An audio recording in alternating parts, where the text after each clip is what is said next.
aye. All those opposed, say nay. Ayes have it.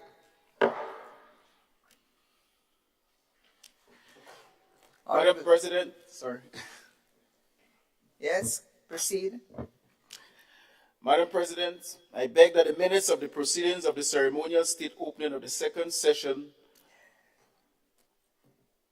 of the ninth Parliament held at Parliament Building, Mount Weldale, St. George, on Tuesday, the 26th of September, 2023, be confirmed.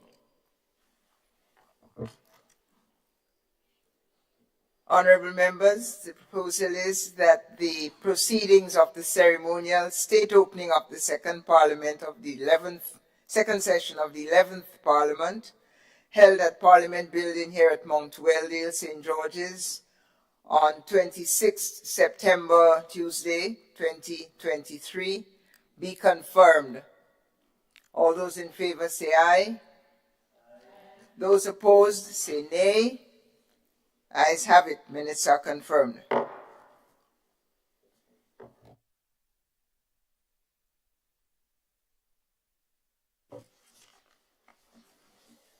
Item 5, messages from the Governor General.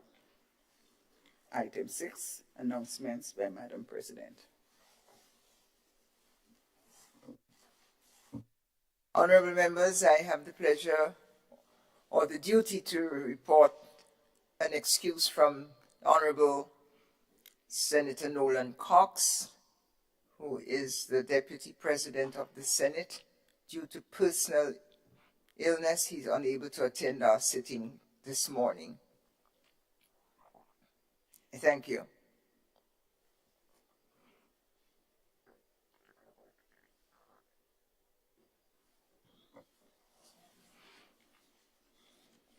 Item 7, ministerial statements.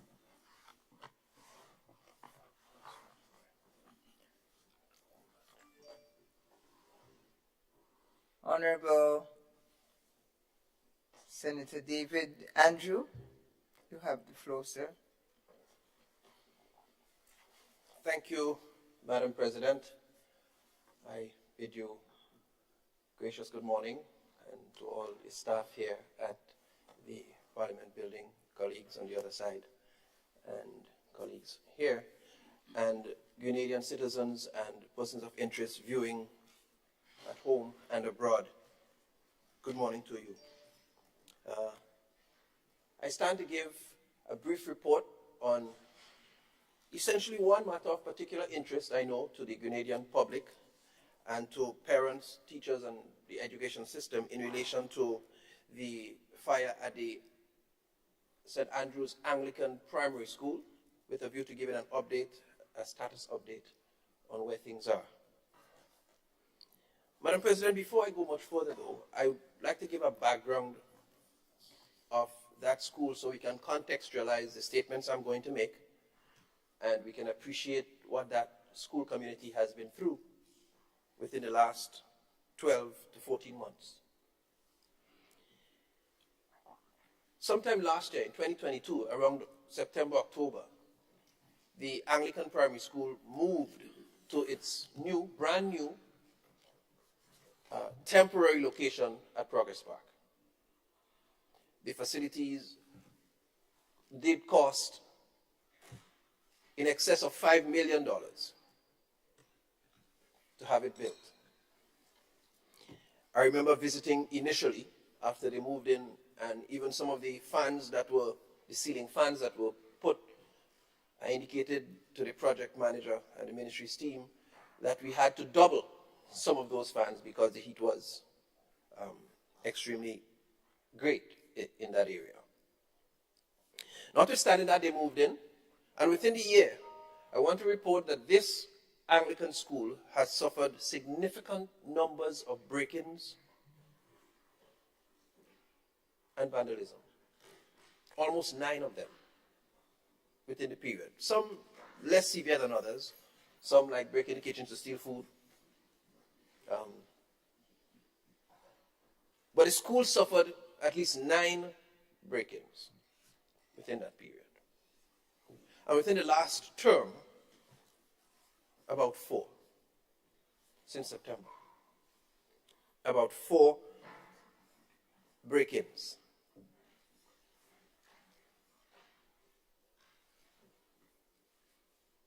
Madam President, I remember visiting the school when the break-ins intensified. In fact, a couple of those break-ins, 2 of those break-ins happened within 3 days of each other on one occasion. I remember visiting the school, visiting the staff, and speaking with principal staff, and even engaging students, and giving government's commitment to take speedy action to address the situation. The latest of the break-ins happened towards the end of September 2023. And by mid-October, we had security night watchmen. We worked in collaboration with the Ministry of Infrastructure and Ministry of National Security to see watchmen installed on a security firm, contracted, the installation of lights, cameras, and by the 13th, we had contracted a contractor to do retrofitting to the administrative block to make it more secure, including the installation of burglar bars, and to cordon off, well, not cordon off, but to section off the administrative block from the rest of the building so that access to the administrative wing would become a lot more difficult. All of these actions we took in direct response to the increasing spate of break-ins at the Anglican school. That's the same school that on the night of the 13th of October, a significant section of it went up in flames. Madam President, honorable colleagues, this brought horror to my heart as Minister for Education. In fact, the break-ins alone bled my heart. And you could imagine my abhorration when I learned on that fateful Friday evening, Friday night, that the Anglican school was on fire. The same school that was subject to so many break-ins and vandalism. I went to the site that night with other colleagues from education to offer in-person support to the principal and the staff present. Many of them were moved almost to tears as you watched even some of the grade 6s, one grade 6 in fact, go down. And Madam President, I want to put on record here my profound disappointment, even before we talk about the fire aspect. I want to put on record my profound condemnation to any elements within our citizenry that feel it prudent to vandalize our schools, our nation's assets. These are facilities for our children. These are facilities that are meant to build the future and increase the capacity of our nation's children and safeguard our future. The truth is, we could put night watchmen, we can put cameras, in fact we did, well before the incident took place. The watchman was on site and was able to call the fire services. But I'm saying no amount of night watchmen will single-handedly address the mindset, this negative mindset that give rise to those kinds of action. And I stand in strong condemnation of it. These are our assets. This is for our nation's children. And we all have a responsibility to protect those assets and to secure them because they belong to us, for us, and they're paid for by us, our tax-paying dollars. Madam President, let me just briefly say what has happened since. So the night of the fire came, they're still investigating, so we don't have conclusive evidence as to what took place. We await that. But as I said, on the very night we were present, the day after, education officials and members of the Anglican Church Board, even the union was present, NADMO was present. So a number of agencies converged. And as far as education is concerned, we met with the management of the school to begin to brainstorm for next steps, immediate next steps. And so we knew that we had to suspend school, so school has been suspended since then. Fortunately for us, Madam President, we have not lost too many contact days because there were quite a few holidays within that period. There were the midterm holidays, there's a professional day, a teacher professional day, there was the 19th holiday, there was the 25th. So we've been cushioned, the loss has been cushioned, fortunately, for us. But from the Sunday, teams engaged, the Saturday and the Sunday, teams engaged in sightseeing to explore potential options for continuation of education. By the Monday, there was a church service conducted along with the Anglican Church, and the team of counselors from the Ministry of Education, assisted by those from social development, was deployed to offer psychosocial support services and counseling, critical incident stress debriefing services to the staff and students at the school. The Tuesday, there was an engagement with Parent Teachers Association representatives, school staff, and representatives from the Anglican Board of Management to discuss the way forward and to explore options.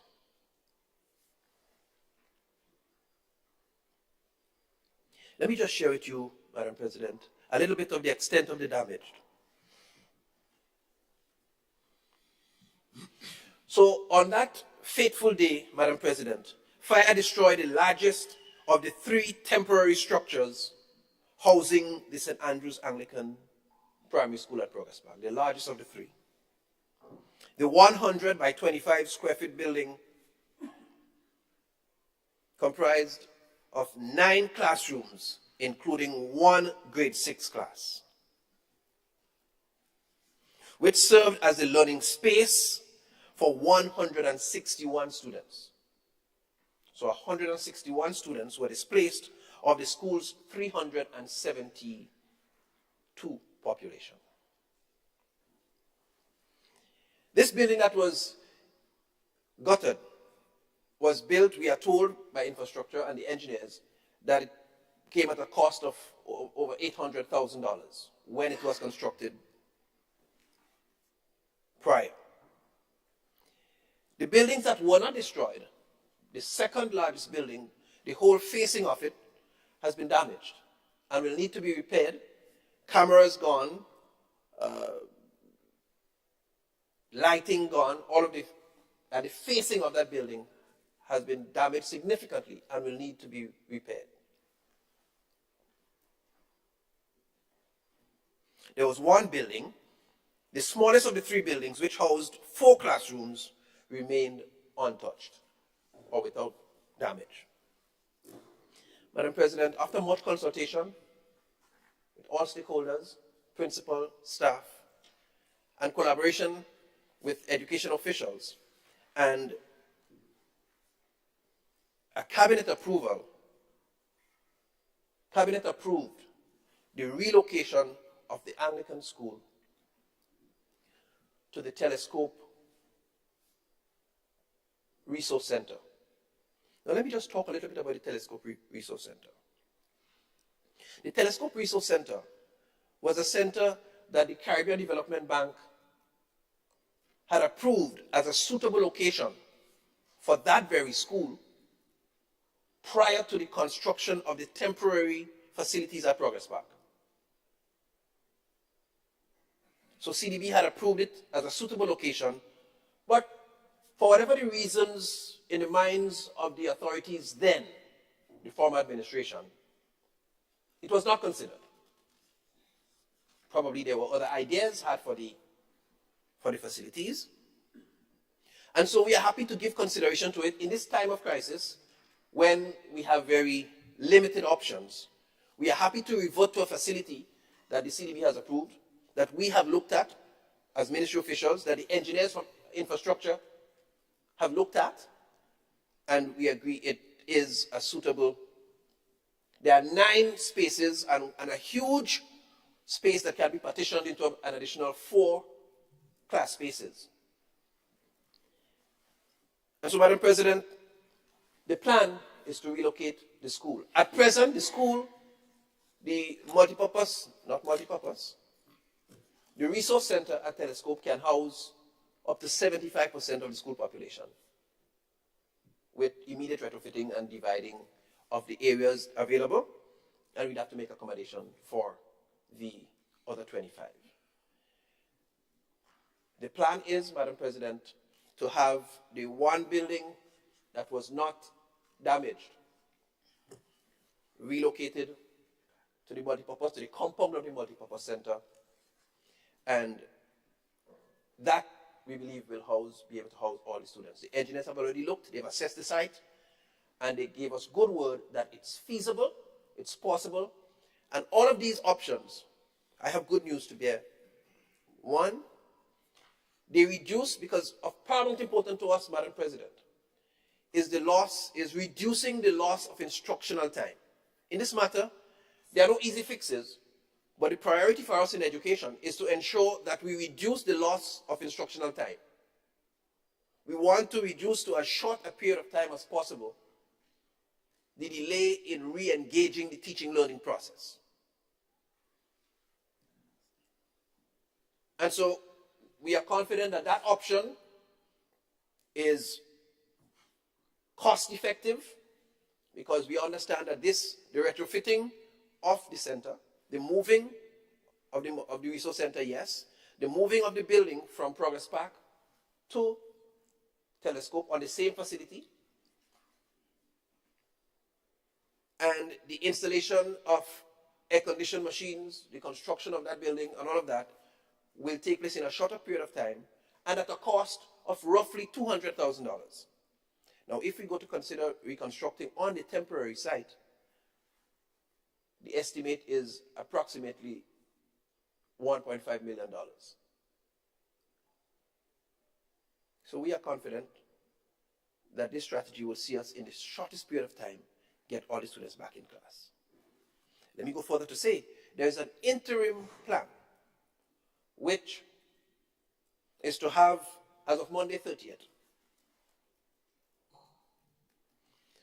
to have the grade 6s resume classes at the multipurpose center in Grenville.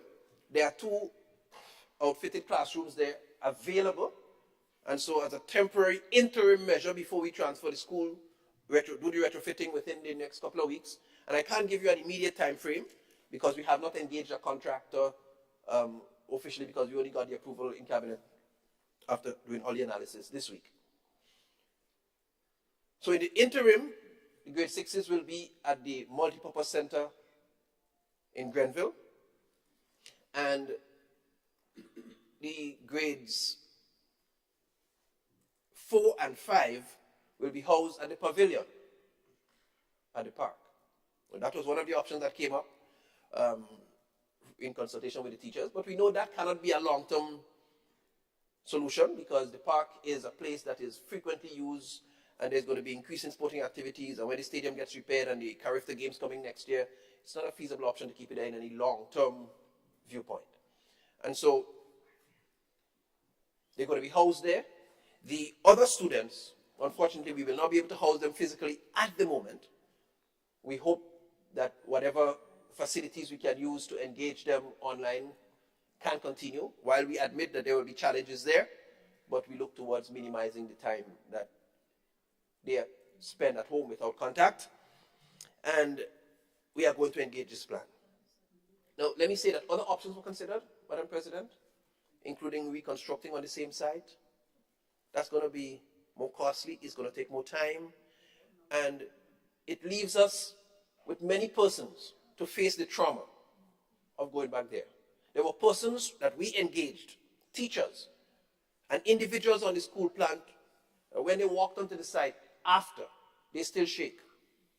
And some verbally said they can't go back there. They won't want to go back there. And for us at the Ministry of Education, this is sufficient as psychological concern to ensure that we don't put our educators back in that same space. In addition to the fact that prior to this incident,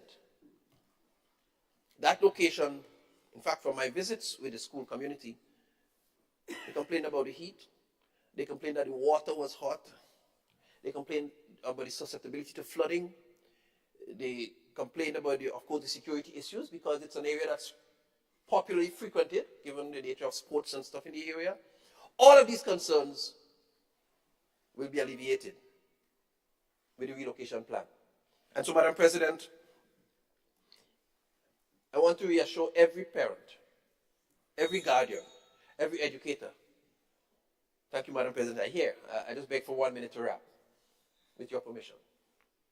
Right. So I want to assure every parent, every guardian in the school community, the Paradise, the Telescope, the Soubise, the Grenville, the Chapel, and all of the catchment area for the school.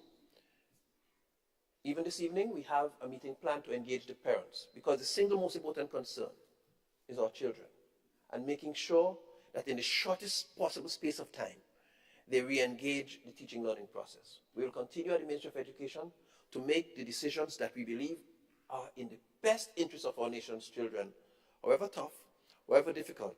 But in this occasion, we are sure that it's cost effective, it's likely to be efficient, and it's going to result in the best interest of our nation's children. I thank you, Senator. Thank you. Thank you very much for this update. And I'm not going to congratulate you for the initiatives you took immediately following the fire and even prior to it around the vandalism, because that is your duty. So I can thank you as Minister of Education for fulfilling your duty to that institution. And I want to continue to extend, on behalf of this Senate, our understanding and our support to the community, the principal, teachers, parents, and students of the St. Andrew's Anglican Primary School. I did reach out to them myself as duty again, and they need to hear from us. They are encouraged and committed, but they are shaken by the events. So it's good that you speak of speedy reaction, response. You and I and others in this room are products of the St. Andrew's educational institutions. And so I'm sure you will do all in your power to make for speedy settling down and return to education and instruction rather than problem solving around it. Thank you very much.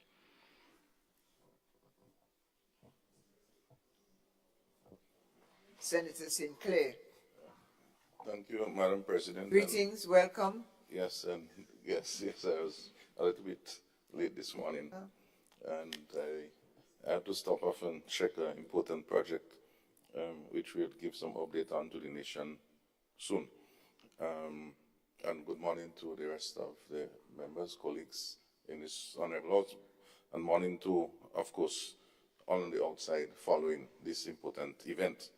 I rise to make some comments and a few questions to the honorable member, Andrew from St. Andrew, connecting to this fire, because it's an area that I pass almost every day.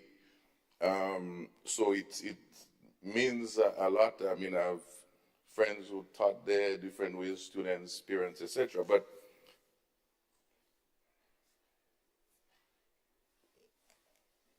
I want to commend for the action that is taken. I think that is important, because sometimes you wonder from the public end whether or not anything has been done.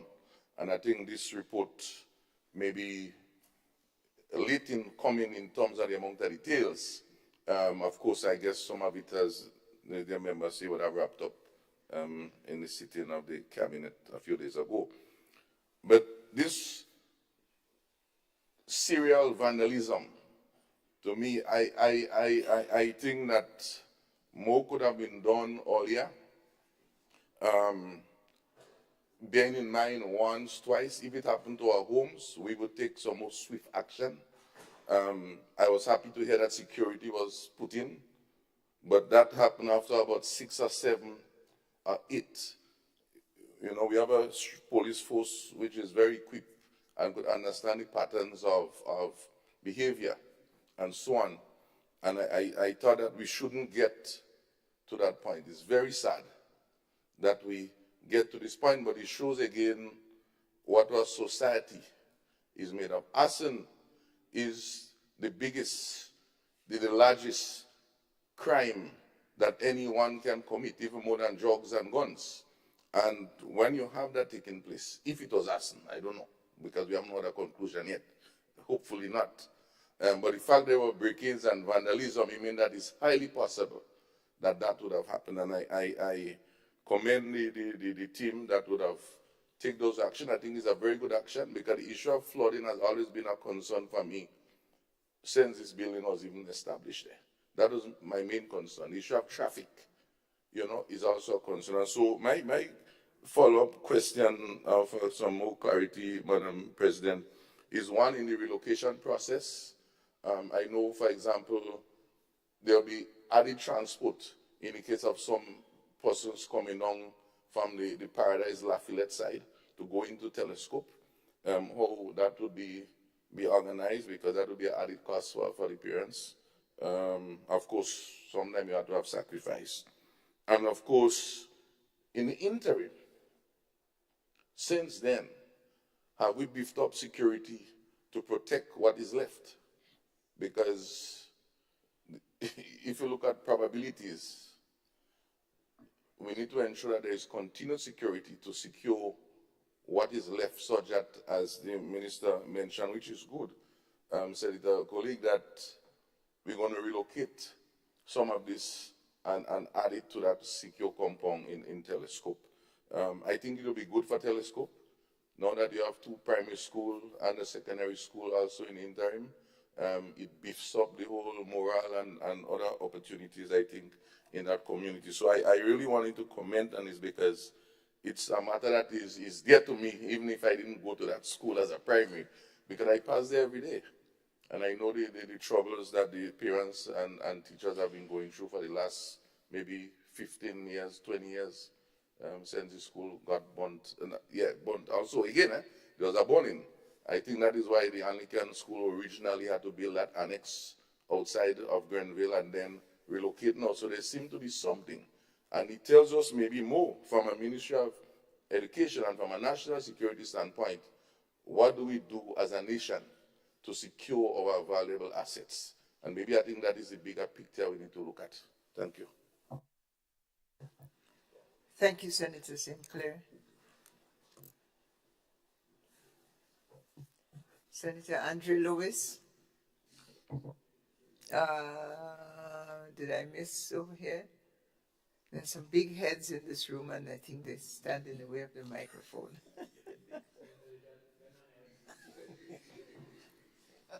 Senator David Andrews, big heads for the microphone. Thank you, Madam President. So, Senator Sinclair, I acknowledge your comments. What I can say, we have still maintained the services of the security firm, so that is still in place. The fact that it became a crime, well, a scene of investigation, I don't want to say a crime scene, became a matter of national security, and I remember raising the concern with the Minister for National Security that the area be treated with some degree of security and urgency. I know the night of the incident, I suspected there were official officers staked out in the vicinity to guard. I don't know what the strategic national security arrangements are as we speak, but we are confident that we maintain the services of the security firm, and that is as far as we could go within education, but I suspect national security will do their bit as well. Thank you. Thank you, Senator. Senator Sinclair, you're satisfied for now. Thank you. Thank you very much. Honorable Andre Lewis. Thank you very much, Madam President, and good morning to everyone. My heart and concern goes out to the colleagues who have all been impacted, and I dare say the nation. And it is good to note that the ministry, and through you in your reporting, spoke of security. Because it is quite possible there may be a difference between watchman, and security relative to the threat that you faced in the past, right? But that's something that we especially when there is an area that becomes what one calls a targeted area. That can be developed, and I am confident that our colleagues in the security forces, through your ministry, will address that. But so I identified all the comments that I've made. But I want to make special requests, and I do believe, without you saying it, knowing the ministry and knowing yourself and your background, that is something that would have already been given thought to. The aspect of counseling, the aspect for our teachers, who certainly, over the past year, were exposed to 9, 10 break-ins. Yes? The aspect of not knowing what to expect when you go turn out to school. Just the invasion of your privacy. But not only the teachers, the students, the parents of the students.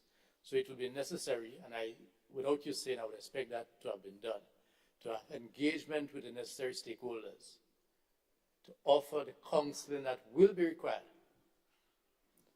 to give the reassurances that all systems will be put in place to minimize any possible reoccurrences of these sort of activities. But what has already taken place has taken place, and therefore it can have impact on the mindset, confidence to our teachers and our students. And you know, our teachers are much more than just what you call workers. They are parents, they are counselors, they are the go-to people, and one can appreciate the sense of sometimes despair. They certainly would feel that it doesn't appear to be able to, certainly in the case of the St. Andrew Primary School, protect the children that are within their care, within in terms of giving them that comfort. So we in the Labour Movement join with you and give you our support in whatever way that we can. I know the Greener Union of Teachers, as you said, the night of the fire, the president was there, right? So to call upon you to continue to what you're doing and to improve what you have done and to ensure that people know that counseling, something that we really do not pay much attention to here, something that we really do not pay much attention to, and letting them know that you will be prepared to offer what you call private and individual counseling. Because sometimes counseling is offered, but it's offered as a collective. Yes? So that's what I want to add, and to join in calling for citizens to not get engaged in this sort of activities, and to put the necessary systems in place to reduce those as much as possible. Thank you. Yes? Thank you very much, Senator. Senator David Andrew. Again, Senator Lewis, thank you. Thank you for your messages of, I would say, solidarity. Indeed, we started, when these traumatic experiences happen, it's critical within a short period of time, 72 hours, to have a critical incident intervention. And that's what we provided. Usually, once that's done within that period, it puts the person in a decent enough framework to begin to normally go through that grief, that traumatic process. However, it also gives us the opportunity to identify persons who might have additional overlaying issues that might complicate their response to those situations, whom we would identify and whom we are available to do further work with. By the collective agreement between the Grenada Union of Teachers and the Ministry of Education, the government, our counselors that serve the various schools are available. And the thing about counseling, though, it's something that the person has to be receptive of and willing to accept. So even if we think it necessary, we still have to ask, are you willing, would you accept it? And they can even say no, they don't like this one, they don't like that one, they'll take it privately. So but the services are there, it's available, but we've listened to them well, and that's why we're happy to make the move, because we've heard the traumatic cry of some of them who say they don't want to go back there. Madam President, with your permission, I just want to say too that the school will be rebuilt. The designs have been approved by the CDB for the reconstruction of the school in the former location at Grenville. So recently, within the last month, we have gone to the public for tendering for contractors to bid for the construction of the building. So with all this taking place, the actual school building, we are far advanced in the construction process and preparation to start the construction somewhere in 2024. Thank you very much. That's very good news. I hesitated to ask, and I hope the damaged church structure that sort of leans in the space where the school will be rebuilt will also be addressed so that that damaged church building, the Anglican building in Grenville, is not an impediment to the safety of the new school. Senator Andrews, thank you. Senator Gloria Thomas, you have the floor, madam, and welcome.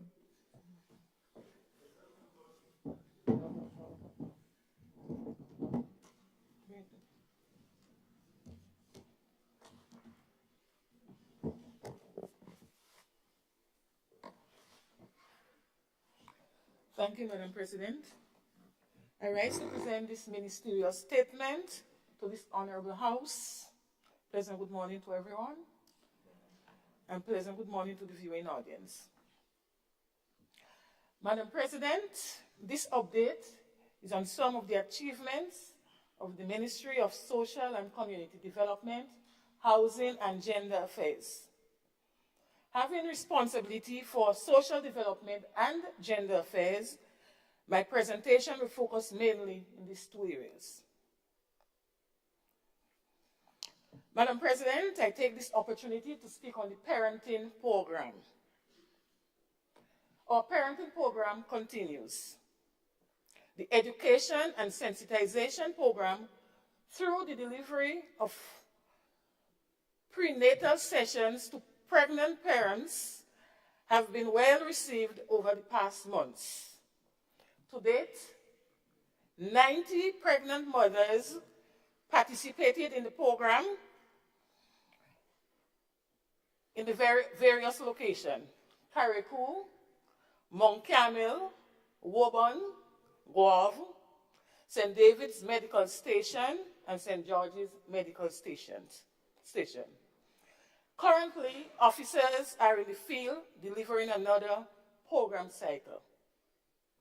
Madam President, in addition, a national positive parenting community campaign was conducted using diverse media: mobile theater production, radio series, and podcasts.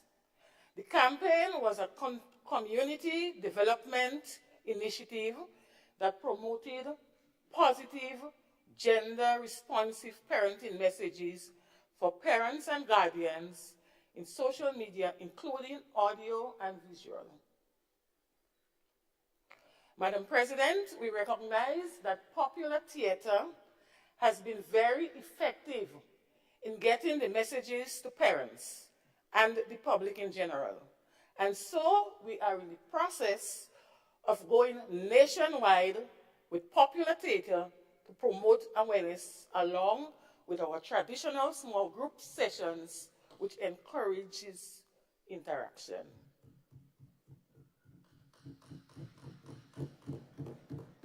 Early childhood. The Roving Caregivers, which is a program that we run through Guernsey, continues to deliver early stimulation to children in their homes.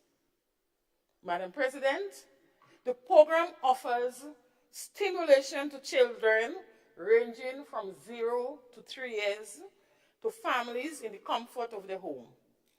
In the first half of this year, the program provided early stimulation to 445 children from 401 households. We know how essential early childhood stimulation is to brain development and in assisting children in reaching their developmental milestones. So this program, Madam President, is a vital one for our young children. Elderly. The national standard for residential care facility has been developed. Our older persons are now in a place where they will receive better services, because the standard covers guidelines and directives for the effective and safe operations of elderly homes.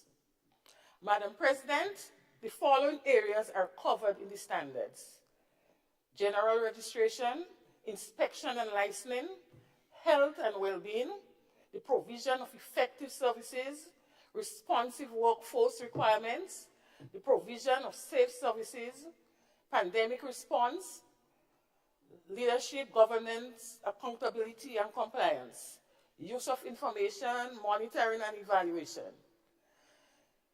Madam President, you will agree that the proposed standards are indeed comprehensive and sets out to ensure that our residential care facilities are effectively managed. We have also developed a national policy for older persons. The draft Grenada National Policy for Older Persons have been completed and will soon be submitted to Cabinet for approval.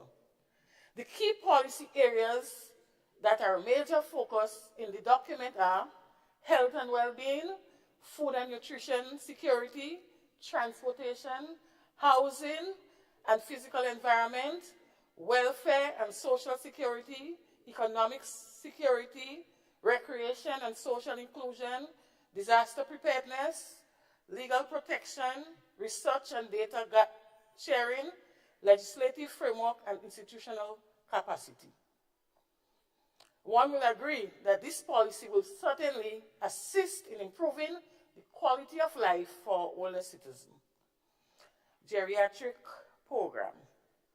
Madam President,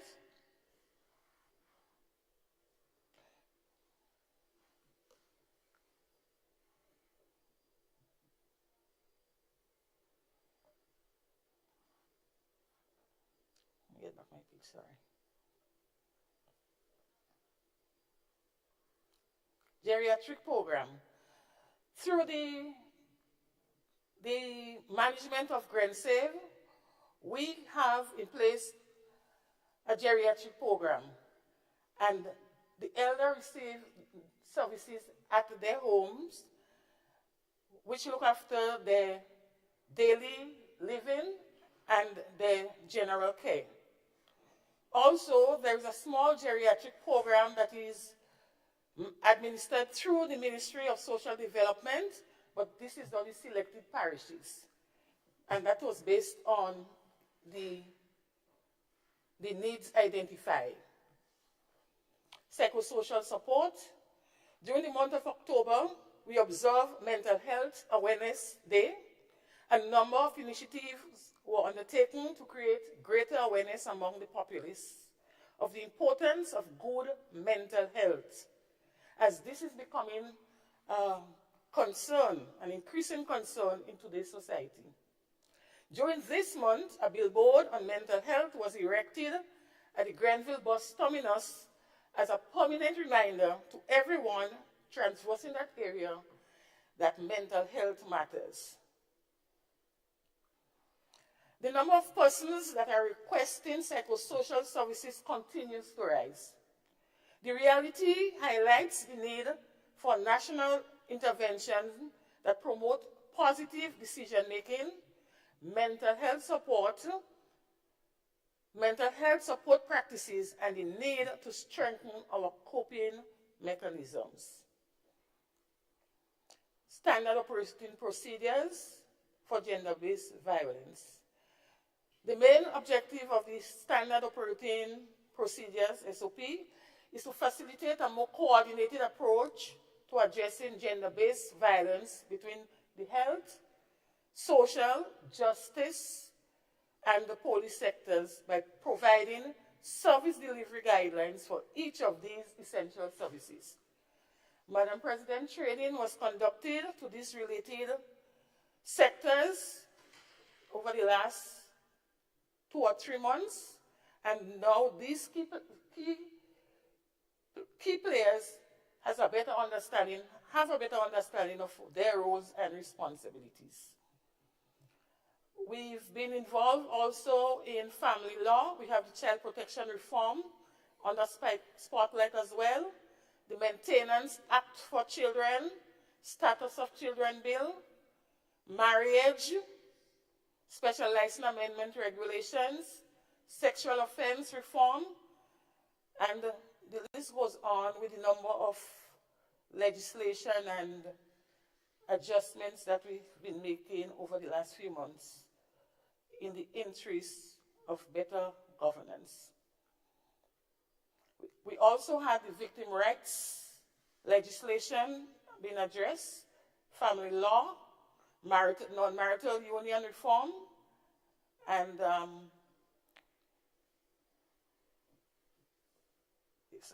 this is the last one on the list of legislations that has been reviewed.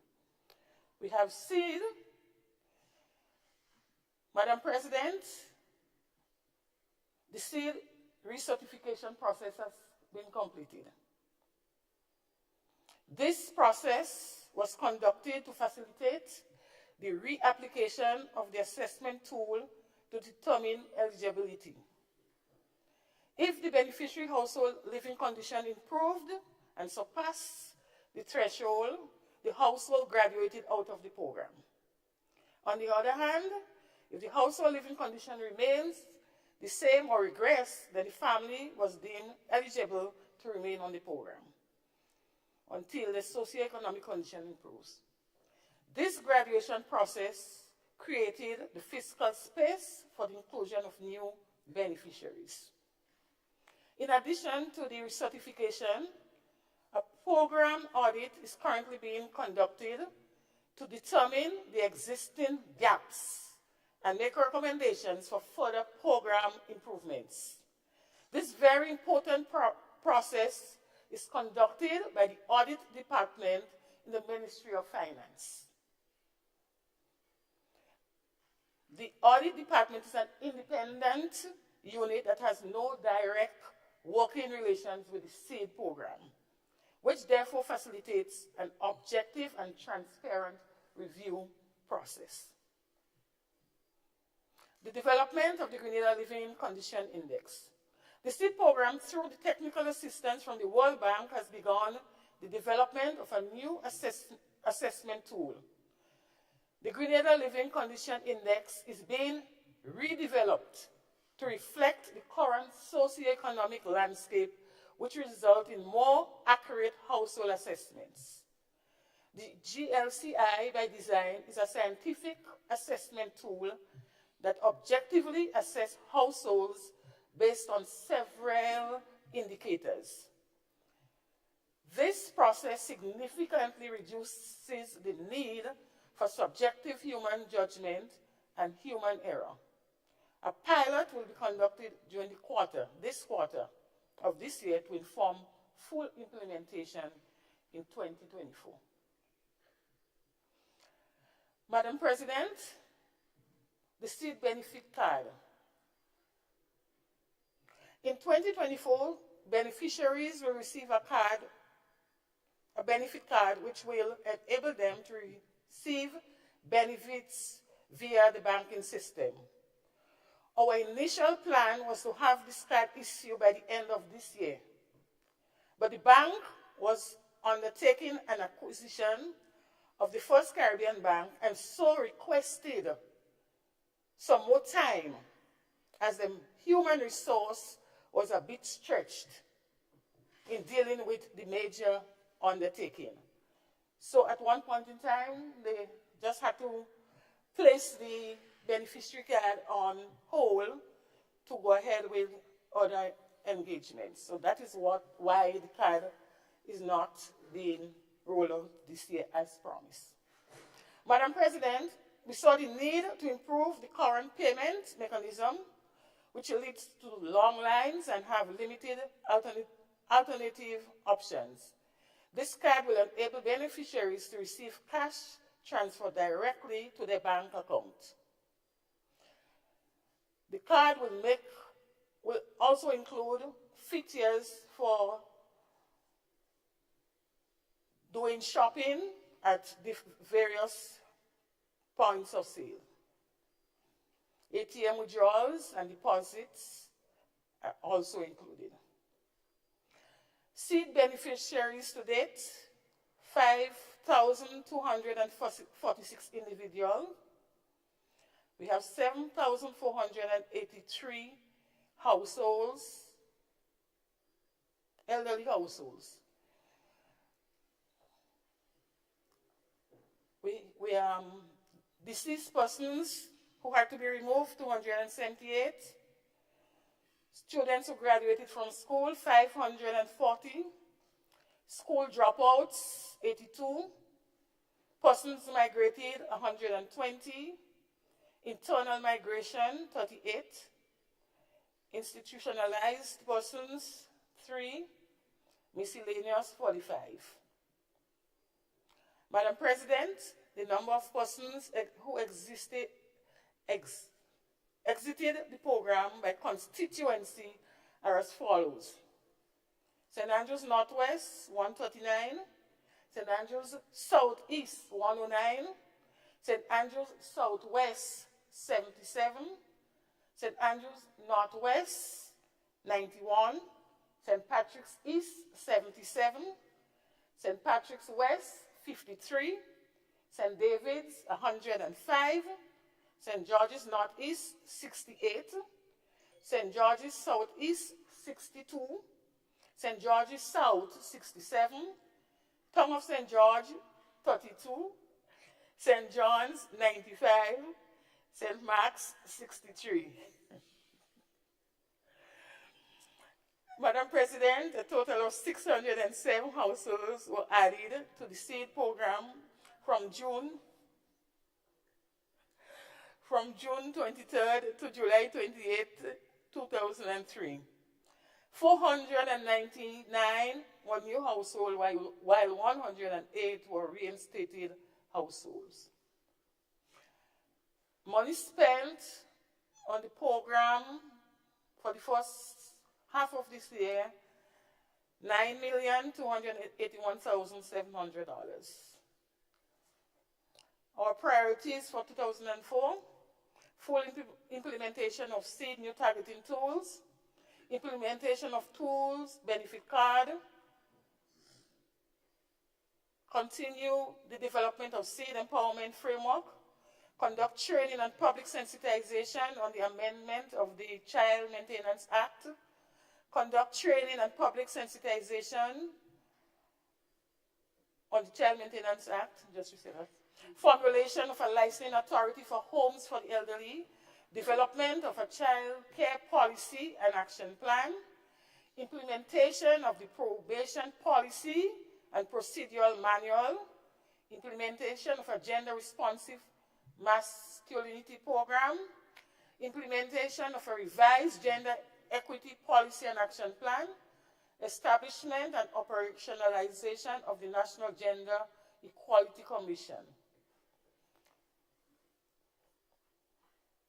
Improving our presence in the media as we embark on educating the public about financial management, home management, parenting, retirement planning, healthy lifestyle, setting priorities. Madam President, our ministry is one of the most active ministries.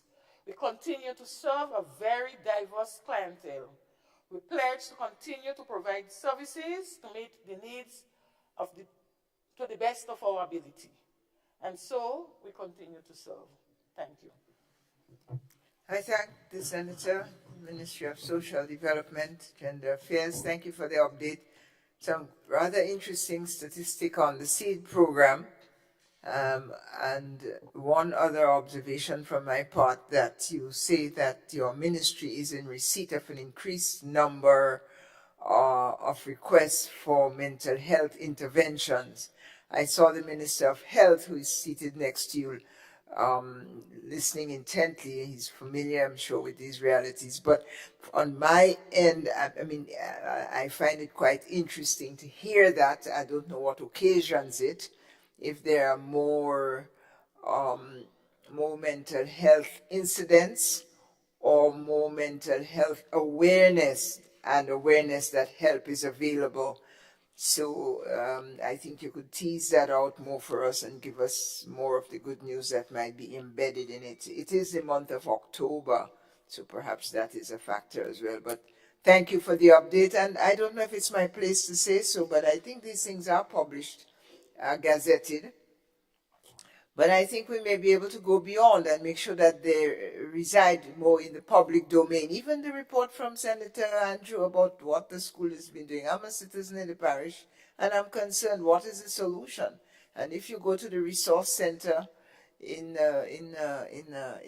Telescope, what happens to the users of the resource center? Is it all now gone down to the Grenville Resource Center? So I think it's lively discussion that can be held in the public domain about progress, about options, you know, similar in the vein of what Senator Sinclair was asking about. So to the extent that it is possible, I want to urge the executive to make this information available in the public domain for more knowledge and conversation. And we are very grateful to you here in the Senate for receiving all your updates. Thank you very much. Any other ministerial statements? The Minister of Health. Sir, nothing against you, but be succinct.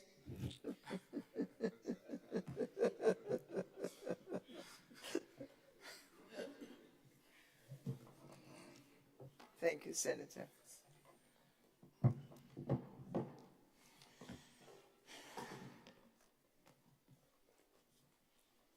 Madam President, good morning. Clerk and Deputy Clerk of the Senate, good morning. Council, Legal Counsel, senatorial colleagues, and our colleagues on the other side. Good morning to you as well. With the question posed, Madam President, to Senator the Honorable Gloria Thomas, while the Ministry of Social Development, our sister ministry, while they have a responsibility to ensure that from a community development and social development perspective, they hold community group meetings and trainings, etc., and also educate on issues such as mental health because it forms part of their sectoral mandate. We have the legislative and clinical aspect to deal with at the Ministry of Health, Wellness, and Religious Affairs. So because the mental health legislation falls within the ambit of the Ministry of Health, Wellness, and Religious Affairs, we hold stakeholder consultation with civil society and all other stakeholders involved where mental health is concerned. And that would basically be everybody, because mental health is not estranged to a particular grouping of persons. So I hope that that brings some degree of clarity to the confusion as to the two ministries undergoing mental health activities, and two heads, Madam President, are always better than one. Thank you for the opportunity to present this ministerial statement this morning so that I can update this Honorable House as well as the citizenry of Grenada, Carriacou, and Petite Martinique relating to what is happening at the Ministry of Health, Wellness, and Religious Affairs. Currently, Madam President, under General Health and Administration, we have one nurse that is studying in Jamaica. She left sometime in September. We have two more nurses that are leaving or scheduled to leave by the end of October of this year, and they will be pursuing training in critical care. They would also be pursuing training in nephrology and also in operating room nursing. Every year after that, 3 nurses will leave the island to pursue training in various specialist areas. It's part of our training mandate as a Ministry of Health, Wellness, and Religious Affairs, and also part of the mandate to build the training needs skills gap, to bridge the training needs skills gap as well. A second cohort of the ministry staff is currently engaged in training as well with Washington University in Leadership and Management for the health sector. From the reports, Madam President, the training is going well, and it is our hope that this training translates into behavioral change for the sector. Yes. Training would also form a huge part of our 2024 budget across the entire sector, and more information will be given on this when we come to the next budget cycle reading for 2024. Hospital and community services. Sometime in September, I believe it was around the 13th, we held an official ceremony for the United States Naval Forces Southern Command Continuing Promise Mission. The objective of the mission, Madam President, was to provide free health care to various health facilities island-wide. The visit and the objective was met, and as a result, I believe that all of our health facilities that engaged the mission did inform that the redress that we receive clinically, and that's the clinical redress that we receive as it relates to the doctors and nurses working in the various medical stations, and also all of the technicians as well who assisted us in ensuring that we rehabilitated some of our machinery, medical equipment that was down for some particular period of time. They are now up and running. So we were particularly pleased to have them. Additionally, we also ensured that the nursing, that the staff lounge at the Princess Alice Hospital was reconstructed, and we commissioned the same about 3-4 weeks ago, about a month ago. And that's in the constituency of St. Andrew that the Honorable Gloria Thomas and MP Delma Thomas has ministerial jurisdictions over. I believe currently they are now constructing a brand new driveway and parking lot for the Princess Alice Hospital, so that persons who patronize the healthcare facility at that particular location can have adequate space to be able to park their vehicles. We also recommitted or recommissioned, that is, the neonatal unit at our general hospital. We are particularly pleased about that, so it's brand new, up and running. And also the refurbishment of our private ward. Yes, we have some news about that coming in the next budget reading cycle. I believe that the nation will be extremely proud to hear of. Wellness and religious affairs, as it relates to mental health, we continue the consultations on mental health. In fact, over the past 3 months, August, September, into October, we've held numerous consultations with various aspects of civil society and numerous stakeholders across the public sector, private sector, and NGO sector, all led by PAHO, and also the professional expertise provided by PAHO as well. PAHO has been extremely instrumental in ensuring that Grenada solidifies its mental health legislative agenda and reform agenda, that is, so that when we do have the legislation in front of us, it can be relevant and on the cutting edge, and also speak to the future of mental health from a national perspective. Additionally, the Grenada Diaspora Advisory Council, GDAC, that was formed under the Ministry of Foreign Affairs with a mandate for health. It's one of the first ministries that they are working with, given health is one of government's top priority sector. They have been working very closely with the Ministry of Health, Wellness and Religious Affairs to ensure that we build out a national mental health and wellness framework for the country. So I'm happy to report that at this present time, they have established a 12-week mental health education volunteer program for religious organizations and other. Participants will receive the opportunity to participate in the program either as a trainer or facilitator on subjects such as suicide prevention, wellness, managing stress, and coping with trauma. Interest forms have already been circulated and sent to these organizations so that they can identify the interested persons within their organizations who will be participating in this 12-week program. This, Madam President, forms part of the ministry's strategic plan to raise mental health awareness and to build out a faith-based mental health program with more personnel trained in the area of mental health redress. Religious affairs, Madam President, we continue to work very closely with faith-based organizations and religious leaders, as we have held 2 very successful engagements with them in the month of August and September. In the areas of disaster management and preparedness, and also services government provides to religious organizations such as concessions, marriage officer license, just to name a few. Yes, so that we can have them be properly informed as it relates to the processes and procedures for same, so that they are in the know whenever they are applying for concessions. What are the processes for that? And marriage officer license, what are the new updates in the system that they need to be informed with? Thank you very much, Madam President. This ends my ministerial statement. I thank the Honorable Jonathan Lacrette, Minister of Health, for your update, and in no way am I suggesting that there is confusion, but interest, mutual interest, as you paid attention to her reports. Thank you much. Senator St. Clair, you have the floor, sir.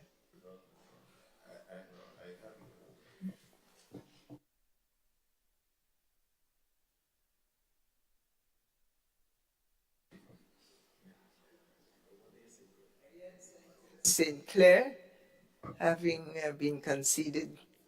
Oh. Which one of you will go first? Please decide. No, Madam President, no, I wasn't going to say anything to the succinct presentation, but having asked such,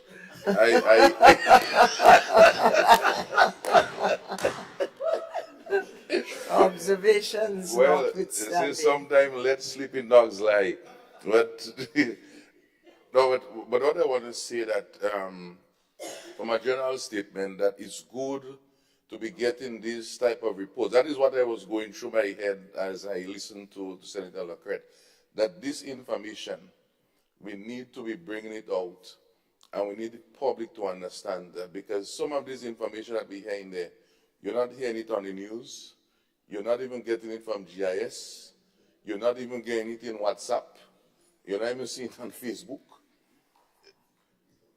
And if we have to get these things only when we come here, which we don't really meet every week or every month, then we need to maybe find a way, and I don't know, Madam President, through your office, good office, may have what I call like maybe a monthly bulletin. So whether or not we sit or we don't sit, so this information sort of circulate, and it helps for the sharing, because it also could help to, I don't want to say neutralize, but it's kind of way to keep the parliamentary colleagues, the other side, up to date. So even certain questions and follow-up we may want to do in our work, it sort of give us, because these reports, I mean, the ministers and so on not present, those things are normally presented, they have all the detail, a one-pager, half-page. These are the things that is going on, senators, especially on the other side, so that we can able to be more assured at what's happening. I think that could be a way that we can improve the whole issue of the governance and transparency with information, rather than just waiting for today. So I think you have sort of maybe seen that in my mind, and you a lady of vision. Thank you. Thank you, Senator St. Clair. You have expanded precisely on what I'm also thinking, so we share our St. Andrew's mind. Senator Andrew Lewis. Thank you very much, Madam President, and thanks, Senator Lacrette, for the update. However, I just want to zero in on where Thomas ended and where you started with the observation of the question posed by Madam President, the question of mental health, the common thread. And through you, Madam President, we all know that mental health is a very serious issue. And therefore, the vehicle through which mental health is addressed is extremely important. And through you, I would like to find out what is the status of the mental health workers who have been ongoing, asking for the issues to be addressed. Because you see, if we all accept, as we do, that mental health is important, not only is it important, it is becoming more of a concern, because from the report from the Minister of Social Development, which has indicated an increase in mental health issues, whether it is because of more awareness, whether it is because there is indeed and in fact an increase in the actual amount of cases, it is something that is serious enough. And we know what we faced over the past 2 or 3 months, but I think there are about 2 or 3 individuals who committed suicides. And we have this issue where when something happens, it gives serious attention, and then it dies down, and we move along. So this is what have my concern. And therefore, on the question of the mental health workers, I would like to know where the issue is at, and at the same time to make a request, humbly through you, that the Ministry of Health engages the Public Workers Union in discussing matters of that general nature, because at the end of the day, the workers turn to their leadership for guidance. And if the mental health, if the people who suffer from mental health issues and the family members of the mental health people and the extended community is constantly seen playing out in the public, these sort of issues with the people who are expected to provide service to them, it can further lead, in my view, my untrained view, to more mental health concerns. And therefore, we need to place those things in proper context. Let us forget personalities. Let us forget personalities. Let us, as a nation, and as the entities that are tasked with those immediate responsibilities, turn a new page. Let us sit and discuss those matters. So through you, I'm asking for an update as to where this matter is with the mental health workers so that they can professionally continue to serve the constituents and do it in a relaxed state of mind. Thank Thank you. you, Senator Andre Lewis.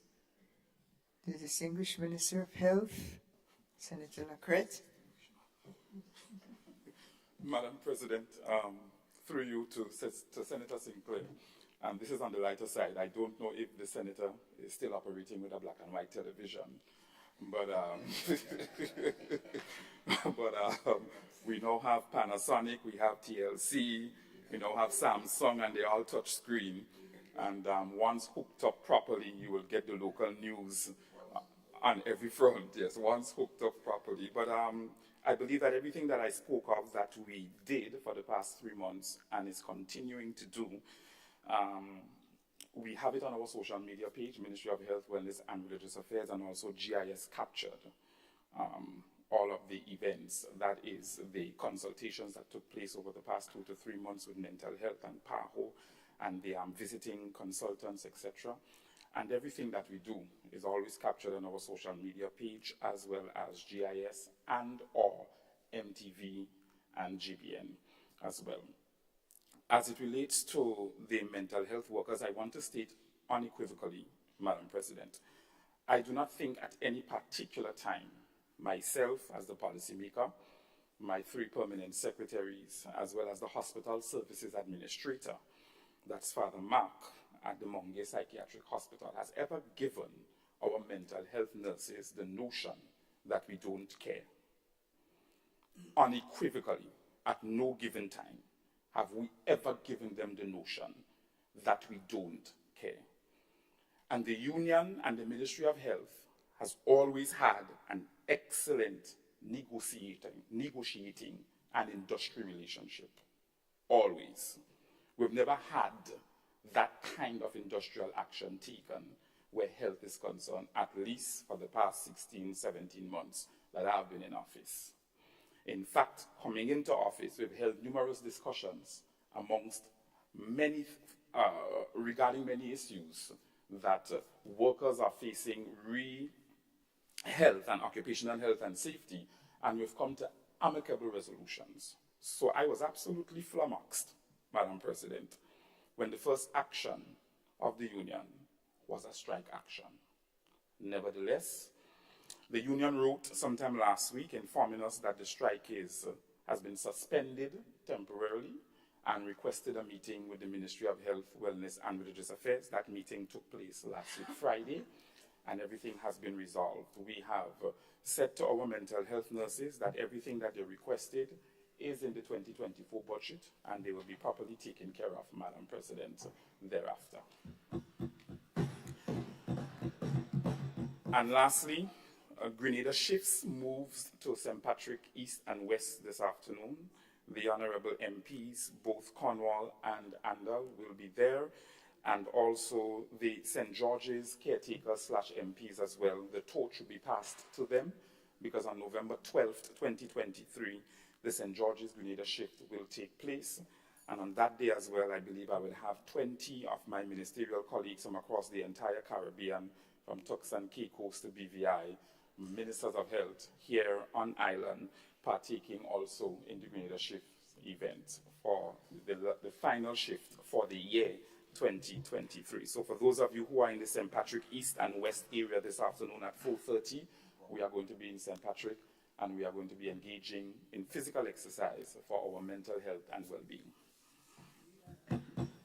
Thank you, Minister. Thank you for shifting the country, and it looks like you're shifting the Caribbean as well, bringing ministers down to Grenada. So thank you and well done. Senator Rahman, Salim Rahman, you have the floor, sir.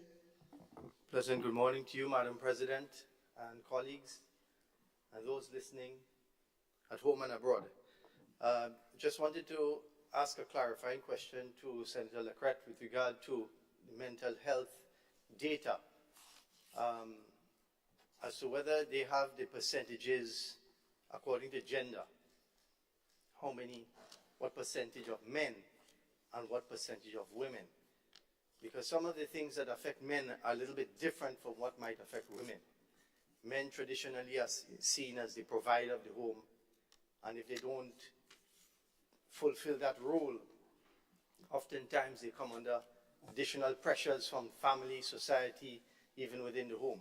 So I thought about that, and I wanted to know if that data exists. Thank you. Thank you, Senator Lacrette.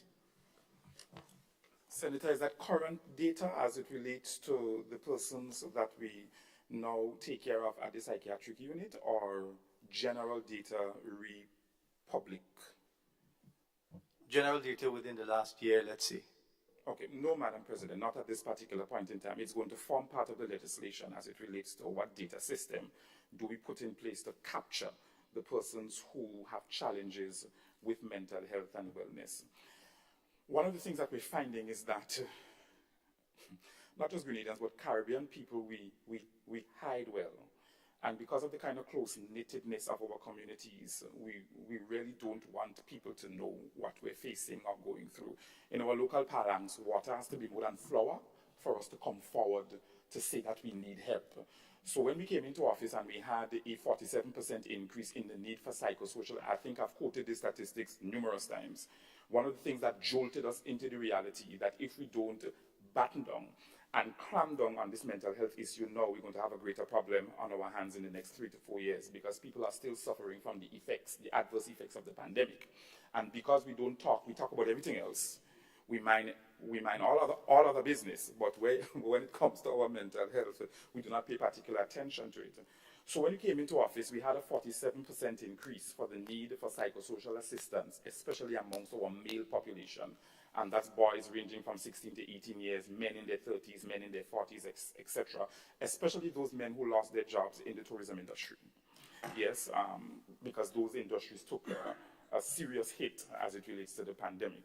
So from that angle, those are the statistics we have in terms of age range and the male to female ratio that desired psychosocial assistance, but moving forward, we want to be able to ensure that the data captures, or that the data that is captured is on a national level. So as a result, we must build into the legislation the collection of data and how that is done, because from a technical perspective, you have to be very careful with that kind of information. It's confidential.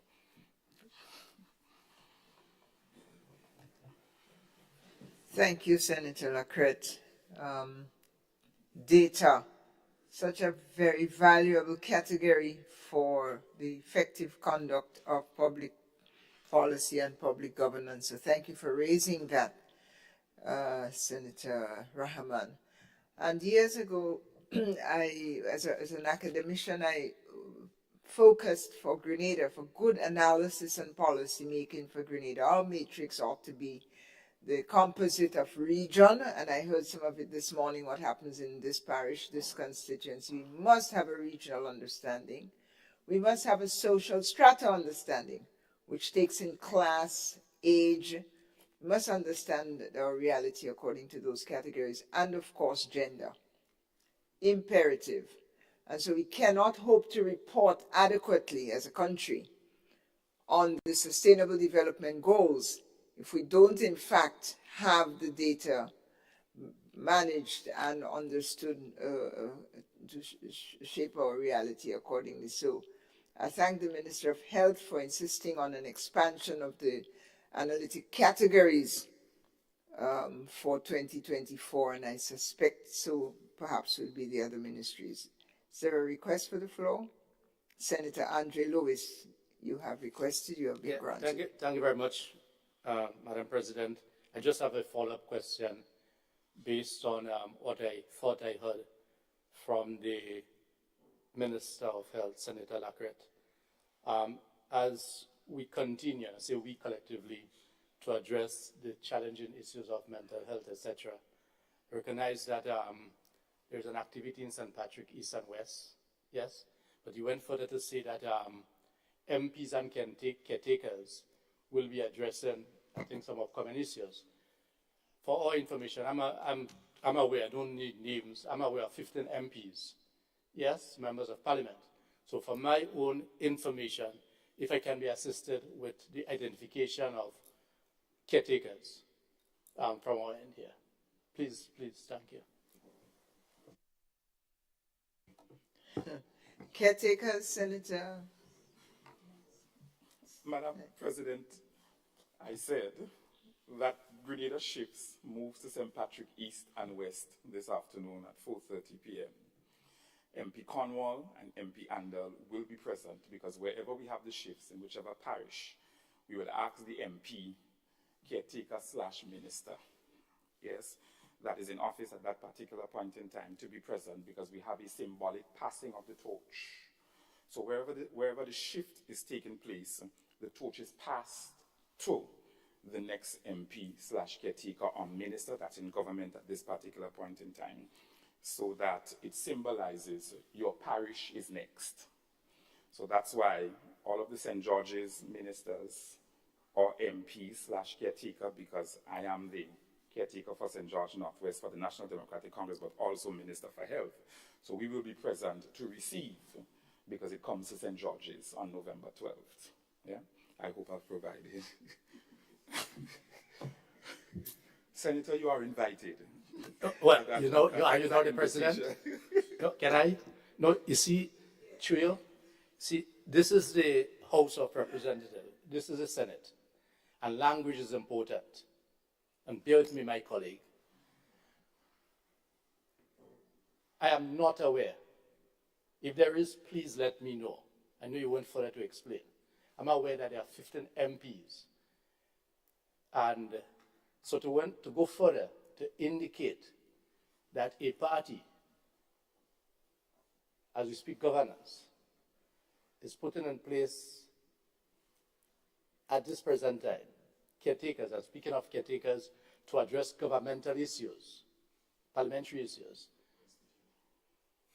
My limited information, and I'm saying limited here in inverted commas, because if this is something that is legitimate, legal, or part of our system, then it is only correct that sometimes we all do not know everything.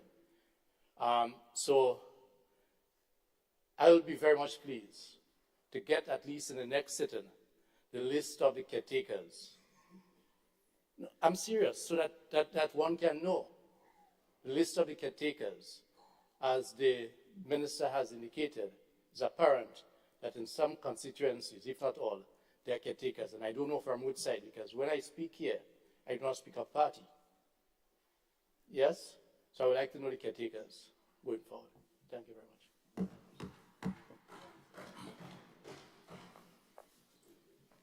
Thank you, Senator Lewis.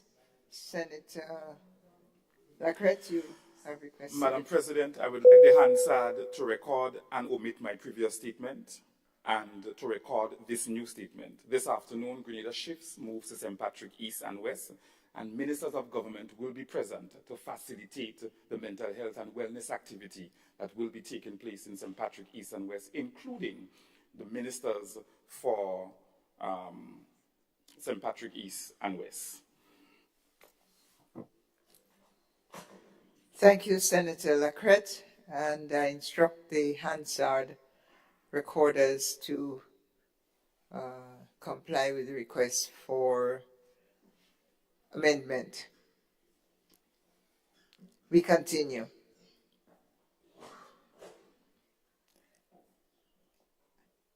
And in that sense, the only valid request for information, if it remains valid, is the one to circulate ministerial statements. I think it was made by Senator St. Clair. That's the request for information that we have so far. The clerk will so note. Thank you. Ministerial statements continue or are concluded? Are concluded. Thank you. Item 8, presentation of papers and reports from select committees. Item 9, petitions. Item 10, government notices. Item 11, unofficial notices. Item 12, questions. Item 13, personnel explanations. Yeah.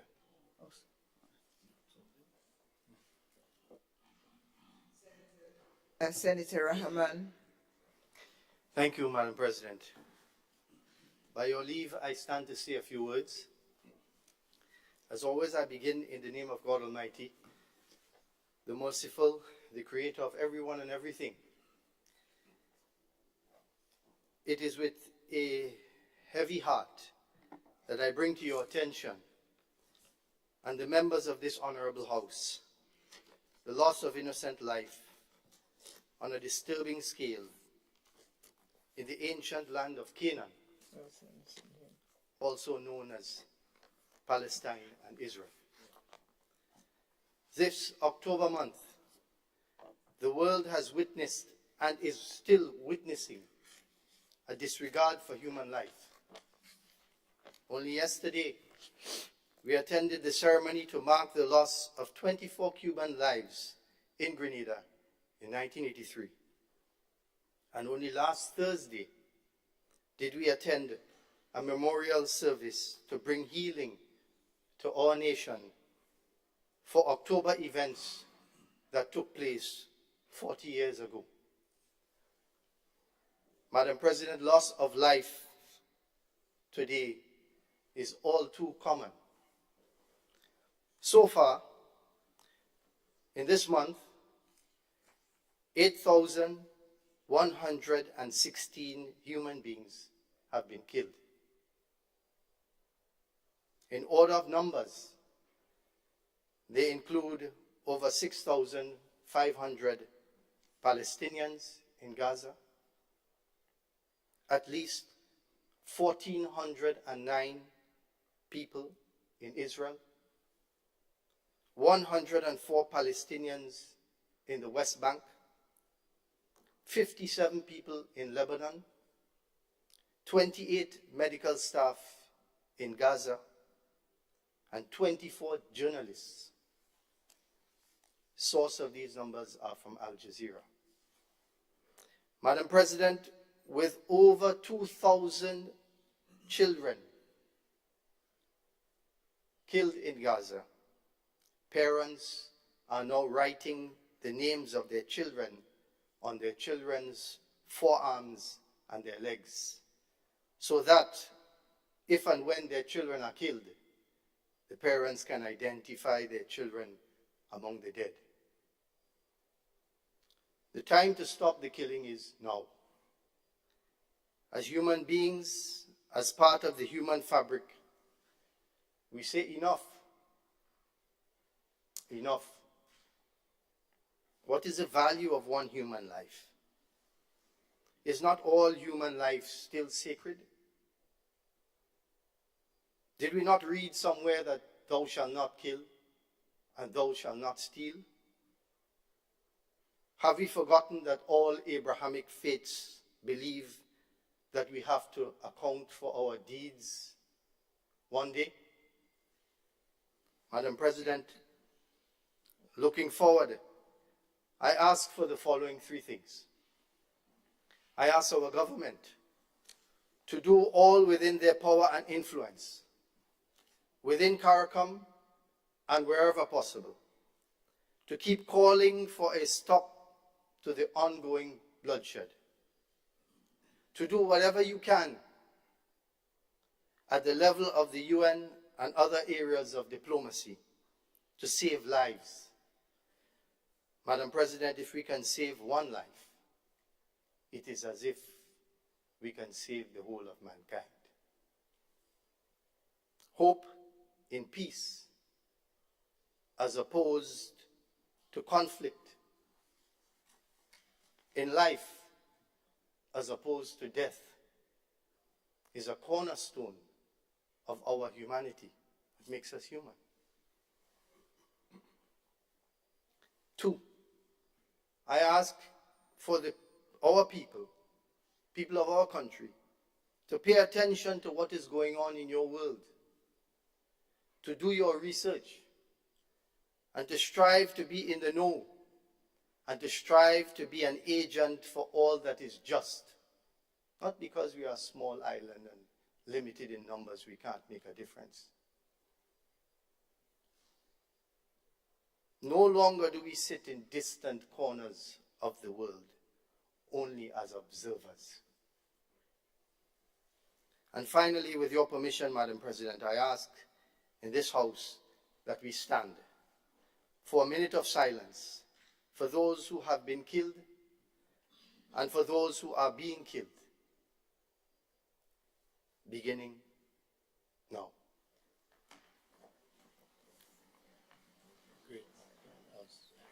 I thank Senator Rahman. Please stand. Minute of silence begins now and will be broken by the clerk.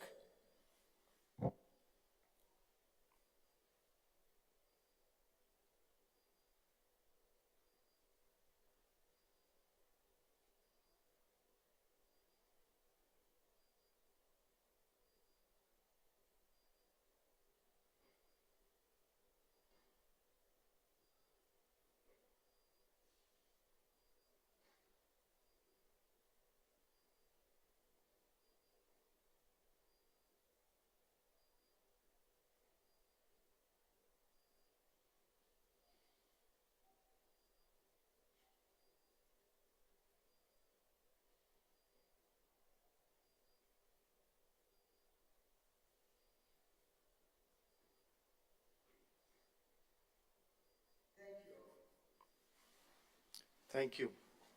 And in closing, I would like to remind us that God Almighty will be the judge of all men in His time. Thank you.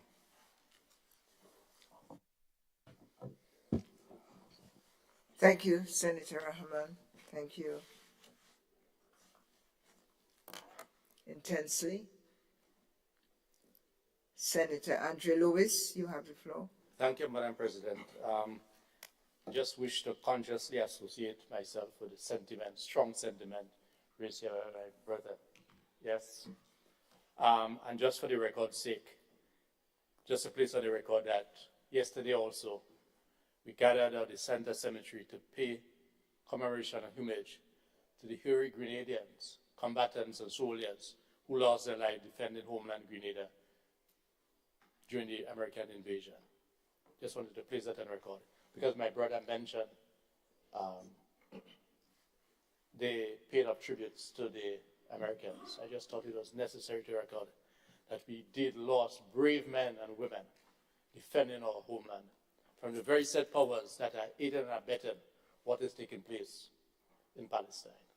Thank you. I thank Senator Andre Lewis. Leader of Government Business, you have the floor, Senator Thomas.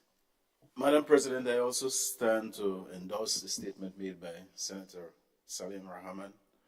And I have been following the news, I have been seeing what's happening. And it brings me right back to October 1983, when I was on the Fort Rupert then, and I saw what was happening there, and it really touched me. So I can imagine what is happening in Palestine and the whole environment down there and what people really feeling like. So I really want to, as our administration is in sympathy with the people also, and we look forward when the peace accord will be observed in that region. Thank you.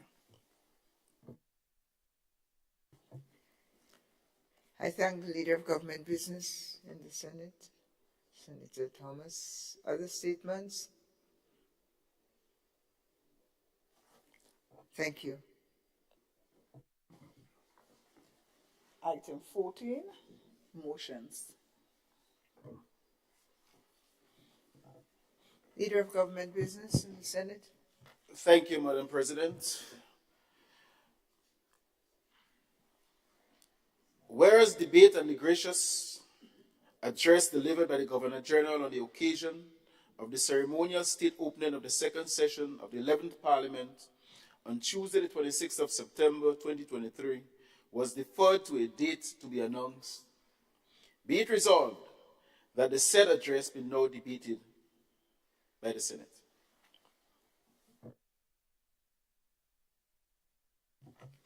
Thank you, Senator. Distinguished members, the question is that whereas the debate on the gracious address delivered by the Governor General on the occasion of the ceremonial state opening of the second session of the 11th Parliament on Tuesday, 26 September 2023, was deferred to a date to be announced, be it resolved that the said address be now debated by the Senate. All those in favor say aye. Correct myself and pass the floor to Leader of Government Business. Thank you, Madam President. The address by the Governor General is always a prelude to the next year's appropriation. In this case, it will be for the year 2024 and the accompanying annual budget debate. This debate will encompass and look into many of the pronouncements made by the Governor General. It is in this context, Madam President, we are proposing that we accept the Governor General's gracious speech with the understanding that there will be extensive debate on its contents in approximately 6 weeks. Therefore, Madam President, in accordance with the standing orders of the House, Section 27, subsection A, I now propose an amendment to that motion, which would read, be it resolved that the said address be now accepted.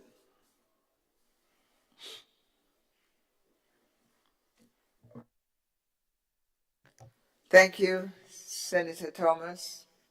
Honorable members, the question proposed is that the said address be now accepted based on the amendment. Senator Lewis. Thank you very much, Madam President.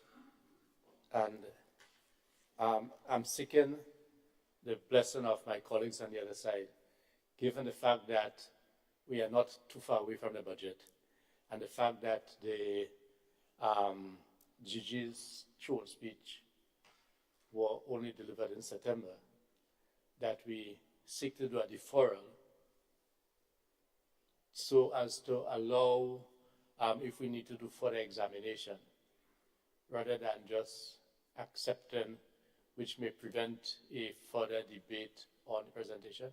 If I have it right, that's why I'm seeking a deferral on that basis. I'm not sure if I have it right. Thank you, Senator Lewis. It is my understanding that the proposal is that we accept the throne speech of the Governor General on the basis that it will be subsequently debated in the budget statement. Am I correct? Thank you. So that's the proposal. You're shaking your head and raising your thumb. Very good. So we can proceed. Sorry, Senator Sinclair. Yes, Madam President, because to me that's a logical thing to really do, because should we end up in a situation where it comes down to a vote, well, that's how that motion would end up being, and it end up that the situation could be, not necessarily like now how it's set up, but could end up being a nay, then that creates a whole jeopardy in the whole system. And maybe it's something we need to look at moving forward in terms of having the address of the that throne speech more as a resource annex rather than putting it through this contentious issue. Maybe more sharing than a motion, because this could create a jeopardy. And it's something I think we should look at maybe a constitution issue or starting others issue, that be it resolved that this speech, throne speech presented by the Governor General on the opening of Parliament, which is the premise for the budget, etc., be used as a resource, a signal as to where the administration is signaling, and so whether you accept what he's signaling or not, that's a different discussion, but the speech in its content is not being jeopardized as to put to whether it's pass or not pass. I don't think the speech is for that, really. That is my humble view. Thank you, Senator Sinclair. Good. And therefore, honorable members, the question proposed is that the said address be now accepted. All those in favor say aye. Those opposed? The ayes have it. The gracious address of Her Excellency the Governor General is now accepted.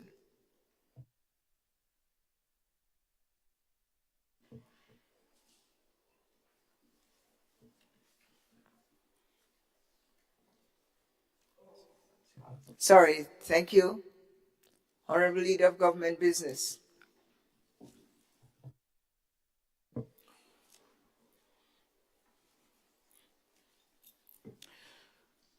Thank you very much, Madam President. Pursuant to Standing Order number 63,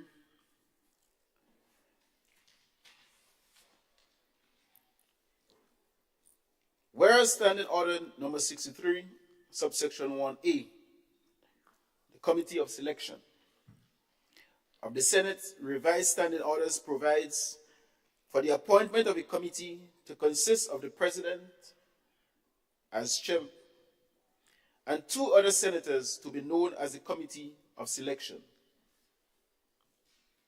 Be it resolved that this Honorable Senate doth now appoint the 2 other senators to the said committees.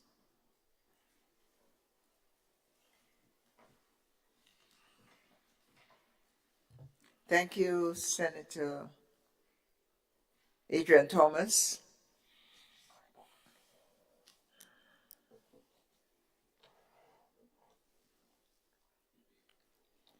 Honorable members, the question is that whereas Standing Order number 631A, the Committee of Selection of the Senate's revised standing orders, provides for the appointment of a committee to consist of the President as chair and 2 other senators to be known as a Committee of Selection. Be it resolved that this Honorable Senate doth now appoint the 2 other senators to the said committee. All those in favor say aye. Senator Thomas. Thank you very much, Madam President. Chair, President, Member Honorable Claudette Joseph, and Member Senator Salim Rahman.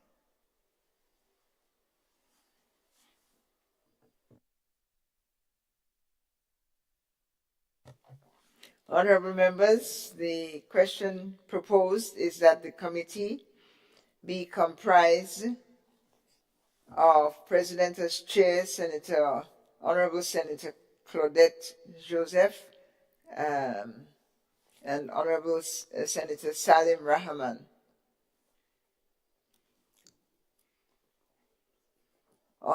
This is on the nomination of the Leader of Government Business, and I put it now to the vote. All those in favor of this Committee of Selection say aye.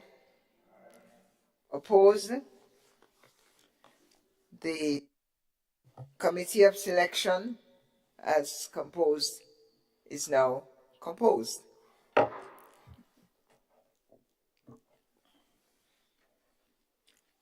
Senator Adrian Thomas. Thank you very much, Madam President. Whereas Standing Order number 63, subsection 1B of the Senate Standing Orders provides for the appointment of a committee to consist of the President as chair and 2 other members to be known as the Standing Orders Committee, which shall be elected as soon as may be after the beginning of each session. Be it resolved that this Honorable Senate doth now appoint the members to the said committees.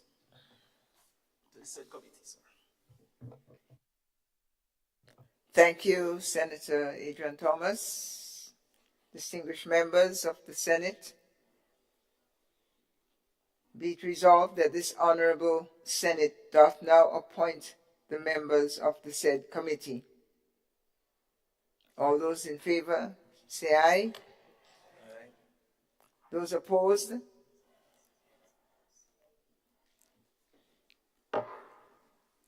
Senator Adrian Thomas. Thank you very much, Madam President. I beg to nominate President as chair, Senator the Honorable David Andrew as a member, and Senator the Honorable Roderick Sinclair as a member. Thank you, Senator Adrian Thomas. Distinguished senators, the question proposed is that the Standing Orders Committee under Standing Order number 63, 1B of the Senate Standing Orders, which provides for the appointment of the committee, be consisted of the President as chair, Honorable David Andrew, and Honorable Senator Roderick Sinclair as members of this Standing Orders Committee. All those in favor say aye. Opposed? The ayes have it, and the Senate Standing Orders Committee is constituted as read. Senator Adrian Thomas. Whereas Standing Order number 63, subsection 1C of the Senate Standing Orders provides for the appointment of a committee to consist of the President as chair and 2 other members to be known as the House House Committee. Be it resolved that this Honorable Senate doth now appoint the 2 members to the said committee.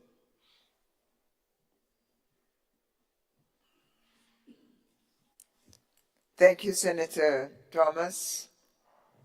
Honorable members, the question is that whereas the Standing Orders 63, subsection 1C of the Senate Standing Orders, which provides for the appointment of a committee to consist of the President as chair and 2 other members and to be known as a House Committee,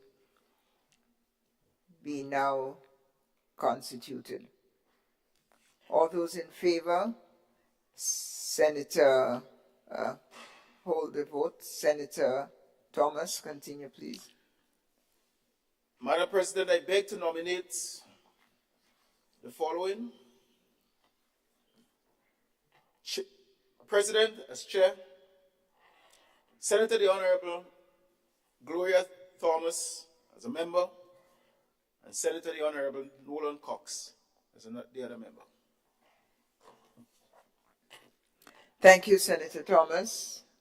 Honorable members, the question is that whereas Standing Order 63, subsection 1C of the Senate Standing Orders, which provides for the appointment of a committee to be consisted of the President as chair and 2 other members and to be known as the House Committee, be constituted under the following nominations: President as chair, Honorable Senator Gloria Thomas and Honorable Nolan Cox be appointed as members of said House Committee.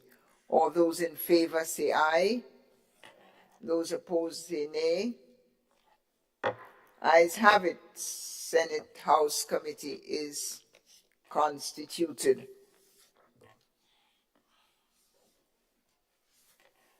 Senator the Honorable Adrian Thomas. Thank you very much, Madam President. Whereas Standing Order number 63, subsection 1D of the Senate Standing Orders provides for the appointment of a committee to consist of the President as chair and 4 members to be known as the Committee of Privileges, which shall be elected as soon as may be after the beginning of each session. Be it resolved that this Honorable House doth now appoint 4 members to the said committee. Thank you, Senator Adrian Thomas. Distinguished members of the Senate, proposal is that whereas Standing Order number 36, subsection 1D of the Senate Standing Orders, which provides for the appointment of a committee to consist of the President as chair and 4 other members to be known as the Committee of Privilege, shall be elected as soon as may be after the beginning of each session. Be it resolved that the Honorable Senate doth now appoint the 4 members of the said committee. Senator. Madam President, I beg to nominate the following. President as chair, Senator the Honorable Jonathan Lacrette as a member, Senator the Honorable Andrew Lewis as a member, Senator the Honorable Katisha Douglas as a member, and Senator the Honorable Adrian Thomas as a member.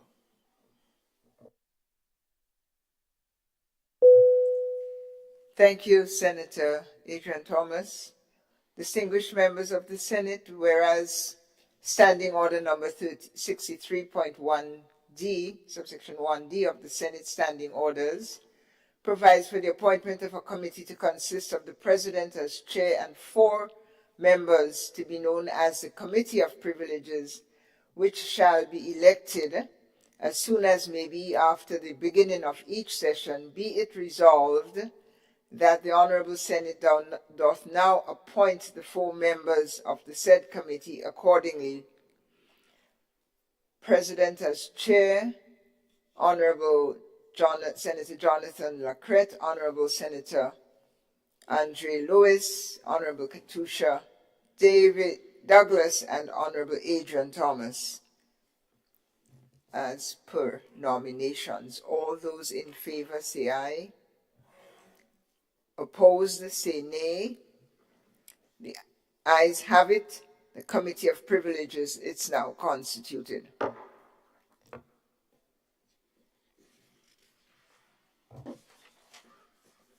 Item 15, bills.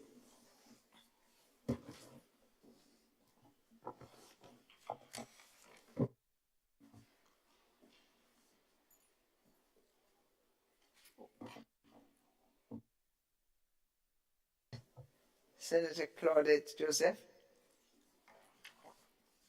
Thank you, Madam President, and good morning to everyone in the chamber and to persons viewing online or wherever else you're viewing, whether it's on traditional television or online. Madam President,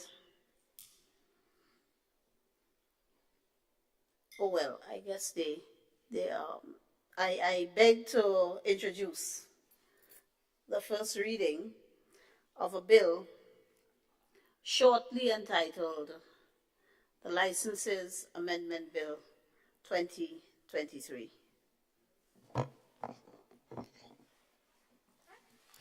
A bill which seeks to amend the Licenses Act Cap 172 to exempt all attorneys at law from the requirement to take out a professional license and pay a yearly license fee in respect of the provision of legal services, shortly entitled Licenses Amendment Bill 2023.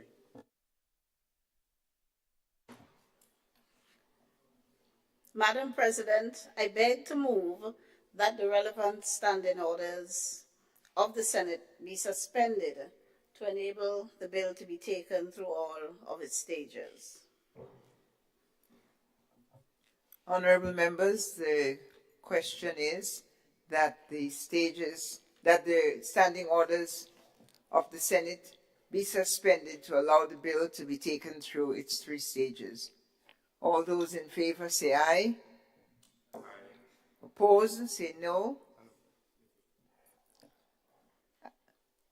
Ayes have it.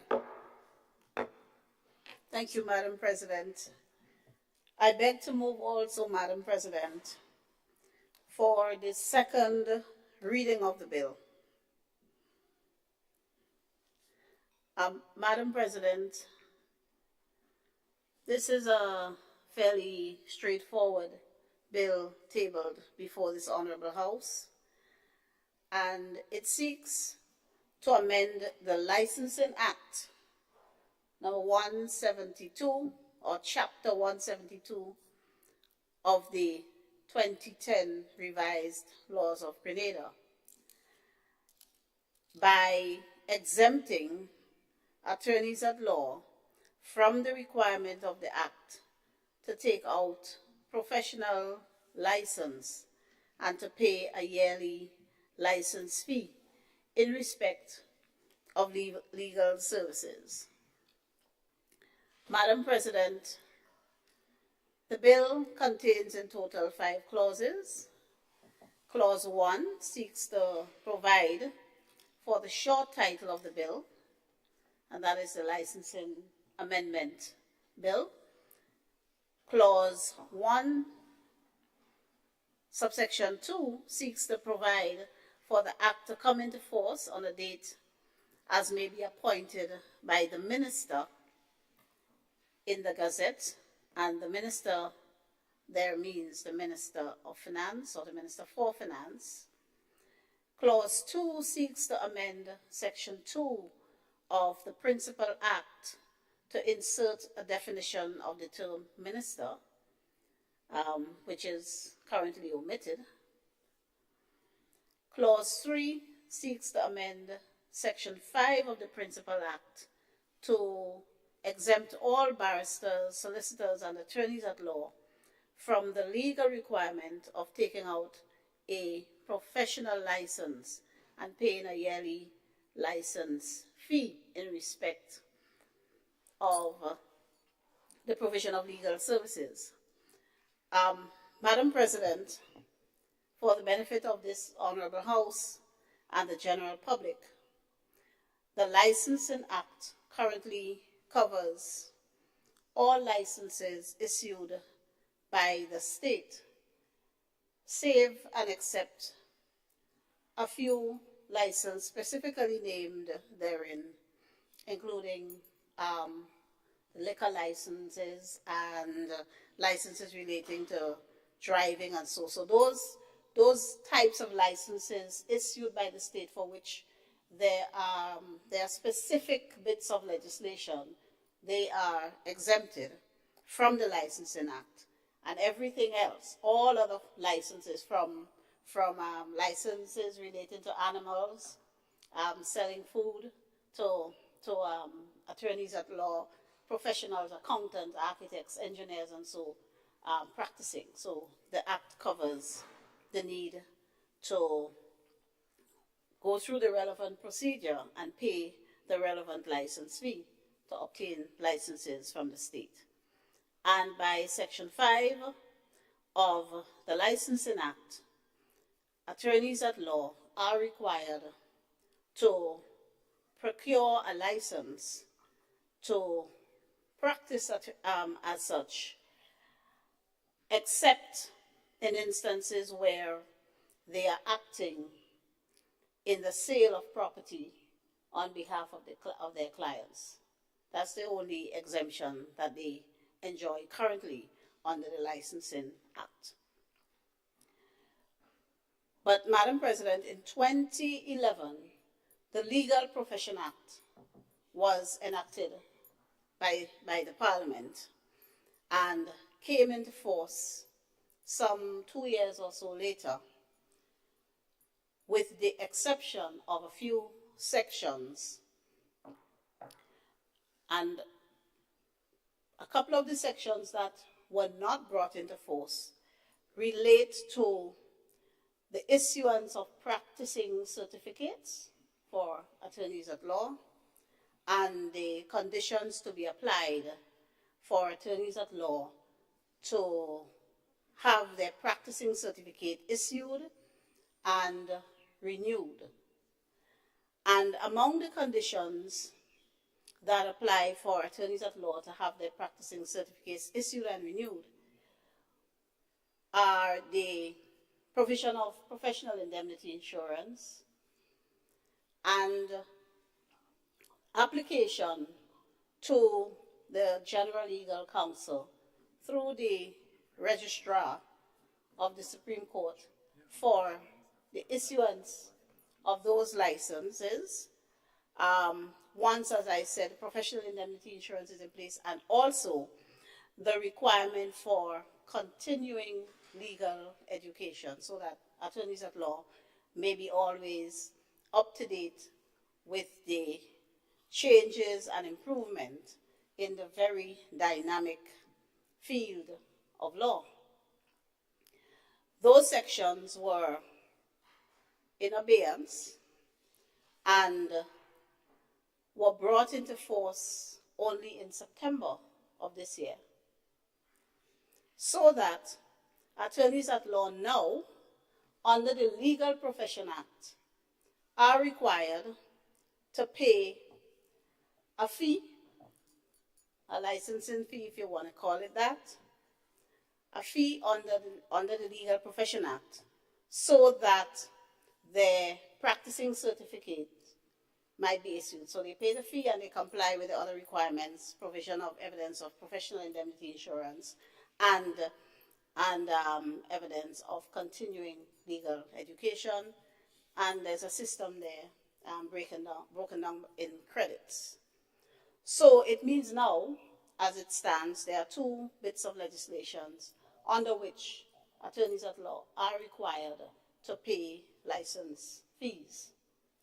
And it is in that vein, this amendment to the Licensing Act is made or proposed so that the requirement to pay the licensing fee under the Licensing Act be repealed so that lawyers will now pay under one legislation. If things remain as they are, of course, the obvious injustice will occur in that this group of professionals will be required to pay twice under two separate bits of legislation. So we just want to bring fairness and equity and to regularize that anomaly that now exists with the coming into force of the sections of the Legal Profession Act that require attorneys at law to have their practicing certificate issued and the requisite fee be paid. And I must add that attendant to the amendment to Section 5 of the Act to remove the reference to attorneys at law will be an amendment to the first schedule of the Act to remove barristers, solicitors, and attorneys at law from the list of trades, professions, and callings in respect of which a yearly license fee is required to be paid.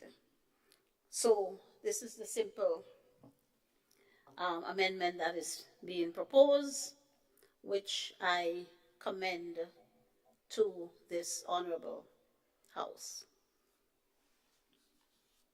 Thank you, Madam President.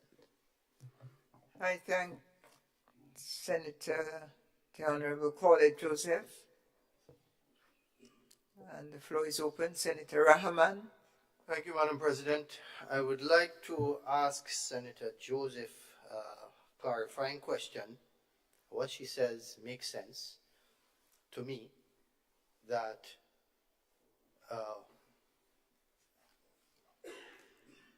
practicing legal practitioners, lawyers, would have to pay twice under the two different acts. I see under the license amendment bill, I see that the yearly fee, it says a corresponding fee of $1,000. And the senator spoke about the Legal Profession Act of 2011 that was just implemented in September, that aspect of it, in terms of the fee aspect. But the senator did not mention what is the comparable fee that they are required to pay under that act, Legal Profession Act. So I'm just wondering, because we're speaking about acts that are 2011 and quite a long time ago, and $1,000 back then is not $1,000 now in terms of value. So if it is newly implemented under the Legal Profession Act of 2011, I would like some clarification as to what is the amount as compared to what you're taking away here, what you're getting on the next side. I hope I'm clear. Thank you. Thank you, Senator Joseph. Yes. Madam President, what is provided for in the legal profession practicing certificate? I am pulling it up here, but it's tiered. It is a tiered fee structure. See if I have it here.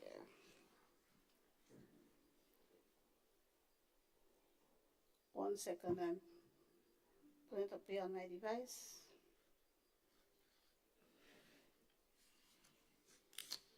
Madam President, the fees payable, so this is by SRNO number 31 of 2023, which was gazetted on the 11th of August 2023 and came into force on 1st September. Sorry? SRNO number 31 of 2023. Right. So, under the schedule to the SRNO, yearly practicing certificate fees, if the attorney at law has less than 5 years call at the bar, the fee shall be $250. If 5 years but less than 10 years at the bar, $350. If 10 to 15 years at the bar, $500. 16 years and over, $750.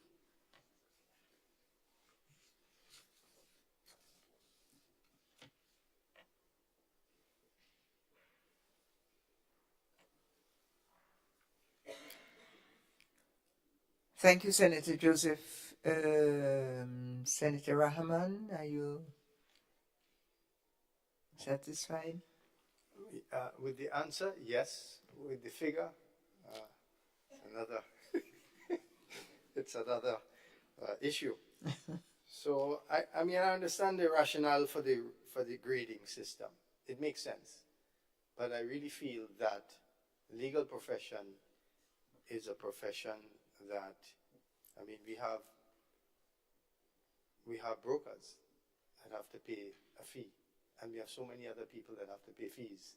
And I honestly find that the amounts are a little bit on the low side, given the nature of the practice and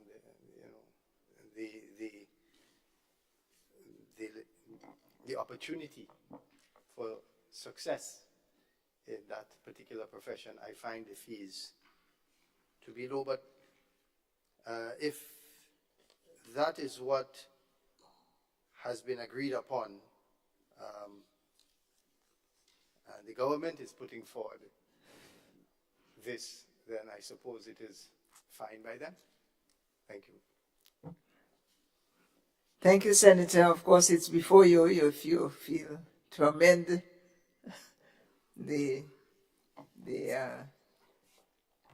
figures. Your colleague, Senator Joseph, is right across from you as I offer the floor to her. Madam President, I just rise to assure this Honorable House that based on what obtained previous to this amendment to the Legal Profession Act, I assure the Honorable House that the revenue will be far better off. Notwithstanding the figures, the revenue will be far better off. Thank you. Thank you, Senator Joseph.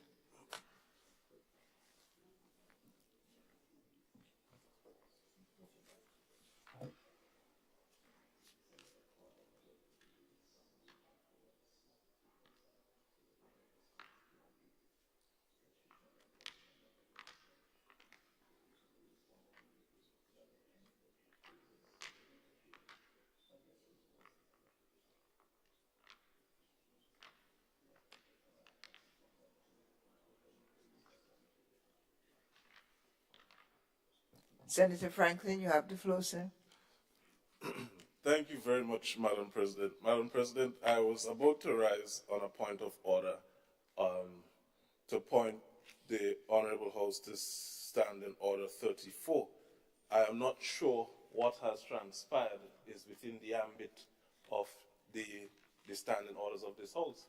The Honorable Attorney General moved the bill. She presented the bill. She spoke on the bill. The Honorable Senator Rahman engaged in debate. And then the Honorable Senator rose again to respond, and the Honorable Senator Rahman rose and responded. This is not within the ambit of the standing orders of the House. So I would like to simply urge us to remember the rules that govern this Honorable House. Thank you very much, Madam President. Thank you very much, and a warm good welcome, good morning to you, and thank you for the reminder of Standing Orders number 34. I believe at the conclusion of the interventions, Senator Joseph will summarize. That ought to be the procedure, and we stand at your recommendation to proceed as follows. Thank you much. Other contributions? Leader of Government Business, Senator Thomas. Madam President, thank you very much. I rise to support my colleague, AG, Senator the Honorable Claudette Joseph, on her presentation. I think this is a timely bill. and it's a bill that should have been attended a very long time ago. I want to assure the other side that despite the low figures that you observe there, this is the intention of this administration, to make life easy for people. And we have dealt with in the Ministry of Health with license fees and so on before, and it's relatively reasonable that the people who are seeking the opportunity to practice, we make life as easy as possible.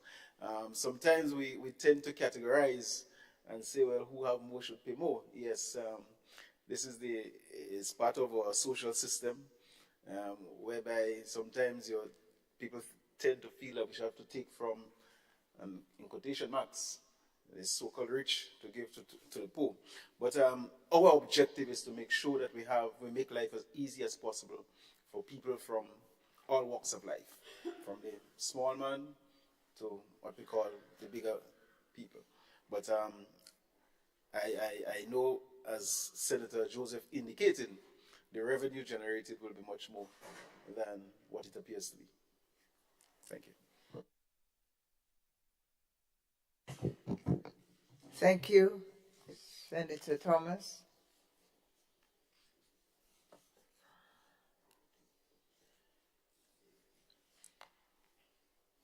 Honorable members, the question is that the bill be read a second time. Senator Franklin, you have your light on, sir. Thank you very much, Madam President. Initially, I was not going to make a contribution on the bill, but I feel compelled to do so at this point in time. And it was simply because of a comment just made by the leader of government business that the government's intention is to, quote, make life easy for people. And the concerns raised by the Honorable Rahman as relates to the cost, the actual figure, $750 as the maximum, as opposed to the $1,000. And I understand the rationale for removing one and allowing the payment of one. That's fair.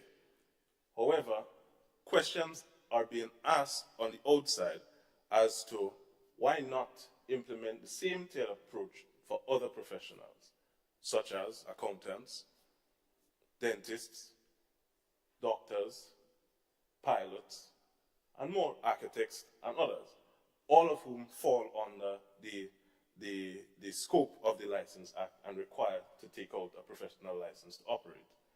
Most of those that I've indicated, the accountants, the dentists, the doctors, have to pay the $1,000. And the pilots, for example, have to pay $1,500.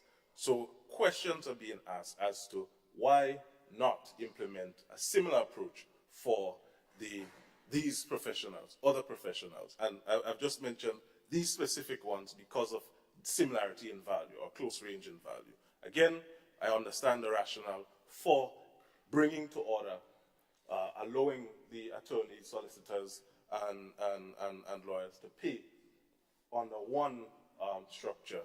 But again, some people are concerned about the value, the variance rather, between these professionals as opposed to other professionals. And I urge the honorable members to consider going forward also these professionals again in the future. So that is my contribution, Madam President.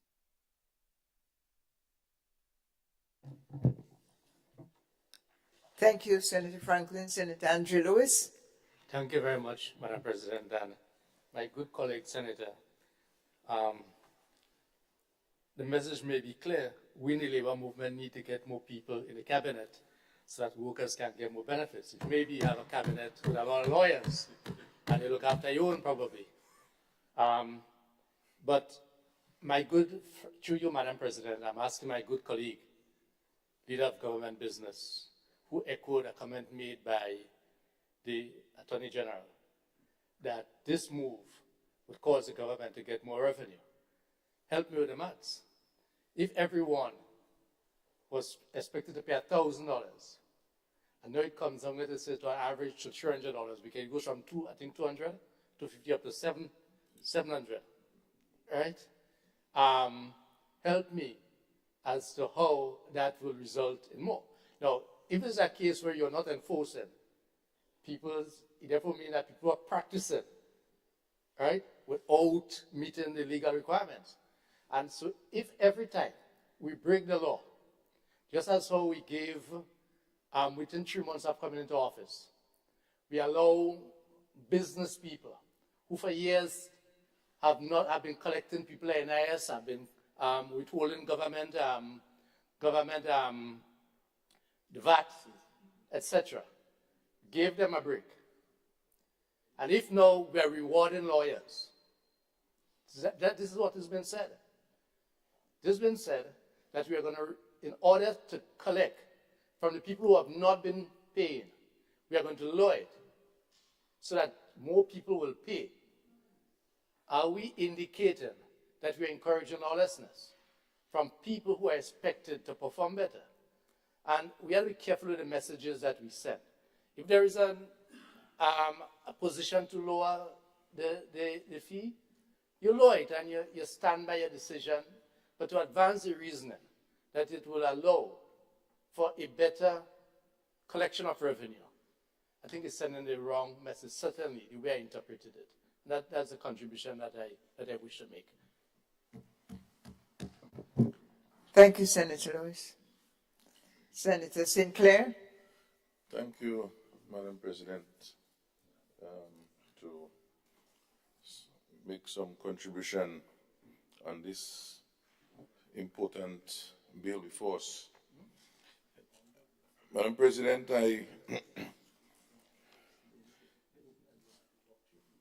I'm sort of confused, and maybe it's my own confusion in the process, because I'm hearing the matter about increased government making more money, and I'm trying to figure out how we end up there. When the premise for presentation of this motion, as I've heard, is one to what I call regularize. I think in the legal word, I think there is some word, some lupina, or some kind of funny name like that, to regularize and have everything in one.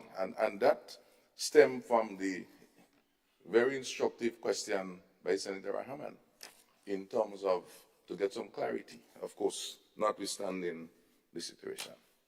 So, to me, understanding this adjustment is one whereby the government is proposing that, look, we have a legal and professional service, legal for the lawyers, barristers, etc.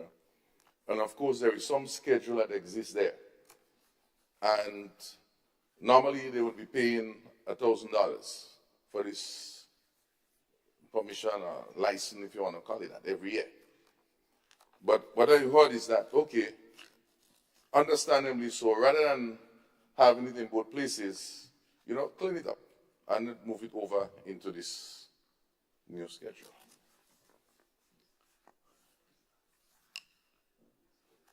But if we're moving over, I expect us to move over. I know sometimes if you're transporting things, things can fall out. And so you may end up less than what you started with. And so I think we want to secure this movement such that you don't end up with less than what you started with. Now we may say, well, no, how you get there? So I listened to my good friend, Senator Lewis, who we had very serious arguments as young boys debating at the age of 13 and 14. And so I went back to some deep thoughts and I said, but hold on. If I listen to the process for paying this license fee, is that I pay the license fee. And I'm not too sure if at the time of paying, I really need to show the certificate and the indemnity. that I'm a lawyer, I interpret that I would then get this certificate saying afterwards, it's like I could send you to pay my license. But I only going to get this license when I bring all my papers.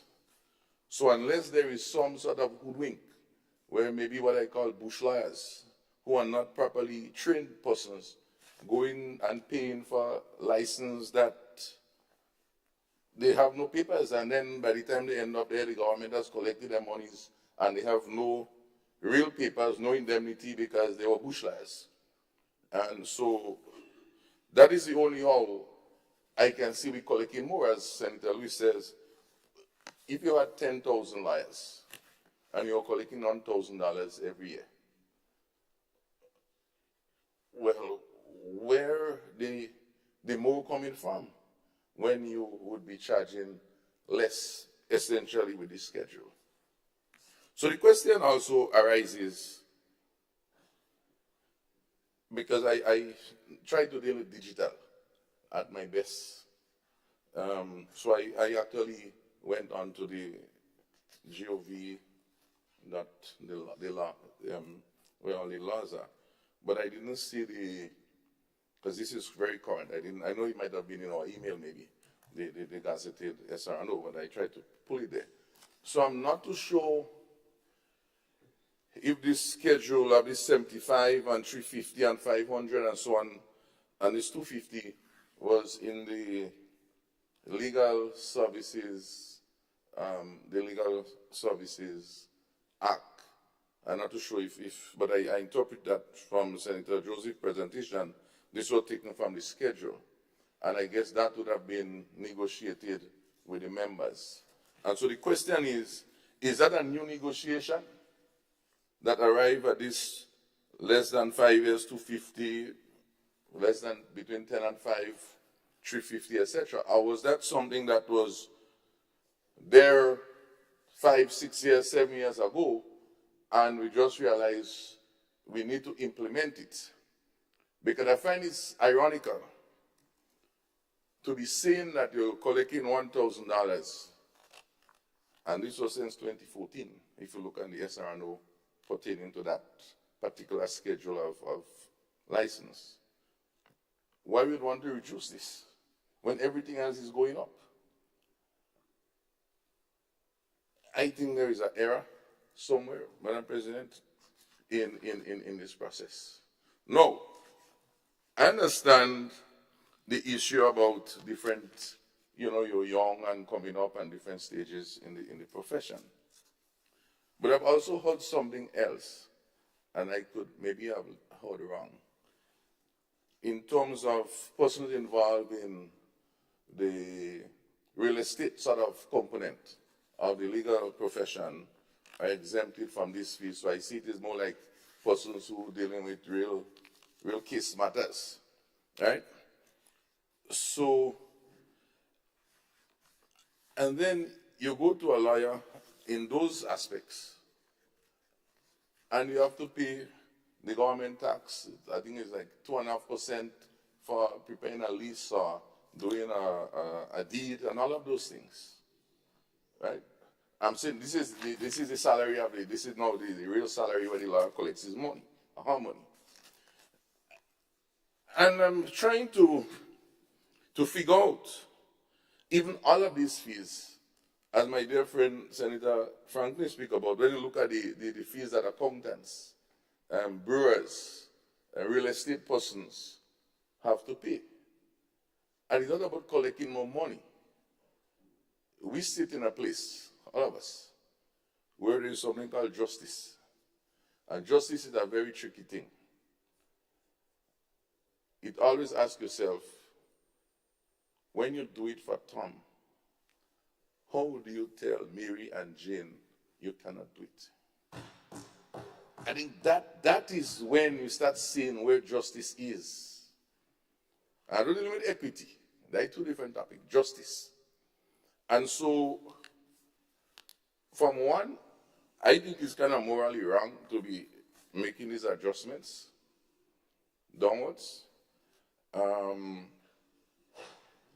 And we should transfer line hook and sinker, the $1,000, which some may even say that is not enough. And if you want to take 1,000 as the base, maybe take 1,000 as the base, and 10 and 15 years might be a certain amount, etc. There's another way also of doing this. You may want to also look at, because I'm not too sure what is the premise for the real estate person and so on, if you look at maybe the annual turnover, because these are businesses that are supposed to be registered, paying taxes, doing normal businesses, they might want to look at that as another proxy. I'm not too sure what is the standard in other countries pertaining to that. Because tomorrow we have the accountants. Tomorrow we have these land surveyors who paid $1,000 right now as to the schedule. Come and say, I just started 2 years ago. Do you what? Do we come back here and reduce? And then we find at the end of the day reducing everything and then turn around and still say what? We're collecting more money. I wasn't good at maths in school, but I think that premise, Madam President, I think need to be reconsidered. Maybe the Bar Association, etc., would have lobbied in some agreement previously, but I think from a moral standpoint and from a justice standpoint, if this question was asked by Senator Rahman and the answer wasn't forthcoming before I speak, I would have said, yeah, let's go. But I am sort of doubtful at this point. Thank you. Thank you, Senator Sinclair. Other contributors to the debate?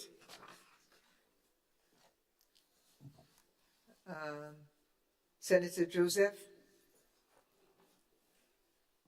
Madam President, I rise, not seeing any other microphone lighting up. So as to reply.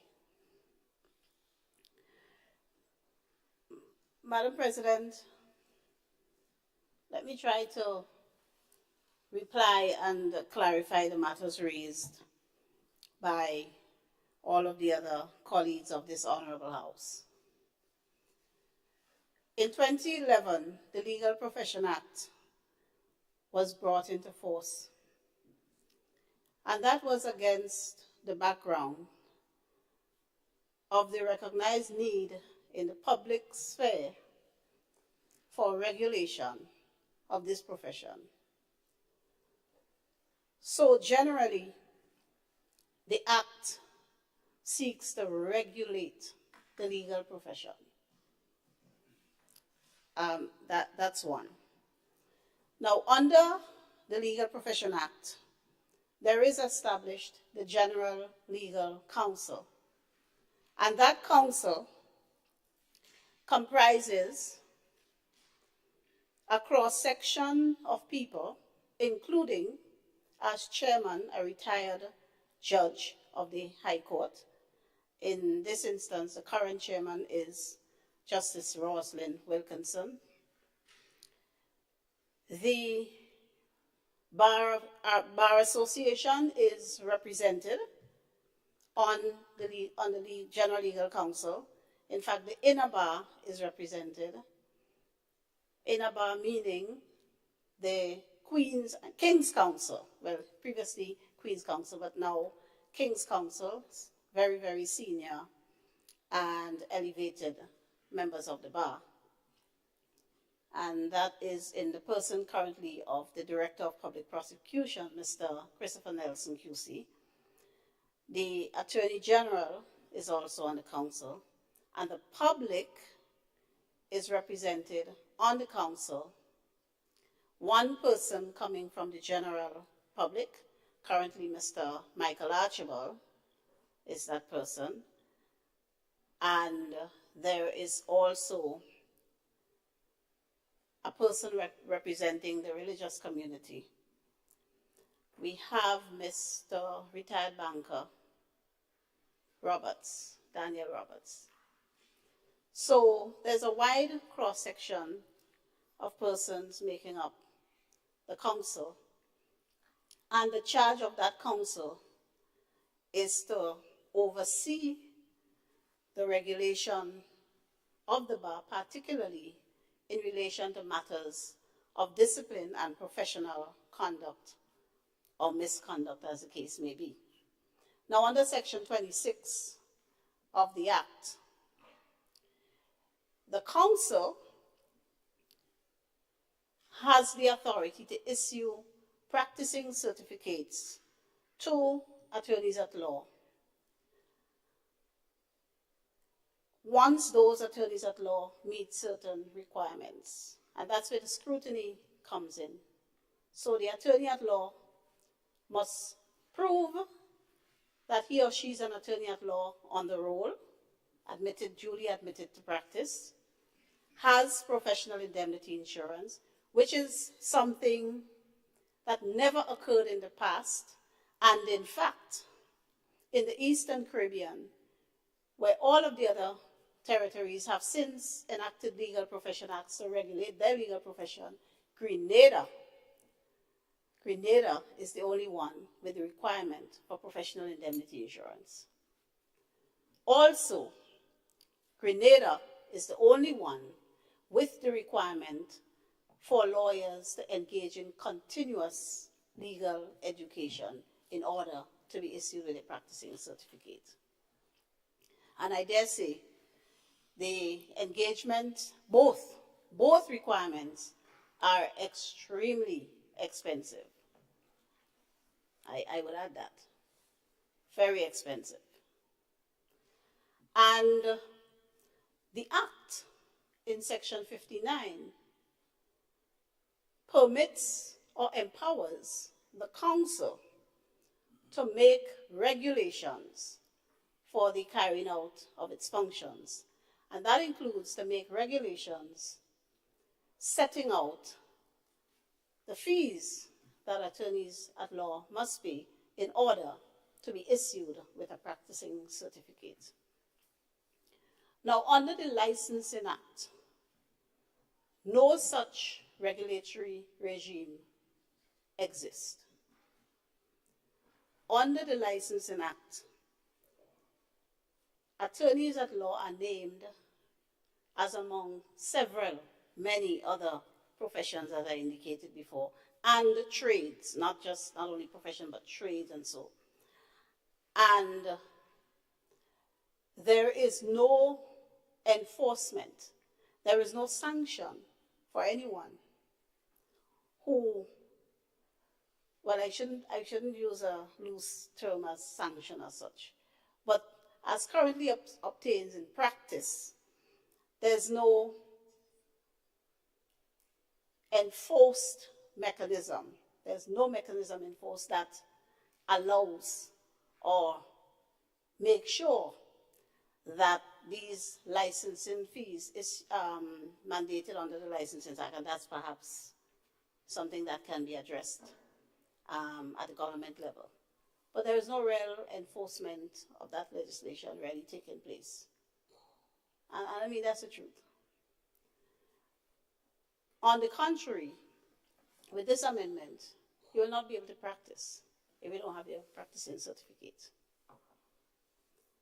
So it is guaranteed that under this regime, the fees will be paid up,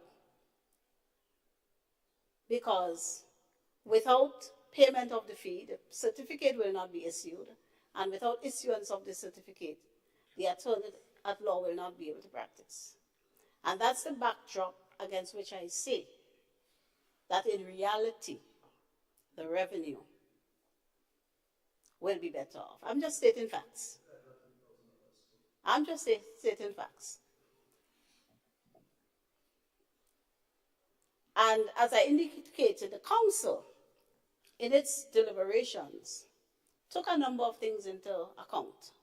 One, the unbelievable expense, ranging all up to $100,000 a year for professional indemnity insurance. We live in a small society, a small economy. And sometimes what you see is not necessarily what the reality is. I remember one old lawyer said to me, as a young lawyer, said to me, the legal profession is one where the members often starve in dignity. So what you see, not necessarily what obtains. And the council was guided by the fact of the expense to meet the requirements of the issuance of the practicing certificate, the insurance, and the continuing legal education. 29 or so members of the bar only last week attended a conference that would qualify as continuing legal education. That required them to travel to the United States and to pay their own way for so doing for a few days. Some could not attend. Also, in the profession, there was already a tiered system of payment of dues to the Bar Association. There is existing a tiered system of payment, which generally mirrors what was applied in the Legal Profession Act. So these would be additional. So in a sense, it mirrors what lawyers pay to the professional body, the Bar Association. So these fees would actually be in addition to that. So the general philosophy and rationale for the amendment to the Licensing Act is that the profession should not be asked to pay twice for a license. And I hope I've explained the background and rationale for the tiered figure, and that you are satisfied that, yeah, you got it.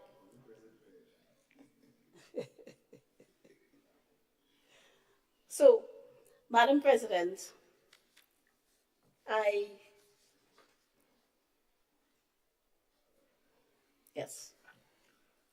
commend the bill to the Honorable House, and I must pause here to say thank you, young Franklin, for keeping us in check. Sometimes we have such a good relationship here, and we feel we could chat with each other across, but we are to be kept in check. And I would generally do that. Thank you for helping me. Thank you.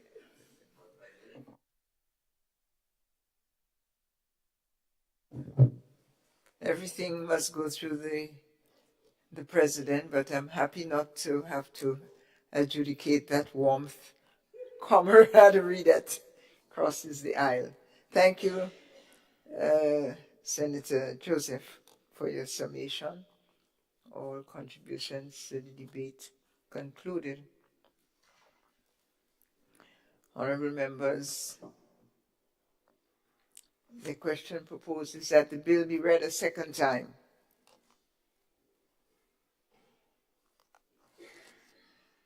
Clerk.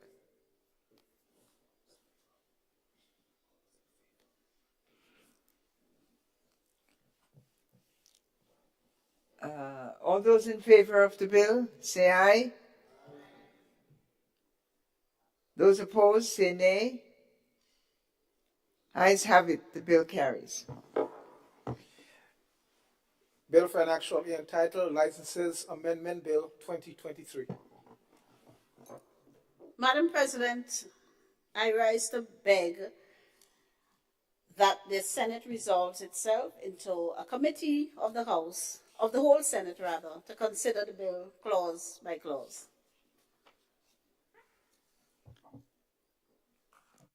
Thank you, Senator Joseph. Honorable members, the question is that the bill be read a second time and that the Senate constitute itself into a committee. All those in favor say aye. Those opposed?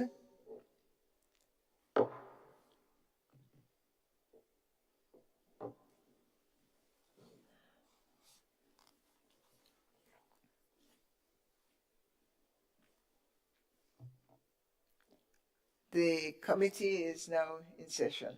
Thank you.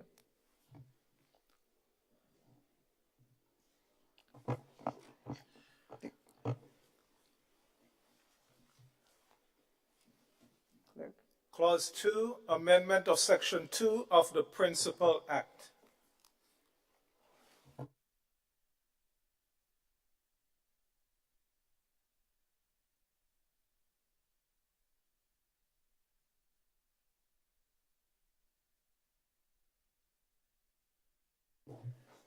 Honorable members, the proposal is that Clause 2 forms part of the Act, the proposed Act.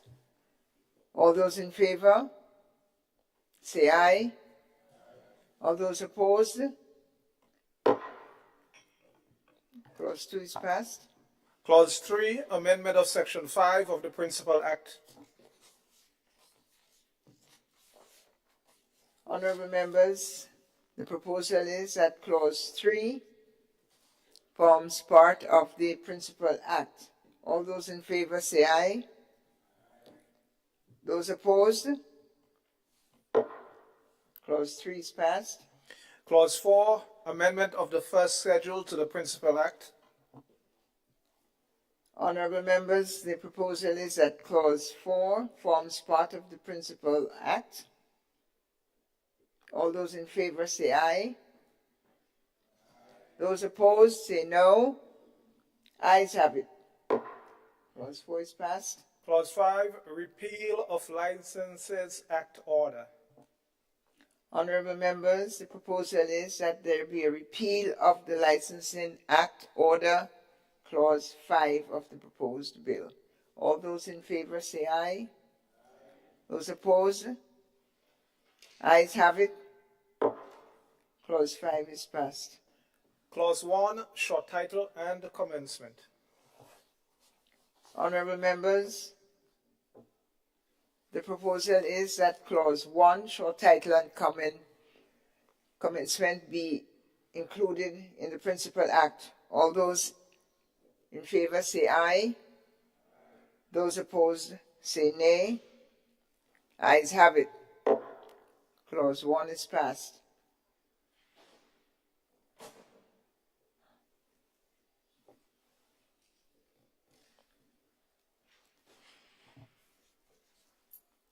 Senator Joseph? Yes, thank you, Madam President. I beg to move that the chair's report be adopted. Sorry, that the Senate resumes.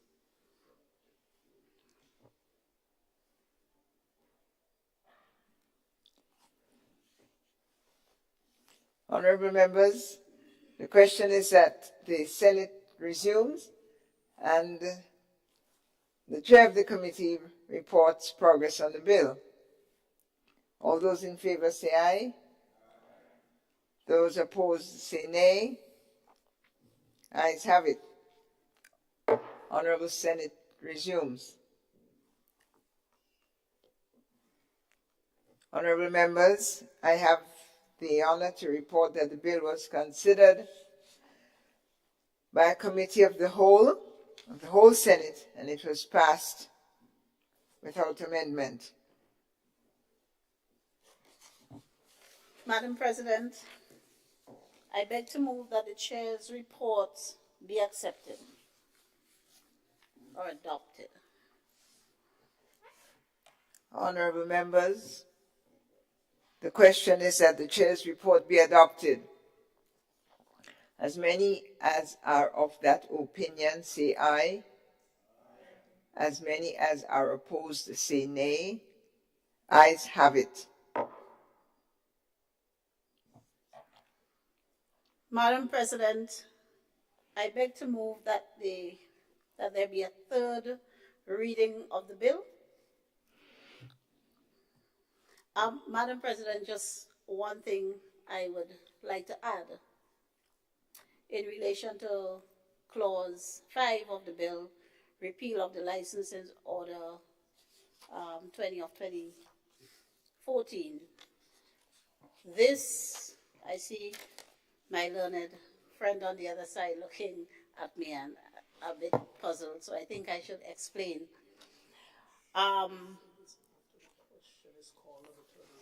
Yes, I believe. Thank you, madam. You just wait a minute.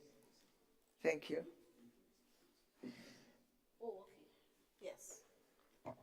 All right. So the question on the floor is that the bill be read a third time.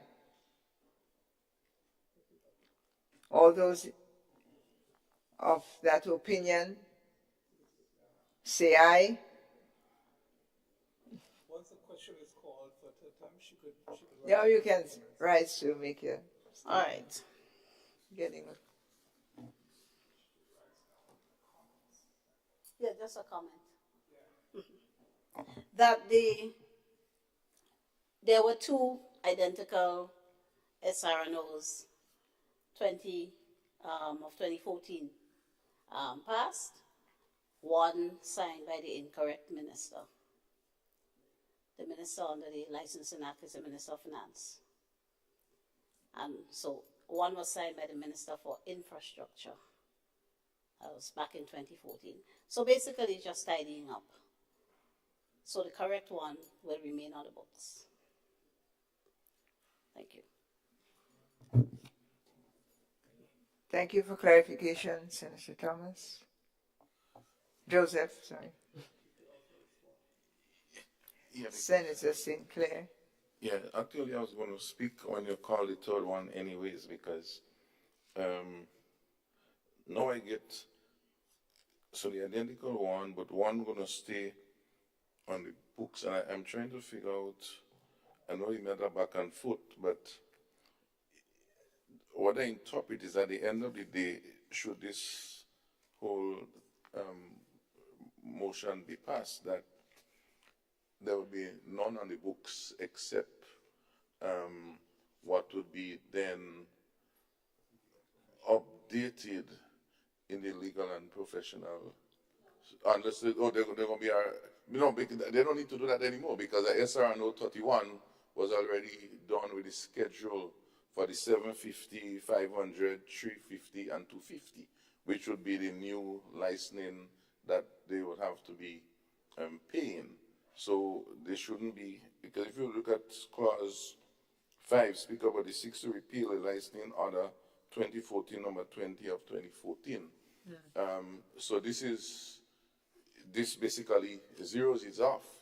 And so what I was going to stand to say, notwithstanding also Senator Joseph also spoke, which she's right to do at this point, that we be mindful of these things, what it will cause, and it caused a bigger question to look at what is happening maybe in the medical profession, because they also need to be upgrading themselves, as far as I know, with the Medical Council. And when I look at their fees is, I think dentist is $5,000, if I'm not mistaken.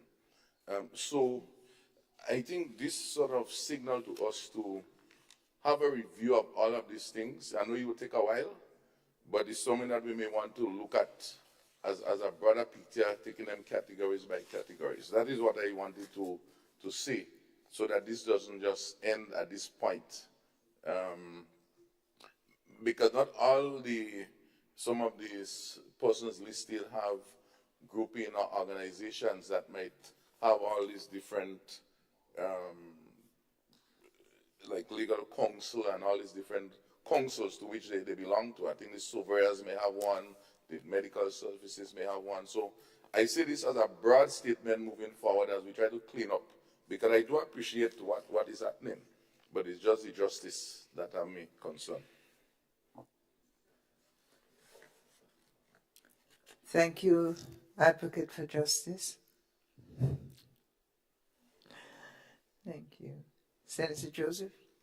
Well, Madam President, I thought I was clear. Yeah, I thought it was clear.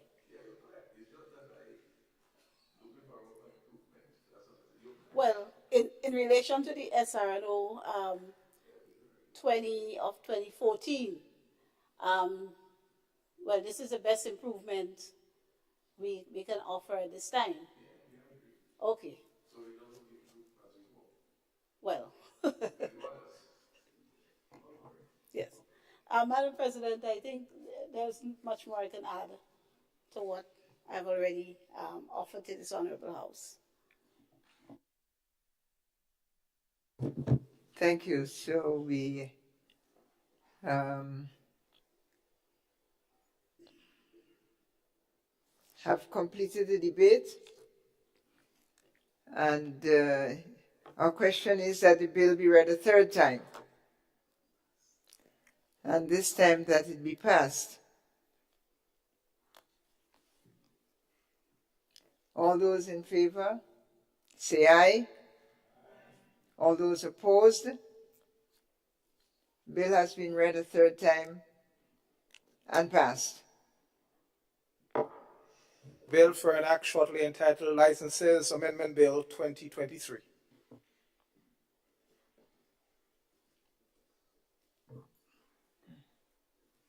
Senator Adrian Thomas. Thank you very much, Madam President. Madam President, I beg to introduce for the first reading a bill for an act shortly entitled Public Finance Management Amendment Bill 2023.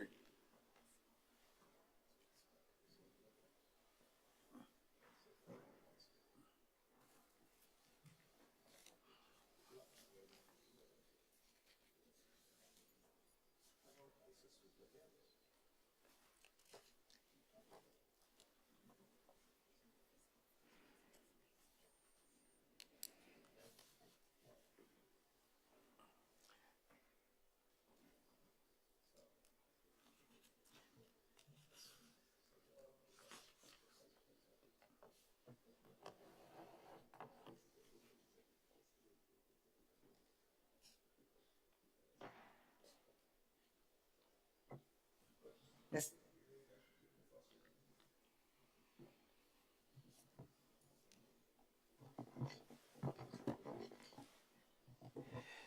A bill which seeks to amend the Public Finance Management Act number 17 of 2015, shortly entitled Public Finance Management Amendment Bill 2023.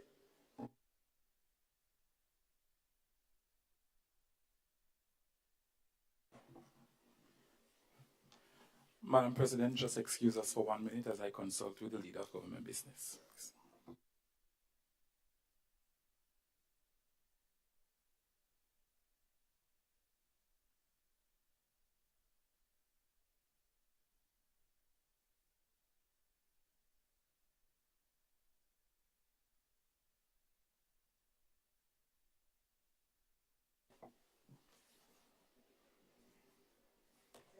Senator Lacrette, you have the floor, sir. Madam President, I beg to introduce for its first reading a bill for an act shortly entitled Fiscal Resilience Bill.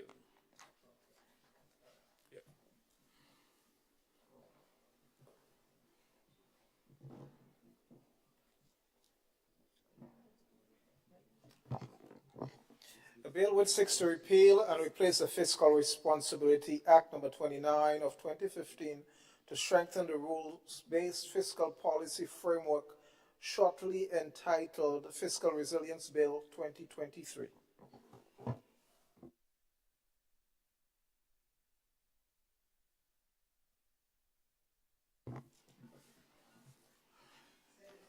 Senator Lacrette. Madam President, I beg to move that the relevant standing orders of the Senate be suspended to enable the bill to be taken through all of its stages at this sitting. Honorable members, the question is that the relevant standing orders of the Senate be suspended to enable the bill to be taken through all its stages at this sitting. All those who are in favor say aye. Those of the contrary opinion say nay. Ayes have it. Senator Lacrette. Madam President, I beg to move that the second reading of the bill be taken. Madam President, this bill seeks to repeal and replace the Fiscal Responsibility Act number 29 of 2015, which was enacted in 2015 and entered into force on 1st January 2016 and was amended in 2016, 2017, and 2019. Honorable members, please allow me the permission to give you some background re this bill. The bill is the product, Madam President, of multiple and extensive consultation and reviews of the Fiscal Responsibility Act 2015. The first of such review was conducted by the Ministry of Finance internally in 2018 with a view to, 1, proposing amendments to clarify ambiguities, introduce specificity, ensure consistency with other legislation and policies, and B, injecting more realism into the Act to better support the day-to-day fiscal operations of the country. The findings of this review, Madam President, members of this Honourable House, were discussed with the Fiscal Responsibility Oversight Committee, thereafter named FROC. The FROC acknowledged various shortcomings and proposed a repeal and replacement of the 2015 Act, the FROC's 2018 report. End of quote. The 2018 review, Madam President, was also followed by a technical assistance mission of the International Monetary Fund, thereafter IMF, in May of 2019. The IMF's findings, Madam President, supported the recommendations of the Ministry of Finance for legislative reform and comprised additional recommendations, reformed measures to strengthen the fiscal framework. Madam President, however, at that particular time, no decision was taken by the present government of the day to implement the legislative reform. The amendments dated 2016 and 2017 and 2019 did not address the matters identified. Moreover, Madam President, honorable colleagues, in 2020 to 2021, during the COVID-19 pandemic, it became necessary for the Ministry of Finance to re-examine the provisions of the 2015 Act to determine the most fiscal response, the most prudent fiscal response within the legislative confines, which posed challenges at that particular point in time. Accordingly, another IMF assessment was conducted as part of the IMF's annual economic surveillance mission for Grenada in 2022, which reiterated the need to simplify the fiscal framework, clarify ambiguities, introduce specificity, and ensure consistency with other fiscal legislation. Madam President, following the IMF's assessment, the Ministry of Finance requested another technical assistance mission to review the 2015 Act. In the context of post-COVID-19 era, the 2023 IMF assistance mission occurred in April of 2023.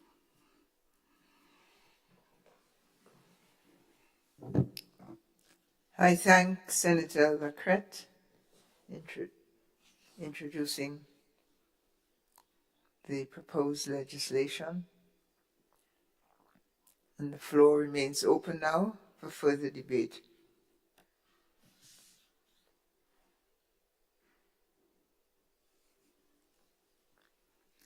Seeing no request for the floor, Senator St. Clair, we are speaking on the Public Finance Management Amendment Bill. Is that correct? No. Fiscal resilience.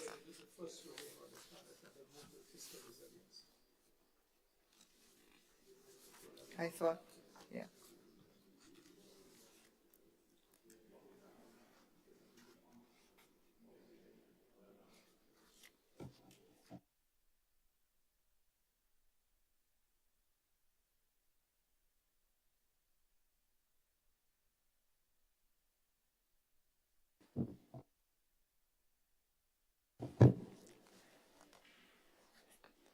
Thank you. Thank you, gentlemen. We really are debating the fiscal resilience bill. Correct? Correct. Senator.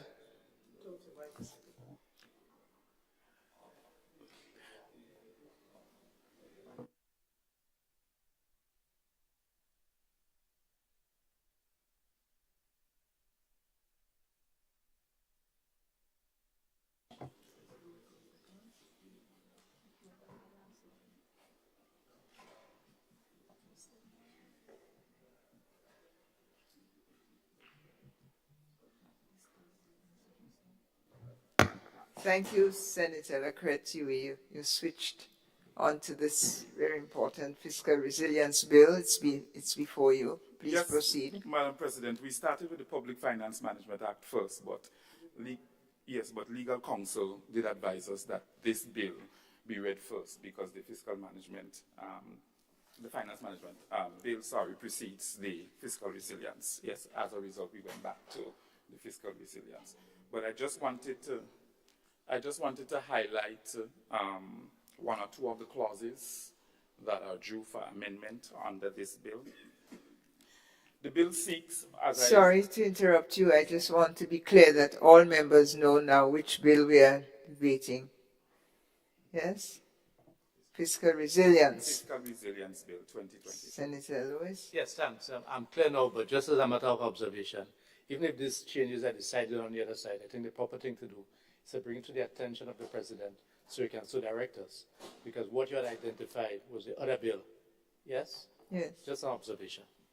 Thank you. Thank you. I have no. And we are in the second reading now. Excuse me? We are in the second reading. We are in the yes. second reading of the fiscal resilience bill. Yeah. And we have currently set aside the public finance management bill. Yes. We'll return to that. Okay. Thank you. Proceed. Thank you, Madam President. Part 1 provides for the preliminary provisions and contain clauses 1 to 5. Clause 1 provides for the short title, and Clause 2 provides for the interpretation action, including definition for terms. Clause 3 provides for the scope and application. Clause 4 provides for the relationship between provisions and the Public Finance Management Act 2015 and the Public Debt Management Act 2015. Clause 5 provides for the objectives. Part 2 provides for the establishment of a fiscal responsibility framework, including fiscal rules and targets, and contain clauses 6 to 9. Clauses 6 provide for some measures that the government must employ to facilitate its compliance with the fiscal rules.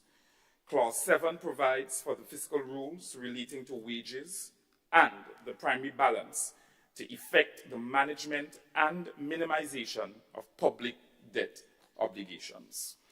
Clause 8 provides for targets to ensure progressive minimization of public debt obligations and improve the government's capacity to satisfy its debt obligations. Clause 9 provides for the suspension clause to empower the minister to suspend fiscal rules and targets in specified circumstances and for the subsequent institution of measures to restore compliance with the fiscal rules and target. May I continue, Madam President, or we get the gist? Please continue. Thank you. Part 3 provides for the facilitative and supervisory functions of the Minister, the Statistical Office, and the Fiscal Resilience Oversight Committee, and contain clauses 10 to 19. Clause 10 provides for the duties and powers of the Minister for implementation and reporting, whereas Clause 11 provides for the Statistical Office established under the Statistics Act to maintain and generate data that informs the appropriate measures to be taken to effect compliance. Moreover, Clause 12 provides for the continuation, composition, and duties of the Fiscal Resilience Oversight Committee according with the schedule, or in accordance with the schedule. Clause 13 provides for the monitoring mechanism of statutory bodies and state-owned enterprises in light of the definition of public debt and to ensure prudence in fiscal risk management in the public sector. Part 4 provides for miscellaneous matters, including confidentiality in exercise of the responsibilities, Madam President, and powers of the Minister, and contain clauses 14 to 17. Clause 14, Madam President, honorable members, provides for confidentiality and information generated in furtherance of compliance with the provisions, including sanctions of public officers who disclose such information without authorization. Clause 15 empowers the Minister to make regulations to give effect to the provisions. Clause 16 provides for the repeal and for the repeal of the Fiscal Responsibility Act number 29 of 2015, and Clause 17 provides for the transitional provisions in light of the repeal under Clause 16.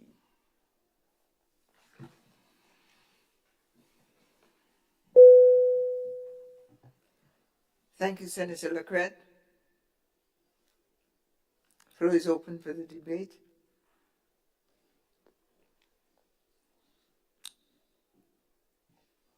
Senator Salim Rahman. Thank you, Madam President, and thank you to my colleague, Senator Lacrette. A few comments on this fiscal resilience bill. With regard to Clause 7, wage rule, considering that a previous wage ceiling of 9% of GDP was recommended by the IMF, and considering that it was upheld for many years, considering that the financial implications of COVID on the finances of business and government alike has changed, and considering the new recommendations of the IMF, considering the value change of money and inflationary pressures over the last few years, it is understandable that government would seek to move the percentage point up to allow room for growth in wages of existing public servants and new areas of governance needed to operate a tighter ship or a more efficient public service. The private sector is aware of this and supports it in principle. What has not been sufficiently clear or explained is why 13%? Why 4 percentage points, or not more or less? The why. What we want to caution against, which we have seen before, which is one of the reasons why the limit was set in the first place, is a bloating of the public service, which can add to the financial obligations and pressures of government, which, if not carefully managed, can negatively affect the financial performance and the ability to pay down the debt in a prudent manner. So just a little caution. I'm sure they're doing their math. They have good people in the Ministry of Finance, I know. That said, I want to make a recommendation to them that performance-based evaluations are necessary tools used by the private sector to determine efficiency and competence, among other areas, to measure performance and general value for money among employees and departments.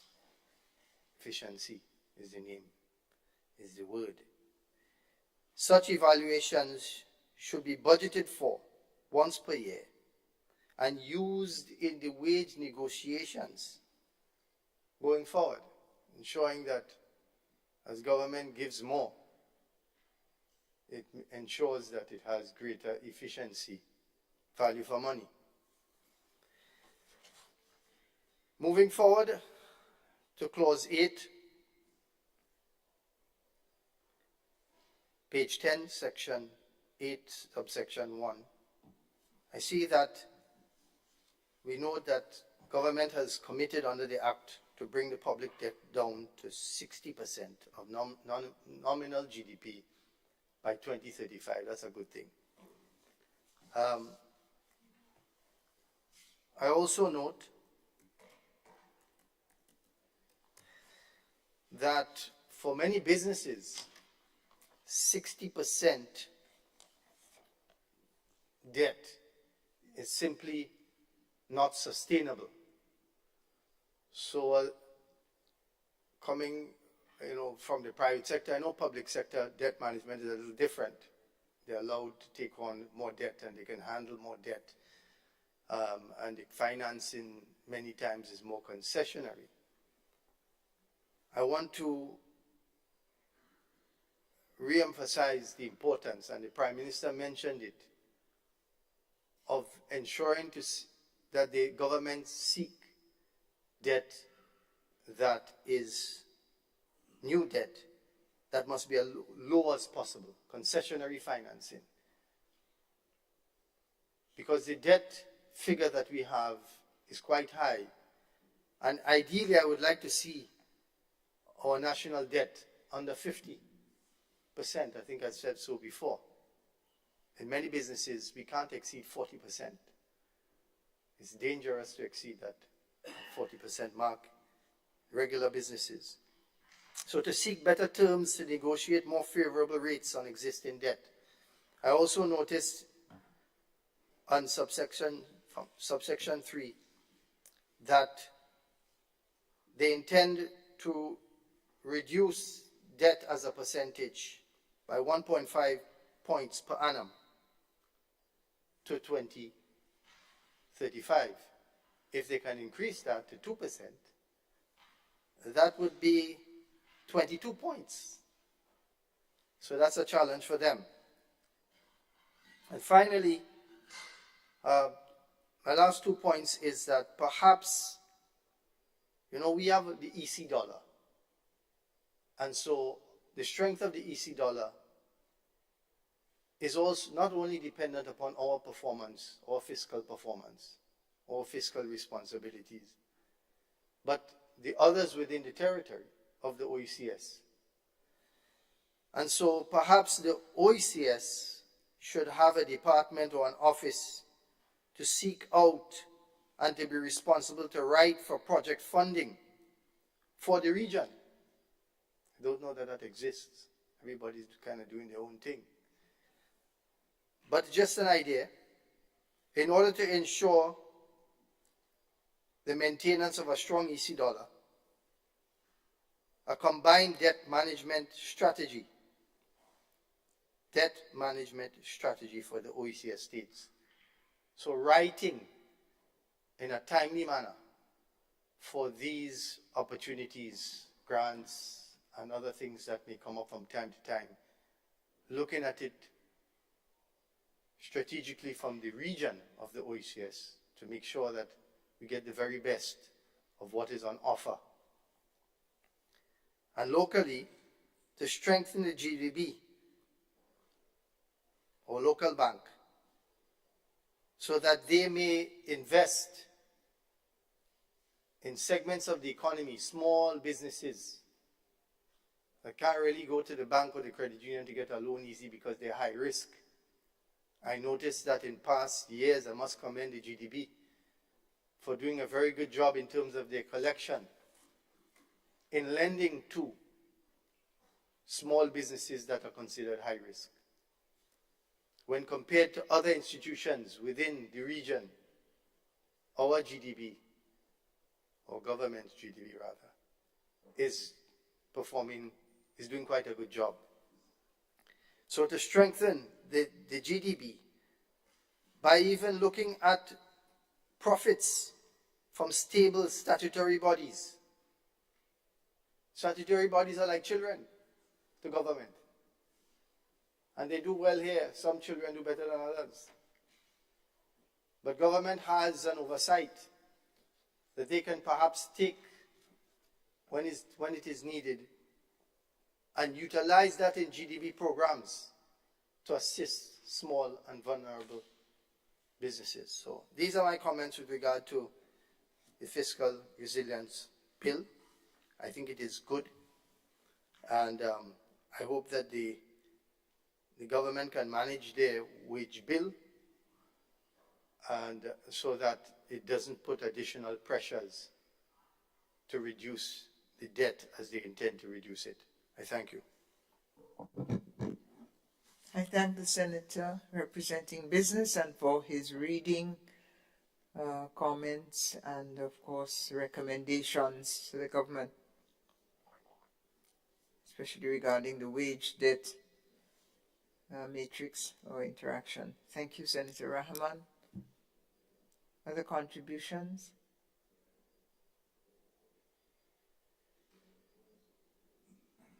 Senator Sinclair, representative for farmers in the Senate. Thank you, Madam President. A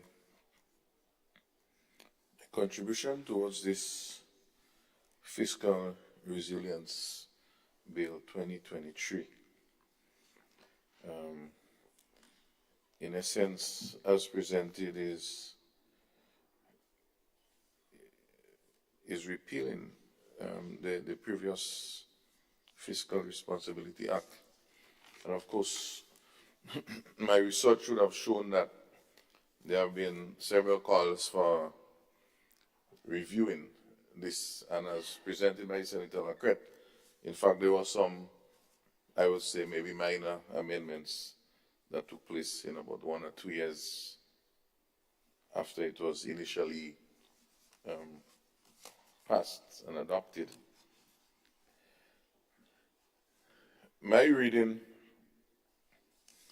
is that locally at the ministries, the ministry technical team would have observed, as with anything else, as you start working on something, you start realizing that there is modification, updates, and I think COVID-19 and so on would have sort of bring home the reality of urgencies, plus that of the IMF, who is monitoring us very closely, would have collectively agreed, along with the FROC, Fiscal Oversight Committee, that some changes were needed. The question of the name, because the name is always a very important thing. For some persons it doesn't matter, but the word resilience is a serious transformative word in the context of what this bill intends to do, as presented by Senator Lacrette. And resilience is not only about in the happening, but is in the post of the shock.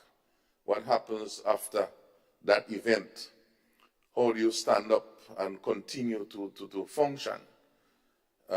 So, as the elder folks will say, we need to save for the rainy days. Essentially, that's what you're saying. How do you cut and contrive such that if something happens, you have something to fall back on? And that is the context of understanding resilience. And it's the context of when you look at the IMF reports, the last one in 2023 actually, June I think the report dated, it speaks about how you handle aftershock. In fact, it was interesting that in my reading, it speaks about even the previous administration able to survive through that hard economic time, rising oil prices, rising food prices, was because of the savings and other tools that were able to be pulled out of the act then. However, the issue was, whilst he was able to survive during that shock, what happens after? Is there blood that you can get from donors to keep you going, right? So this resilience part, I see it as taking another step in the whole fiscal discipline of the country. And so this is the context that I'm seeing it in line of what the World Bank is saying. And I say this to say that, so I listened my good friend Senator Rahman speak about the wage matter, and he said, our farmers are agreeing with this proposed $60, right? And we speak about other rises in the wage bill, and the moving from the 8%, 9% actually as a cap in terms of allocation to salaries and wages to 13, in essence, is building a capacity for resilience in some form of format, whether you need more persons, whether you need increase in different salaries payout. So those adjustments would have been calculated and properly organized. So I'm not really worried about that. The issues with providing more oversight on the statutory bodies, state-owned bodies, because of course we know debt incurred by those institutions are basically government debts, technically, because they are children. And so the oversight, the contributory factors, I think those are already built in certain ways, is good, is very good. In terms of what percentage for the debt and all of those things, I see this as a matter that needs to be in constant review based on the dynamics, and there should be models that exist such that if oil prices rise up, if the CPI gone, the consumer price index goes one way, how do we make those adjustments inside of there? And so I don't see us, for example, say having to maybe come back to have a discussion on whether we should be 10% or 5%. So even if you read through the document, I would take it that the 13% is there, but there is windows for making those maneuvering. And the question is, where am I going with all of this? I'm going there with all of this because I'm concerned about the resilience as the IMF is concerned about.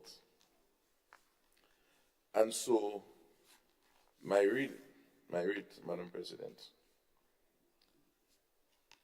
that the IMF is saying to us that there is something that they refer to sometime in 2020, referred to as a disaster resilience strategy 2020. The big document of 100-something pages, which underpins this recommendation and support for this change that they are speaking to. And what it is saying to us is not just about this bill. This bill here is minor.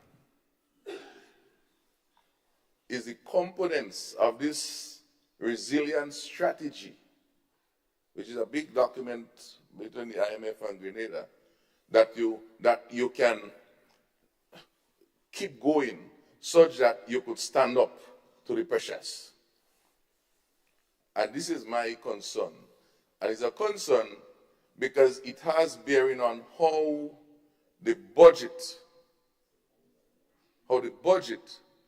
is handled to ensure that those activities, because there's a recommended matrix, a matrix actually as to things to be done to able to support this this matter. And so, for example, they speak about issues about supporting what you call the catastrophic risk insurance, the cost, the one for fishermen and fisher folks. I know within Cocoa and Nutmeg we are discussing the issue of crop insurance there. So the issue of how does the government budget support these activities will determine how hard in the aftermath of a shock you will be able to get her back and running without interfering with the finances of the country in a significant way. But more so, Madam President, he speaks about the issue of climate change. He speaks about the issue about we need to move towards renewable energy and geothermal energy. He speaks about issues about coastal erosion. He speaks about the issue of the linkage of agriculture and tourism, and how do we ensure that we have more airlift that can benefit agriculture, so that we can able to be more resilient. He speaks about, Madam President, which I wouldn't go into much because my fellow senator in the Labour may touch that, the issue of the wage bill, the issue about reforms with NIS, the review with pension, because all of those things adds up to government expenditure and all the simple word that we say in debt. Those are debt. Those are debt. He speaks also about the level of transparency with the CBI program in terms of how much money really is available that the government can use for different investments. Not as grant, I think it was fixed in the last 2023 budget, not as grants, but they are, I think there's non-cash and non-tax income or something like that. The transparency, the National Transformation Fund, those are the things that sort of trigger my interest in this here as a good document, because those things that I mentioned and more need to be done well. Otherwise, the resilience will not be what we're looking for. And that to me is a message I think we need to understand, and also the policy from the government and from our public servants within the ministries, knowing that when you're doing your budget and the budgeting and the planning, we cannot afford to be leaving out key things. We cannot afford to be minimizing, say, well, let's put 200,000 for that man.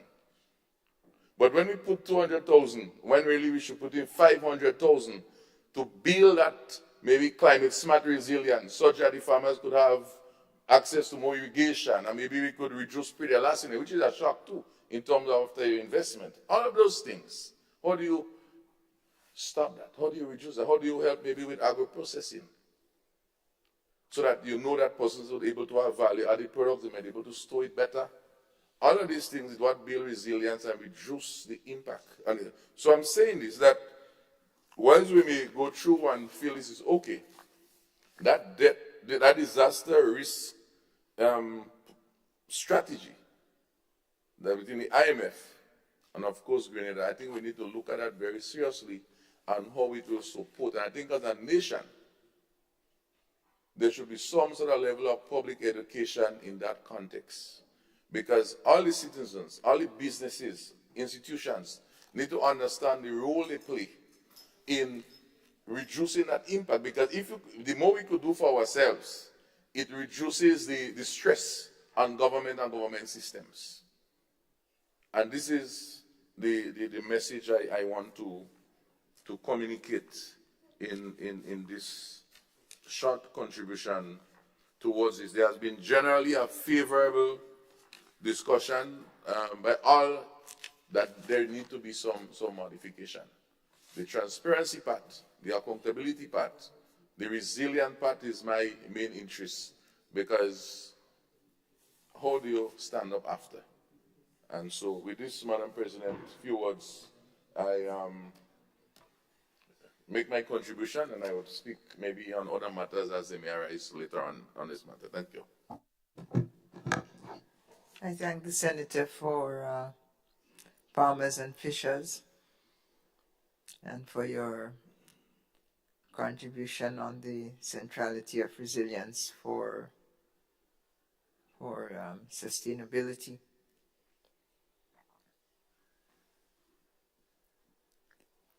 Other contributions to the debate, distinguished Senator for Workers, Dandre Lewis. Thank you very much, Madam President. And thanks to the Senator for the presentation of the amendment to the bill. Labour has always indicated the support for guidelines in terms of managing public resources. This is on record. However, we do have certain concerns that we have had in the past and continue to have that we have not seen addressed. One of the immediate concerns that I see here, and I guess when the government side responds, and may be able to clarify it, is that the new amendments may be included. Let me rephrase this. Under the definition of the wage bill, in the existing act, pension and NIS contribution is excluded from what is considered as the wage bill. And we'll see the importance of the link for this. In the proposed amendment,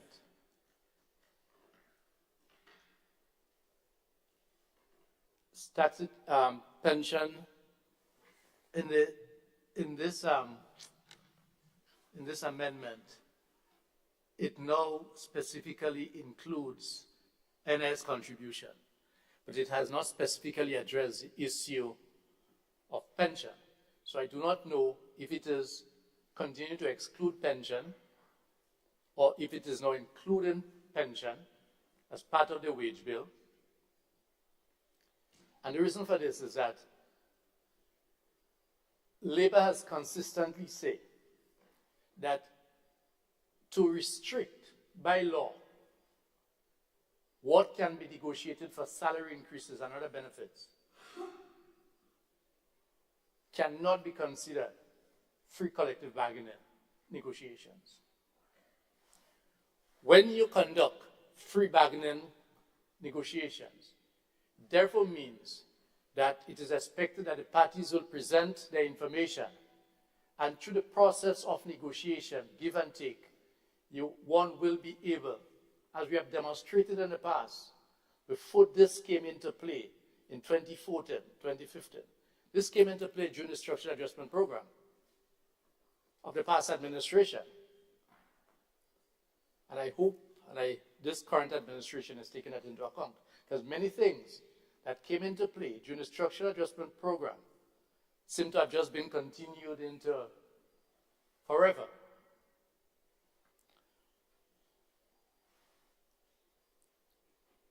This section 7 can be the trigger, has been the trigger, and can be the further trigger for industrial unrest. Because if, for instance, as the past administration have admitted, and this current administration has admitted during the process of negotiations, that workers deserve to be paid more, but they are restricted by the Act. Listen to me. They're restricted by the Act. What do you leave of us to do? We have negotiated with countless private sectors. We have negotiated with the governments in the past. And we have been able to reach agreement without a law standing over our head that prevents free collective bargaining agreement. As a matter of fact, Labour is known to have taken many one-off payments in the past that has not been added to the salaries of our members. Through you, Madam President, and my colleague here, as a former leader in the movement, senior person, knows that. So the question would arise, why is it necessary to put into law a restriction, even before negotiation commences, as to what one can get? This current government is on record through the government negotiating team for admitting that they could have paid more salary increases, especially in year 2. Sad to say, it is only the Technical and Allied Workers Union that has pursued this matter to the level of the minister, because workers have been shortchanged. Workers have been shortchanged because the government negotiating team has admitted and has accepted that for whatever reason, they did not want to pay more than the 4% in year 1. And we all said, okay, we can, because it's negotiation. But then they can pay more than 4% in year 2 and year 3. Year 3 is 5%. But, and I'm saying this here, it is only the Technical and Allied Workers Union that has taken up the government on this offer, that they have withdrawn. That's why we are before the minister. Yes? And it is a disservice to workers. And the state making it clear. Here you have an employer saying that, look, yes, we can afford to pay more, even within the ambit of the existing law of the 9% of GDP. Even within that restriction, they could have afforded to pay more. But using whatever influence, and employers does that, but one do not expect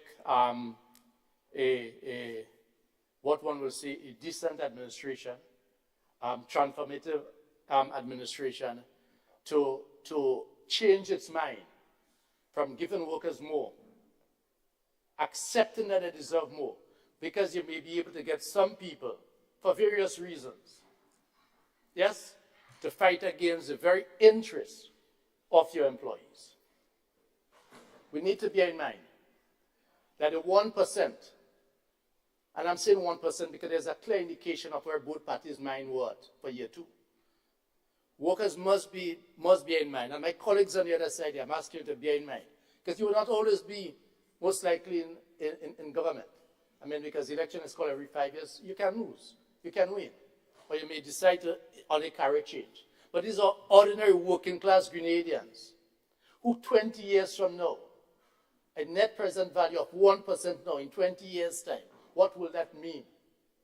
1, for pension, so that when our workers retire, they will go home with a better pension. And 2, for the quality of life.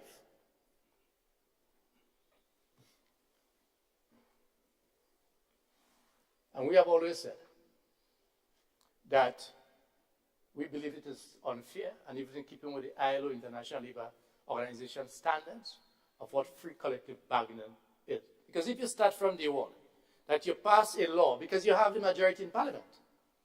So whether you have 15 seats, or whether or not you have 8 versus 7, we understand how we stand on the side of the administration that we support when we come to this house.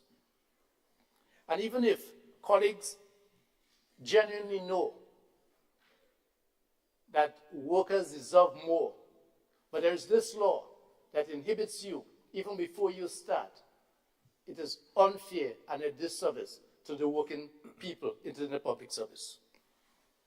So the labor movement is calling not for 13%, yes, 13% is an increase, but we are calling for the removal of any restriction on the negotiating process.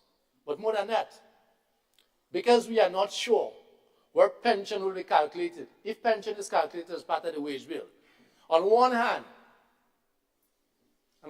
you may be saying that you're increasing the amount that can be spent on wages. But if you're now including pension, it therefore means less will be attributed to what you call your basic wage. And I'm going on the premise, because certainly in the existing Act, under the definition of a wage bill, pension is excluded. And because it is not clearly stated here, if it is included, it therefore means that you will now be faced with having less amount under law, not affordability. Because the issue many times is not affordability. It is a question of the distribution. And because you now have a law governing what you can distribute to the workers, they can be and they will be negatively impacted. So we continue to call for this so as to lessen and reduce the possibility of industrial unrest whenever we come to collective bargaining. We agree that statutory bodies, any business, all business, needs to be properly managed, and it is good to have oversight. And that is why we are at a loss as to why over 1 year after the relevant process was followed, and why after the relevant minister and ministry got the signature of the workers' representative who should be representing Graveland Concrete on the board of directors, up to now, they have failed to have the workers' representative perform. We have had all kinds of issues as to what is taking place within Graveland Concrete. And we wonder reluctantly whether or not there are things that they are trying to hide from workers and the nation. It cannot make sense. Since October, November last year, after the workers nominated the worker representative on the board of directors of the Graveland Concrete, and after that was communicated to the relevant ministry, and after the ministry sent the relevant correspondence to the worker representative, who attached his signature as accepting the appointment, the workers are yet to have the representative perform. And despite everything that we have done, except going public, and probably we have failed. Probably we have failed by not taking to the streets. But we want to ensure that we do everything, because this is a new administration. Yes? We want to make sure that we do everything, because there are times, once that trigger is squeezed, you can't control many times what comes out and where it goes. We are at a loss. So we agree that the statutory bodies, because we are speaking government here, and government as a whole, need to be properly managed, need to have oversight. And we call for that, because the better these departments are managed and run, is the better we ought to perform, and therefore the possibility of having more, so that the workers can get a better return in terms of benefit, is best for the workers and ourselves. So we support that. There's absolutely no doubt about that. But then explain to us why up to now, despite all the interventions that we have made, at all levels, including the highest level, that this matter is not yet resolved. The workers are tethering. And there are other issues there. The workers are tethering. The workers' representative on the board of Graveland Concrete that has been making headlines and headlines and headlines have not been given, have not been allowed to perform. So in supporting this year, we are saying, you must not only talk the talk, but we have to walk the walk. So we give our support.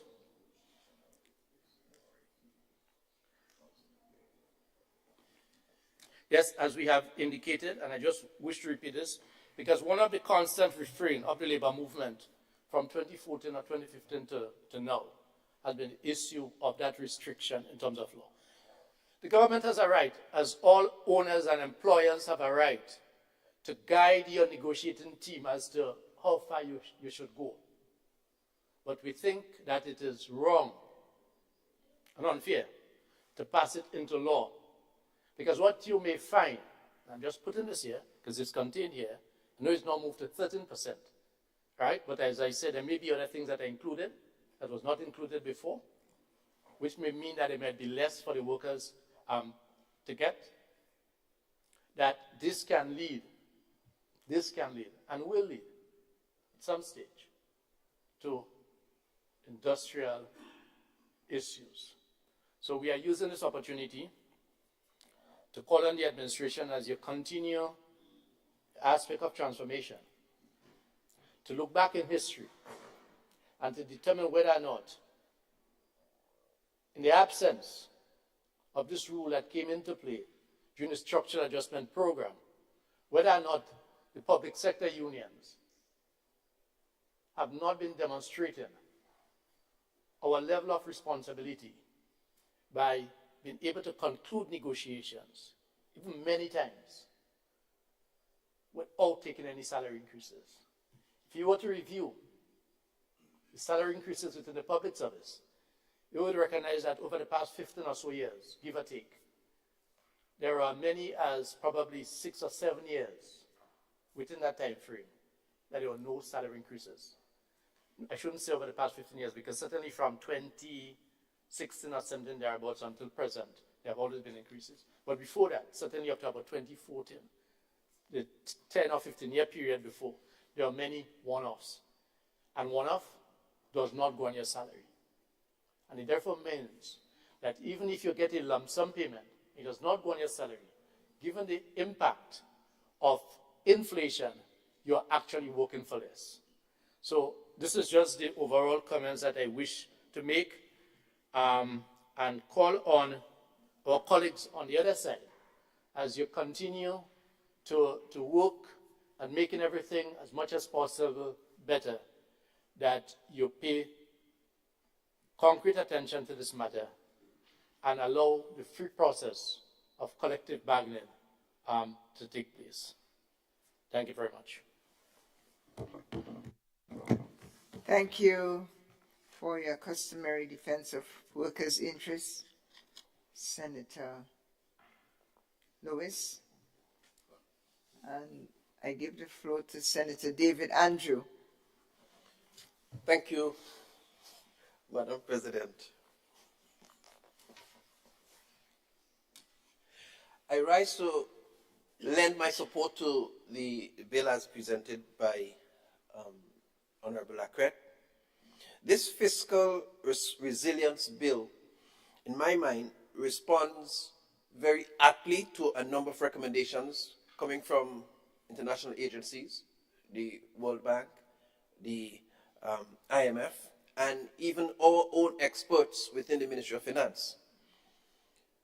Careful review of the previous Fiscal Responsibility Act would reveal that there were several constraining factors, several things that left areas of ambiguity that brought question into the validity, the reliability of some of the very things that we felt came out of it. So the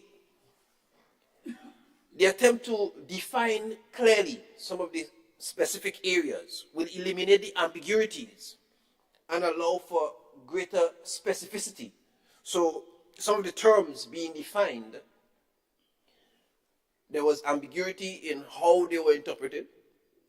And so when you hear a figure quoted, when you hear debt, without a clear understanding that it probably included all those statutory bodies and all these other things, probably the figure that was reported wasn't a real reflection of the economic state of affairs. And so that section that deals with redefining and creating this specificity for many of those terms serves to make this document a lot more reliable. And so it's commended. Then even the issue of public debt and statutory bodies. We know clearly that there have been statutory bodies, like the Marketing and National Importing Board, that government had to spend millions of dollars to absorb the debt obligations for. And from my understanding, they were not calculated inside the original debt calculation. But this resilience bill addresses these concerns by the way they redefine the terms, and it's highly commended for that. Section 7 and the wage rule, its adjustment from 9 to 13%, and Senator Lewis, the Labour senator, talked about the pension and whether or not it's included. But not only is the pension something of concern, but the fact that we have negotiated wage increases for the next couple of years, and we are currently undertaking the minimum wage review to become implemented in 2024 with approval. Now, all of these money and spending related documents and positions require all the more that we have fiscal management, fiscal prudence, and fiscal responsibility in managing. And so while I could agree with the spirit of the Honorable Senator's statements, it might be premature, probably even reckless, to just move from 9% constraint to total open floodgate. Because in the middle of all of that, Madam President, we have not talked much about the productivity discourse, which is a critical element to sustain any of these things that we're talking about. The increased salaries that we propose, the increased minimum wage, and the negotiated salaries 445 that we talk about, and the freedom to negotiate widely, that must be premised on the discourse of increased productivity, because that's the only how the genuine resilience and strength of the economy can be guaranteed.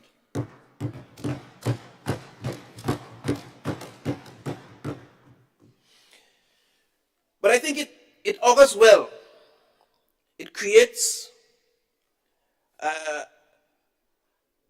an atmosphere for a predictable industrial climate, because the fact that even before the end of the budget year, there needs to be engagement with the bargaining agents to complete the bargaining agents. That's in that section as well, at least a year before it becomes effective. And when all of those things there, it creates the atmosphere for a very predictable industrial climate, and that augurs well for economic stability and continued growth in the country. I want to quickly add to that even the suspension clauses, section 9, it allows for a more nimble and responsive adjustment to shocks. Obviously, as small, in fact, as big ocean, small island states, we are subject to lots of shocks, sometimes external variables that we have very little control over. And when examining the suspension clauses, they indicate a more nimble ability to respond, which will in fact increase our ability to bounce back.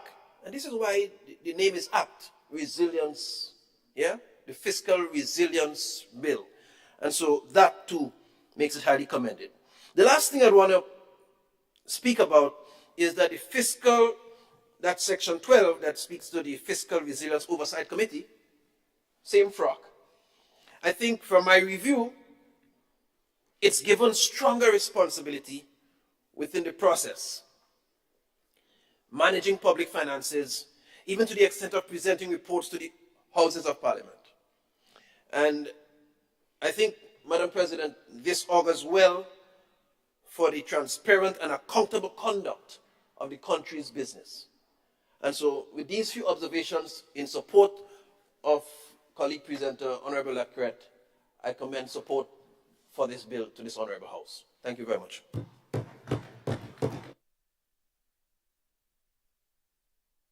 Thank you, Senator Andrew.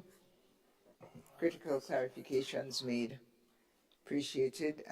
We pass the floor to Senator Franklin, Neelan Franklin. You have the floor, sir.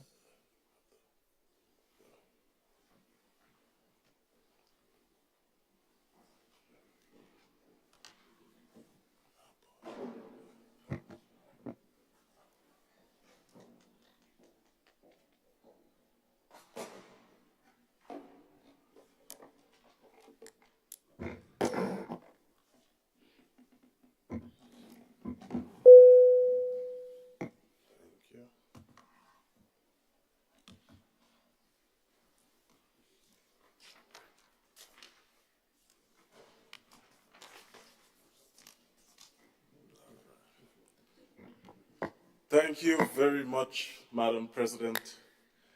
Madam President, before I begin officially my contribution to this debate, I would like to take the opportunity to congratulate those students who will be graduating at from TAMCC today. An awesome job done to them and their parents who stood by them. Madam President,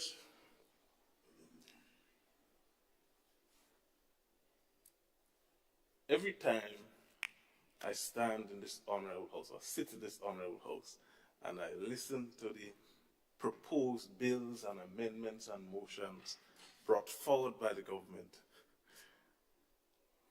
I become more and more disappointed in myself for thinking that at some point they will understand that you don't just bring things to the house and not provide proper justification, proper explanation, and give a clear understanding as to why we are at this point, why we intend to make these changes, and how we came up with these changes.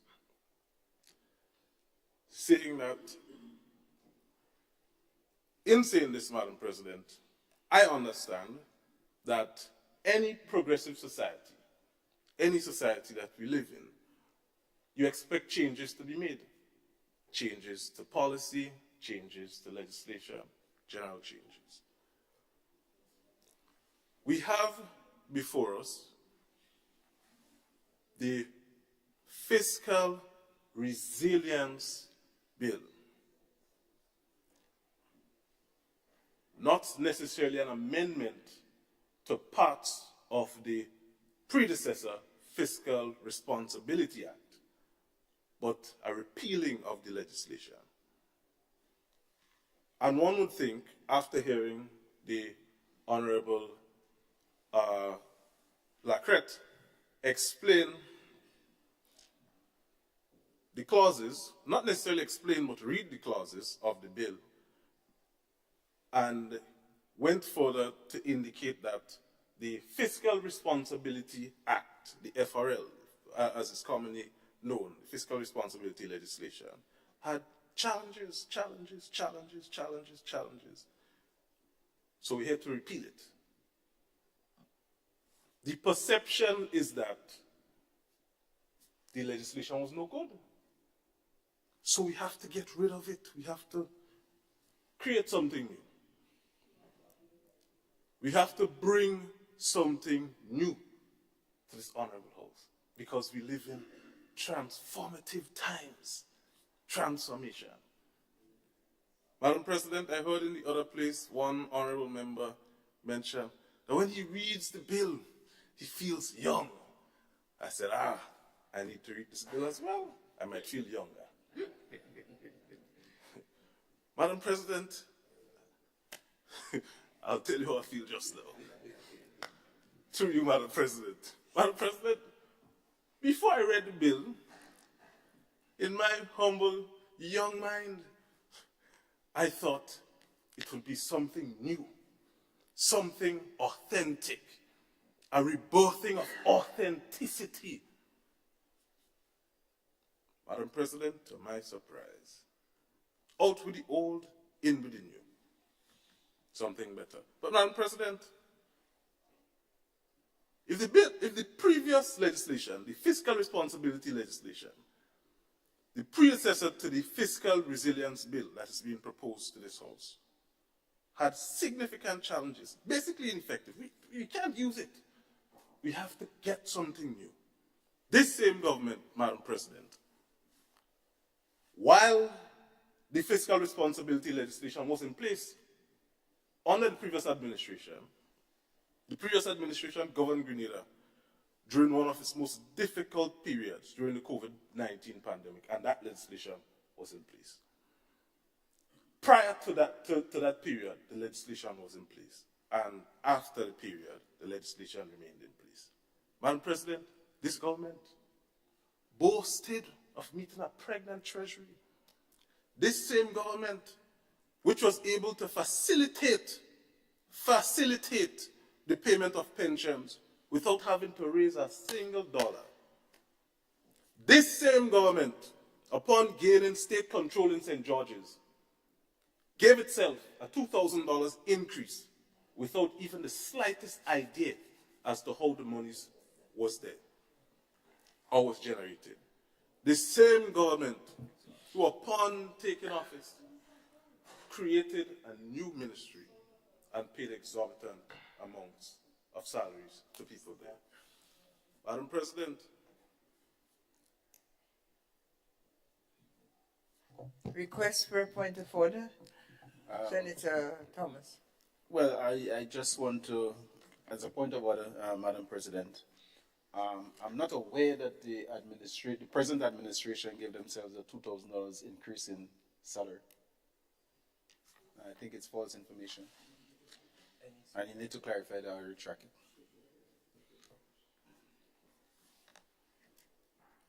Senator Franklin. Thank you very much, Madam President. Madam President, I need to clarify where it's basically asserting that it's false information. There were constant and continuous debate about this issue. Previously,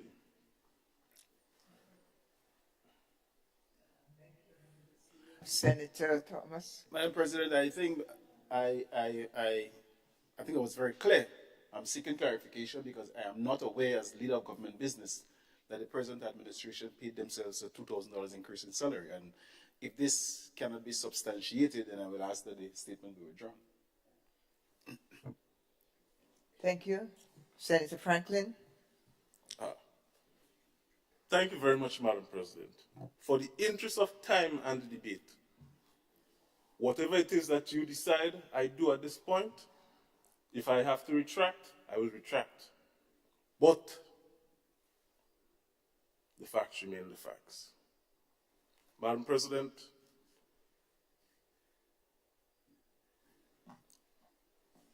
I continue. No, there's a request for a ruling. Sorry. Thank you. So, there's a request for a ruling, and I understand it to say that, to be based on the following premise, that if there is no specific citation, then the statement has to be withdrawn. Precisely the reason why I said, Madam President, if you rule so to see it fit, then I concede. I so rule, so the statement is withdrawn. I think you have to withdraw it. I withdraw the statement, Madam President. I thank the senator. Would you please continue? Madam President, I continue. The same government who, a few months after taking office, asked for over $194.7 million supplementary appropriation. The same government who embarked on liberal spending and a travel spree. The government, this NDC administration, is insinuating that the FRL is no good. So they have to create something new. Madam President, I coined the term plagiarism and not transformation. The phrase, plagiarism and not transformation. And I'll explain why. Clause 2, specifically of the fiscal responsibility, the fiscal resilience bill, covers the definition and interpretation of key terms of the bill when compared to its predecessor. The Fiscal Responsibility Act specifically as its predecessor. It can be seen that not many changes were made to the actual interpretations other than the introduction of 8 new interpretations and the removal of 30 and cosmetic dressings thereabout. Madam President, similarly, clauses 3, 4, 5, and 6, save and except for the introduction of subsection 2 of clause 3, which introduces a commencement date for the bill. A good thing, I could say. Madam President, clause 7, specifically clause 7 and clause 8, which I'll get to in a moment. A very interesting change in this particular clause. Very interesting change in this particular clause. Here we see that whereas Section 7, subsection 6 of the Fiscal Responsibility Act had set out that the minister shall take appropriate measures to ensure that the ratio to expenditure on the wage bill shall not exceed 9% of GDP. Here we see in Clause 7, subsection 1, the establishment of a new ratio of expenditure on the wage bill to 13%. Upon reading this, Madam President, a number of questions came to mind. Questions that have yet to hear sufficient, a proper answer by the members opposite. Questions that I think are necessary to receive an answer before I myself give any support to the bill.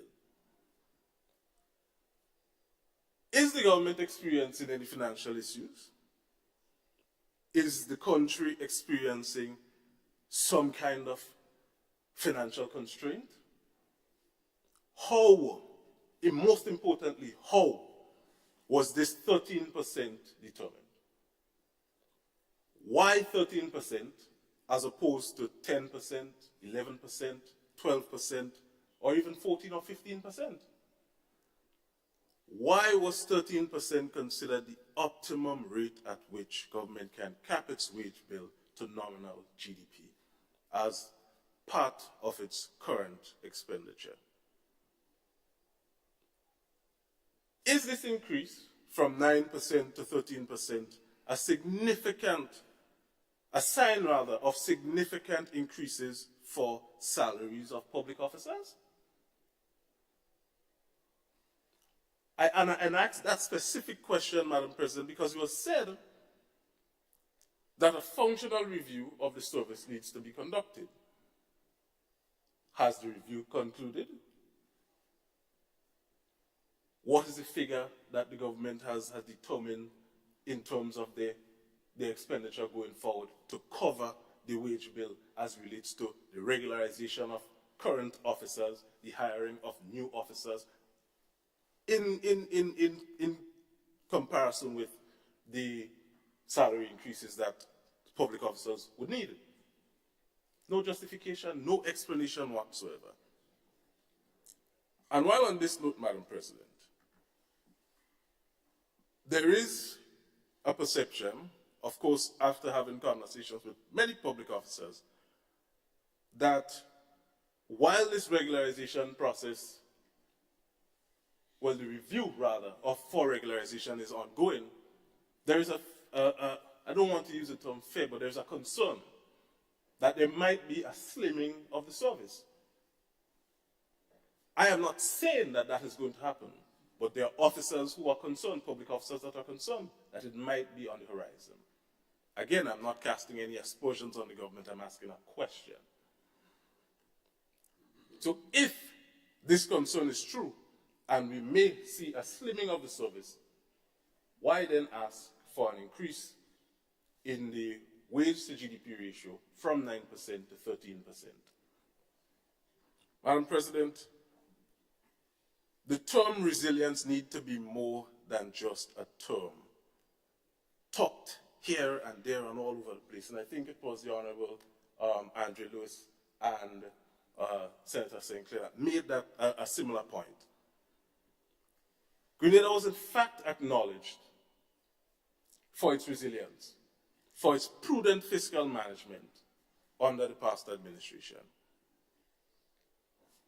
Madam President, one of the more concerning issues I have when I listen to this government is that while it spends, it does not implement some sustainable measures to generate revenue.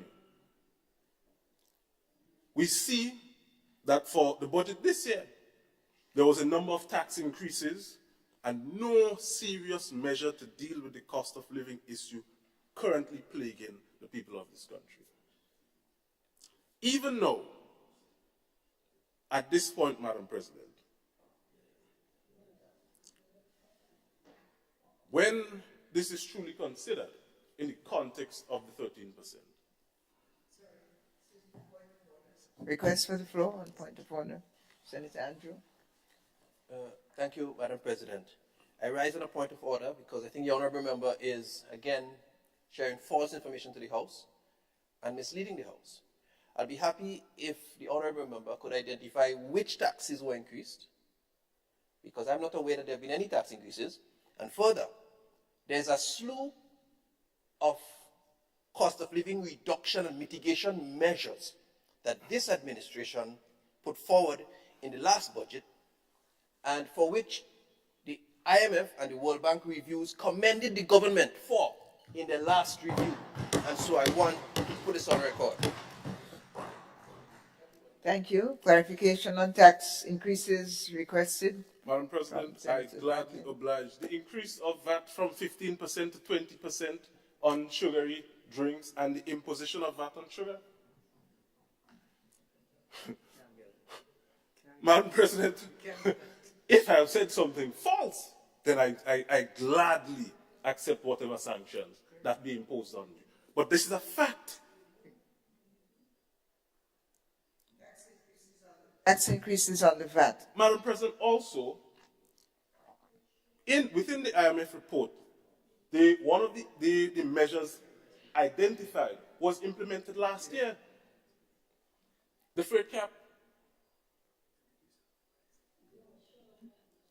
So I am speaking within the context, no. Currently, what new measures have been put in place?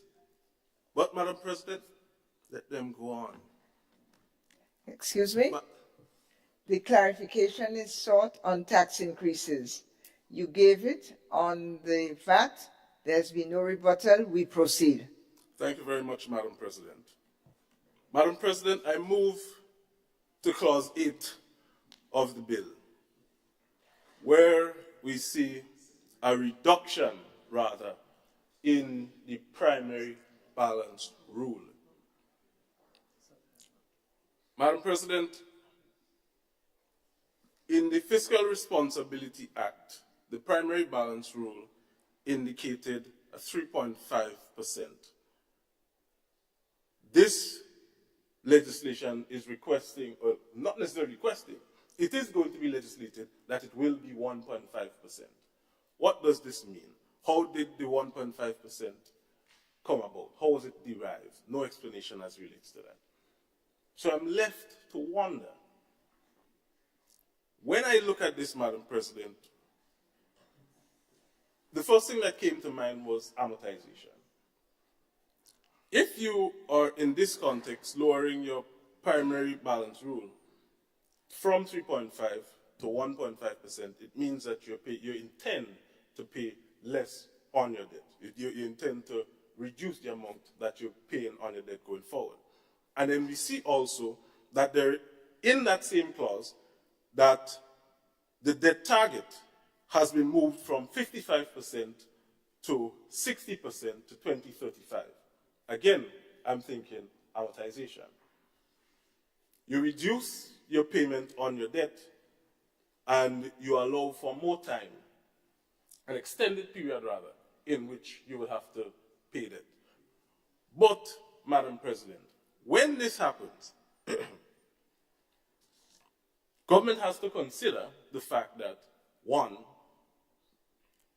you would need to, as I said before, be able to sufficiently and sustainably generate revenues to meet your debt commitments. Two, if you experience a situation where you no longer have the capacity to meet your debt commitments, you would then tap into revenues from your expenses, your payment rather, from the capital side of the budget, which means also that you would reduce your public sector investments and public sector initiatives. And we have seen that historically, whenever government is in a tight spot for finances, social services, other capital expenditures are chopped. Madam President,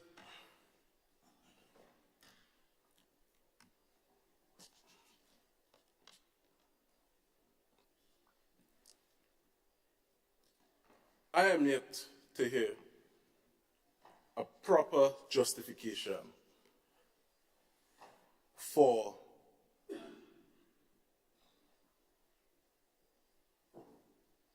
why we as a house, all of us in this honorable house, should support this bill. Vague explanations. And again,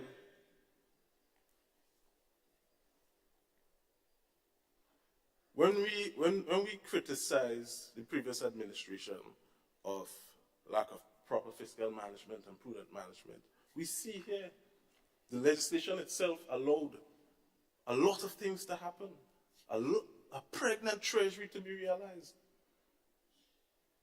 How are we so certain that this will continue, Madam President? In my view, there is no guarantee that the changes made, the changes proposed, will allow for quote-unquote prudent fiscal management. And Madam President, this is why I find it difficult, in the absence of proper justification, in the absence of proper reasoning and explanation, to throw my full support, or support generally, behind this bill. I cannot, Madam President, and I thank you. And I thank you, Senator Franklin, for your contribution to the debate on the proposed bill. Does that bring us to the Senator, brings us, I believe, to the end of the debate, which is why Senator Claudette Joseph, who has requested the floor, will now be given the floor. Madam? Thank you, Madam President. Madam President, I rise to lend my full and unreserved support to this fiscal resilience bill. Madam President,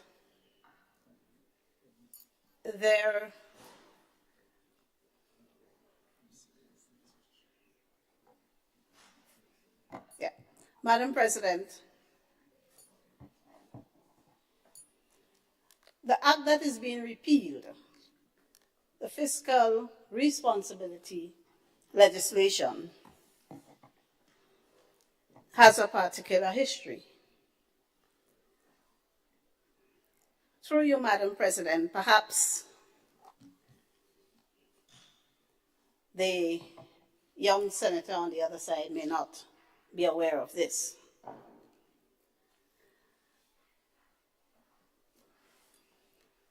In 2014, Madam President, we were forced to embark on a structural adjustment program, styled for political purposes as homegrown structural adjustment, copying the title from the one and only genuine homegrown structural adjustment program we've ever had. And that was managed by none other than George Ignatius Brizan, of blessed memory, under a prior administration many years ago. And it was very successful. This structural adjustment program that we embarked upon in 2014 was mandated by the IMF, forced by our creditors, who we went begging all over the place for haircuts, if we recall that, and brought on as a direct consequence of 13 years of recklessness and mismanagement under the leadership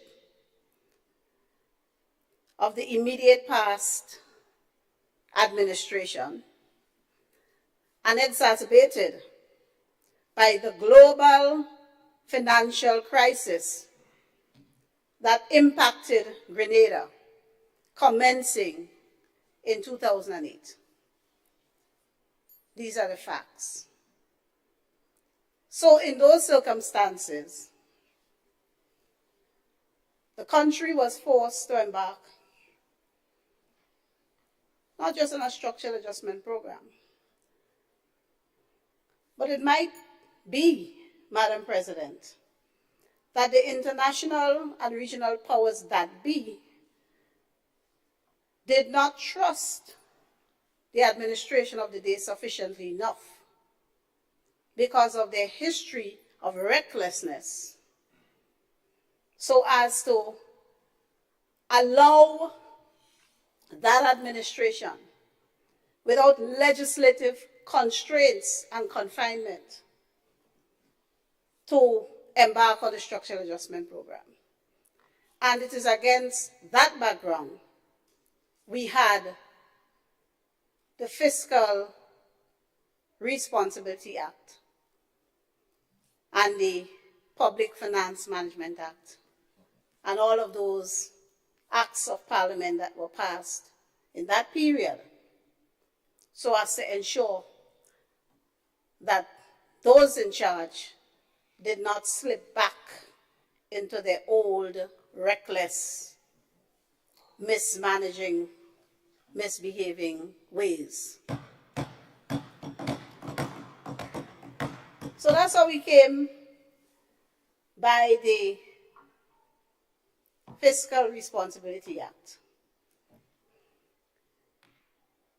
And within the confines of the Fiscal Responsibility Act, we did recover.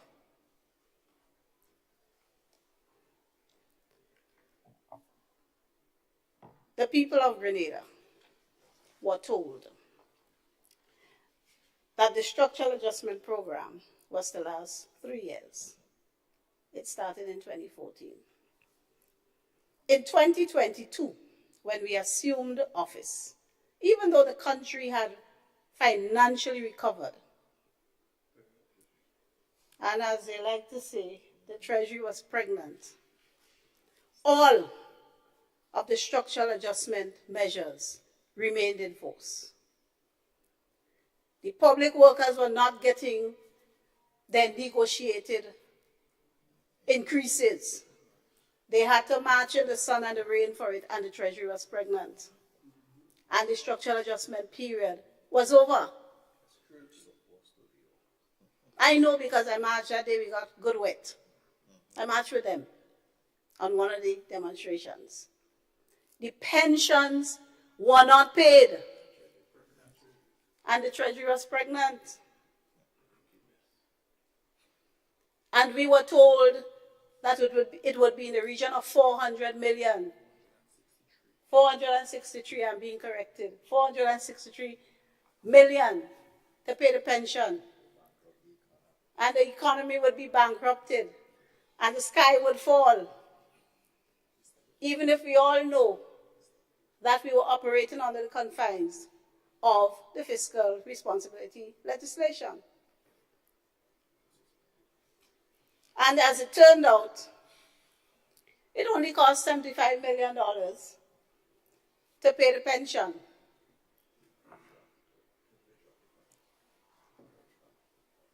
And I could go on and on, Madam President. So we are truly out of the adjustment period, and we will not, as a new administration, perpetuate the wickedness that was perpetuated on the people by continuing to keep all of the conditions of the structural adjustment program. So we are into a new phase. We are into a new phase where we must put measures in place to ensure that we are able to sustain the gains and benefits of the program, and that we are able to absorb shocks. And that's one of the reasons why the Act is refined. There's a lot of refinement to the extent that we practically have a new bit of legislation on our hands. As the Honorable Minister for Health indicated, the recommendations from the experts came since 2018. Since 2017, 2018, and 2021. That's what we heard him say. These recommendations were made. That a review of the Fiscal Responsibility Act should be made so that the people can enjoy the benefits and the gains of the structural adjustment program and the fruits of the sacrifices that they made. And again, in typical wicked persona, it wasn't done. 2017, 18, 21, it wasn't done. So, Madam President, speaking of shocks, while the previous legislation only provided for the suspension of the rules in cases of a natural public health disaster or a state of emergency, the suspension provision in this proposed legislation at Section 9 refines this. And this is where resilience comes in. It allows us to respond to shock or economic shocks resulting not just from natural public health or state of emergency, but from global economic recession declared by the IMF, disaster declared by an authorized national, regional, or international agency, or by our own disaster management agency under the Disaster Management Act, a public health endemic declared by an authorized national, regional, or international agency, or any event, whether national, regional, or international, resulting in the declaration of a state of emergency. So we have refined this aspect of the legislation to make us more resilient and robust. I refer to, Madam President, to Clause 6E. Let me find it here. Clause 6E. That allows for the minister to take appropriate measures to ensure compliance with the Act, including taking appropriate measures to ensure that in respect of all projects submitted for inclusion in the capital expenditure program of the central government, documented public investment procedures are prepared to include climate change mitigation and adaptation, and are made available for submission and approval. This is new, and we all know, as a small island developing state susceptible to the ravages of climate change, whatever we do, and whenever we legislate in these modern times, and whenever we speak of resilience, we must do so with the impact of climate change. We must do so taking into consideration how susceptible we are to the effects of climate change. Madam President, the Honorable, my colleague, Honorable Minister for Education,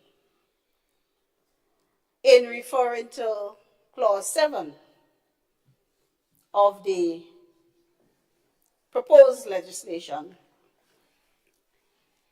made reference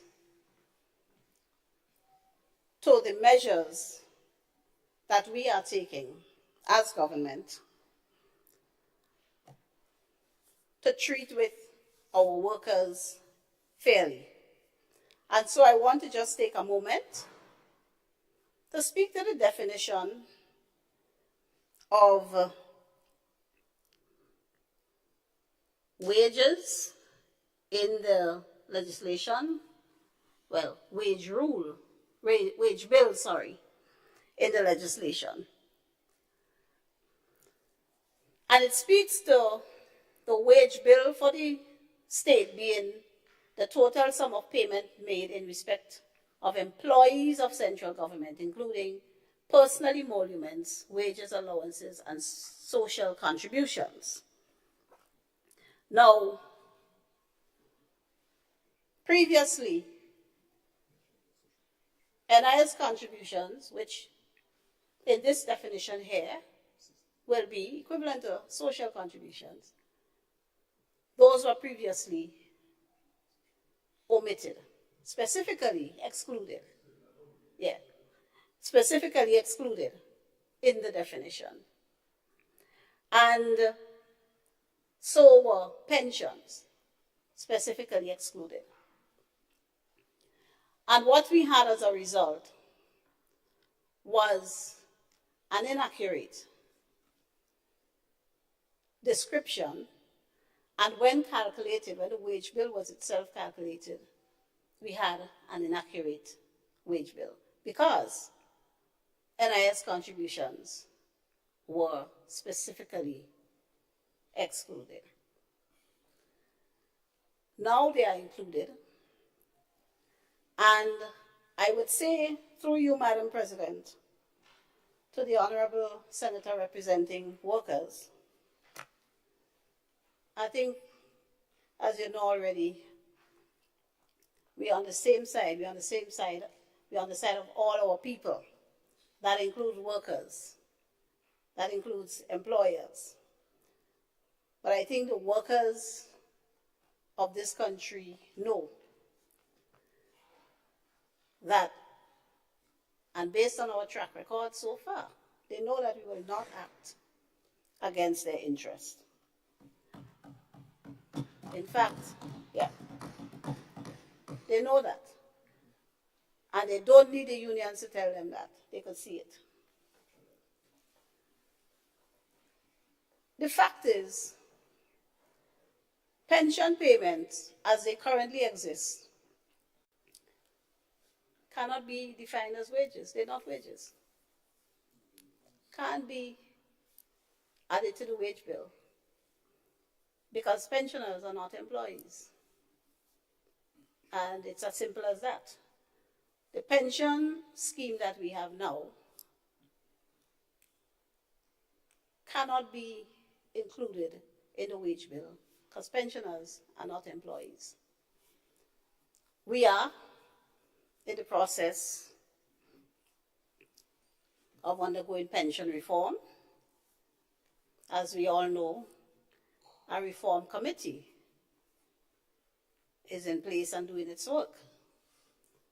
And if at the end of their review, the recommendation is for some form of contributory pension scheme, then under social contributions, pensions might be added to the wage bill if government has to contribute and workers have to contribute to the scheme. So just like the NIS contributions, under social contributions, then pension might be added. So we ain't trying to pull no fast one. We ain't trying to do what we should not do or omit to do what we should do. In all things, we put the people first, especially our employees.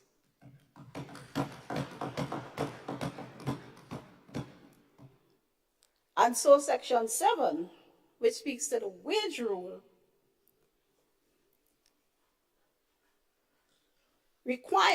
mandates the minister to take appropriate steps to ensure that the annual wage bill of central government does not exceed 13%. So now we have some wiggle room to pay the minimum wages that will come into effect in January. We have some wiggle room to pay the increases that we are committed to over the next 3 years to all public sector workers. And we have greater wiggle room, Madam President, through you, we have greater wiggle room to the representative of the workers. Next round you're negotiating, you're at 9% last time. You're up to 13% now. So it allows, in the collective bargaining process, for greater wiggle room for negotiations. But we must, in governing and managing the economy, be fiscally prudent, be sensible. The employees rather, are but one segment of the economy. We have an entire economy to manage. And we heard from the Social Development Minister this morning some of the expenditure, and in fact the increased expenditure incurred in relation to some of the social safety net programs. So our responsibility is to take care of all our people, and that includes ensuring we maintain an environment susceptible to robust economic activity, because we are not the only employer. We have the private sector, who is a major stakeholder. So we have to ensure that we preside over an economy that allows for healthy and robust economic activity, including in the private sector.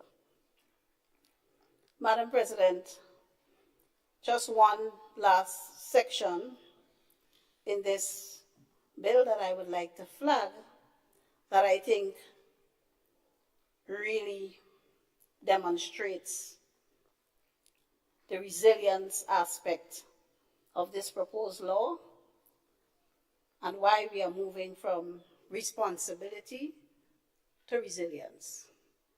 We are transcending. We are transforming.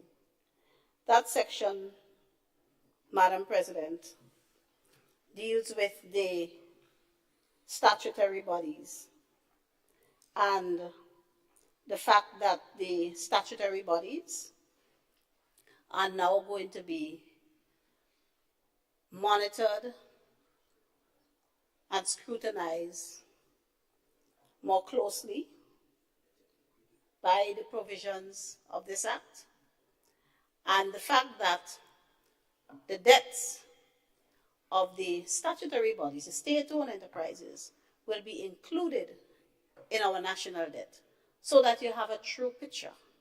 When the national debt is disclosed, I know we went for about 5 years, about 5 budget speeches read, and the national debt ain't disclosed. And we keep asking, what's the national debt? And we were not told. It was a big secret for quite a while. But we are about transparency. This resilience bill makes for greater transparency, not only in relation to central government, Madam President, but also in relation to statutory bodies, parastatal, state-owned enterprises.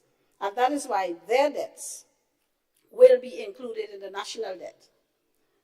The hope is that with this provision, we will not have a repeat of a MNIB.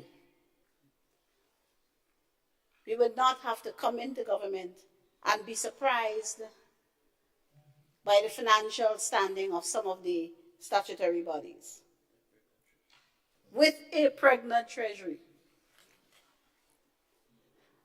So, Madam President, I therefore commend this bill to this Honorable House as we seek to move our country forward and as we seek to govern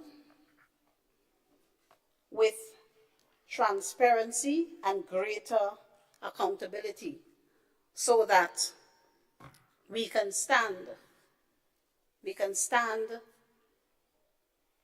public scrutiny without fear or without having anything to hide or without having to discover anything. People having to discover anything after we are gone.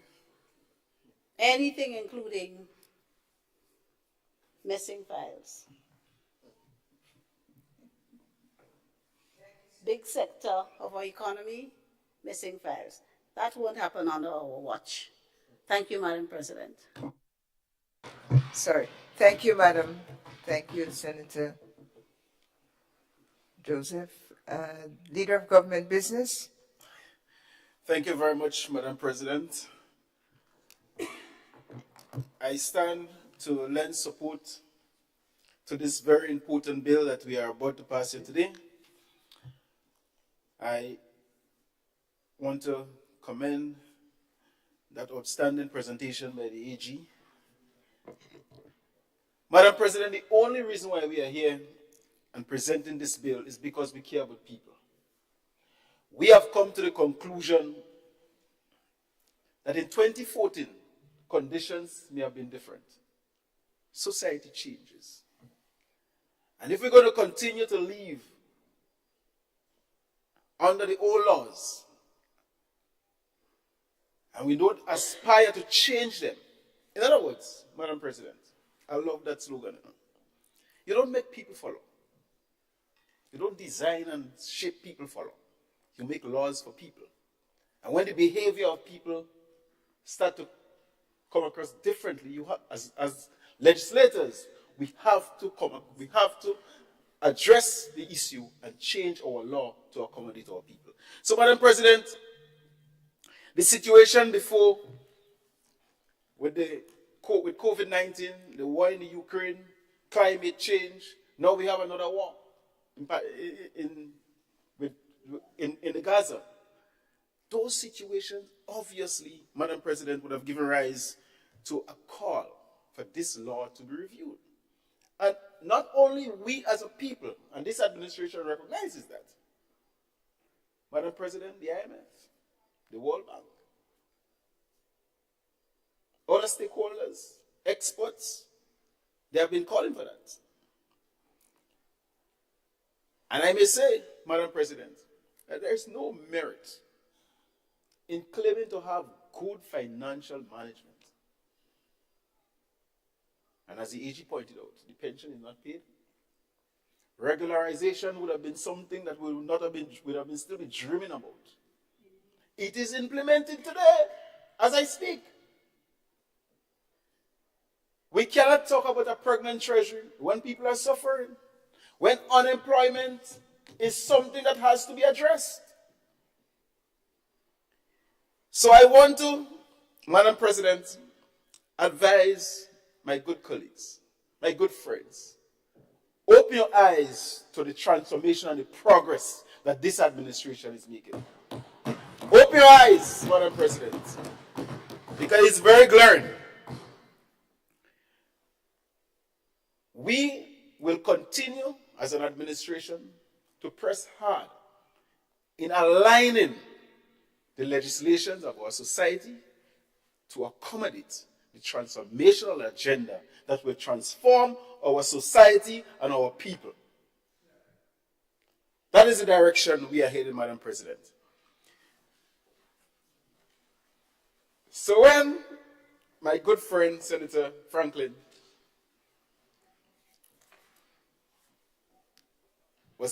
I love the feelings, when you feel that you have one on top of your colleagues.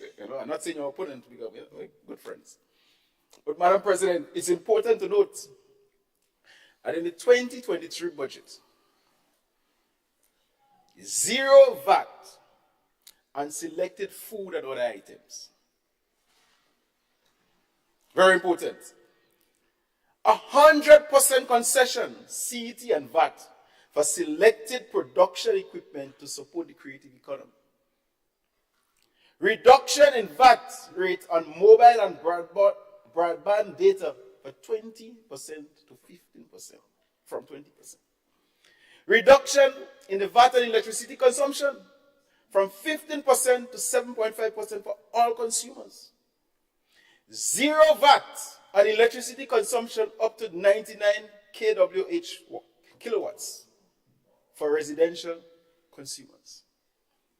Reduce and the petrol tax by $2 from 5.5%.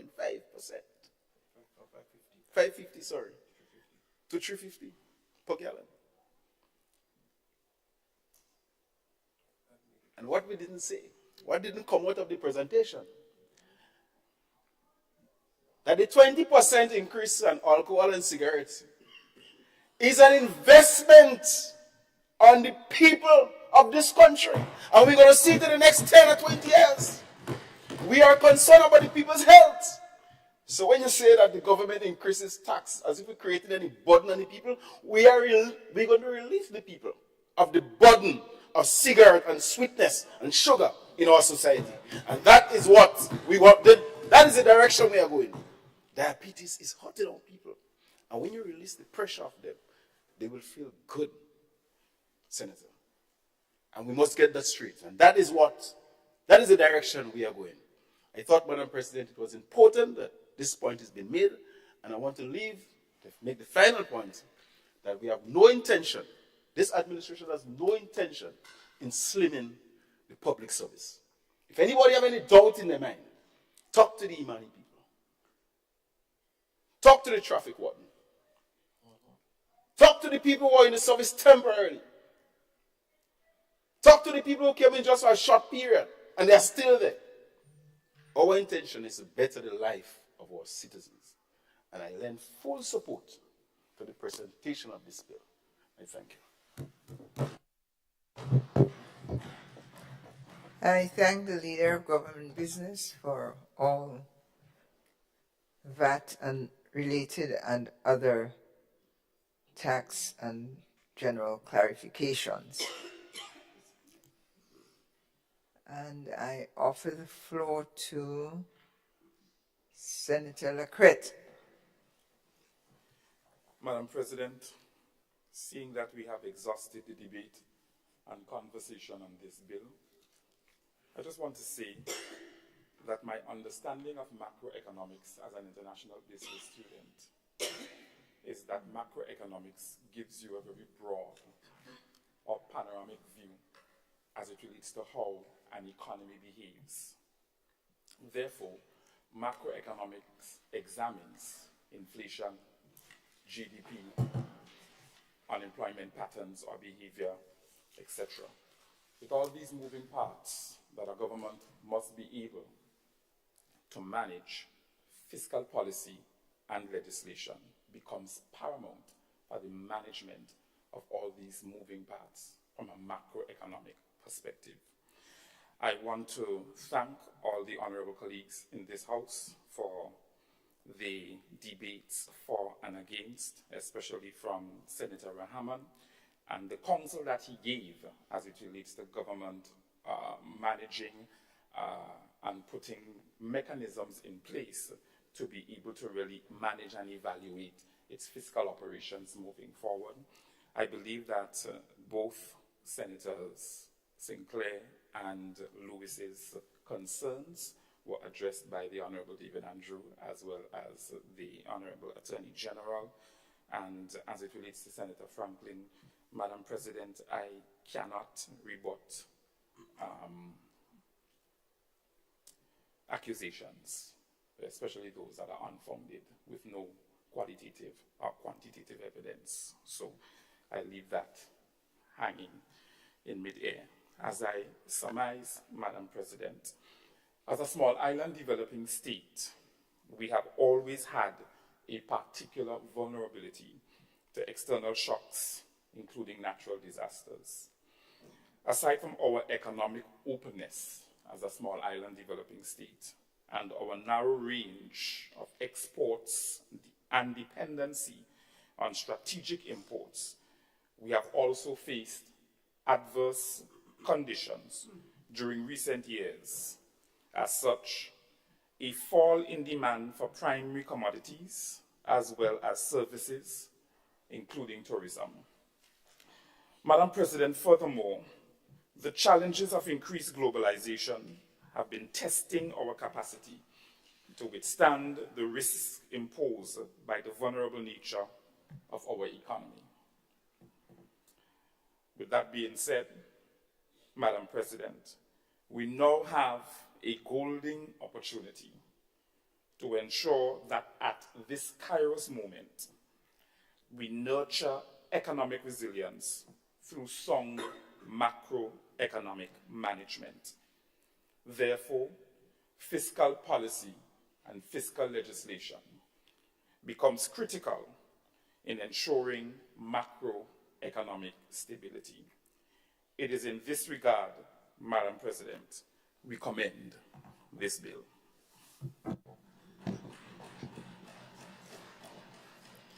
I thank Senator Lacrette. And we, having concluded the rather stimulating discussion, debate, we move now to the second reading of the bill. Honorable members, the question is that the bill be read a second time. All those who are of that opinion say aye. All those who are of a contrary opinion say no.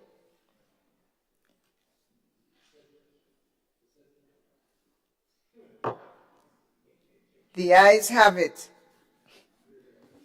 A bill for an act shortly entitled Fiscal Resilience Bill 2023.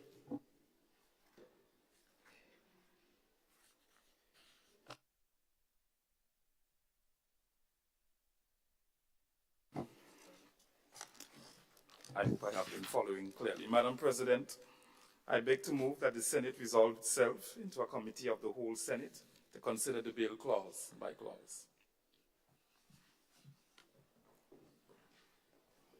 Distinguished Senators, the question is that this Honorable House resolves itself into a committee of the whole Senate to consider the bill clause by clause. All those who are of that opinion say aye. Aye. And of the contrary opinion say no. Ayes have it. We are now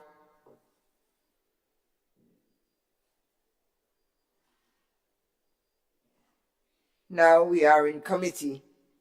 Thank you.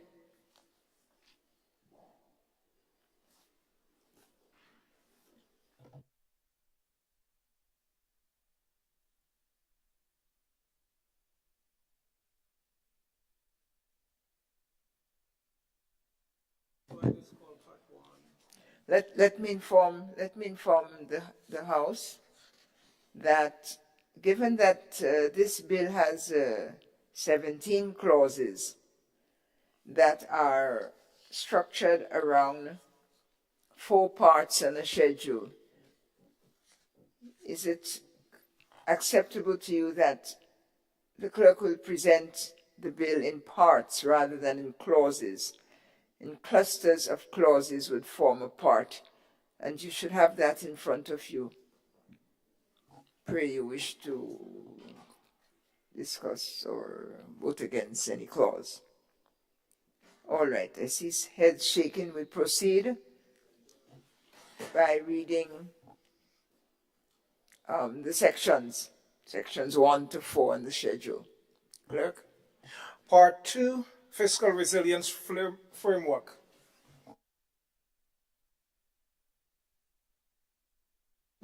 Honorable members, the question is that Part 2, entitled Fiscal Resilience Framework, and consisting of 4 clauses, form part of the bill. All those who are of that opinion say aye. Of the contrary opinion say no. Clauses 6 to 9 of constituting Part 2 have been adopted. Part 3, Responsibilities for Implementation and Monitoring of the Fiscal Resilience Framework. Distinguished senators, the question is that Part 3, constituted by clauses 10, 11, 12, and 13, form part of the bill. All those who are of that opinion say aye. Of the contrary opinion say no. Passed. Part 4, Miscellaneous.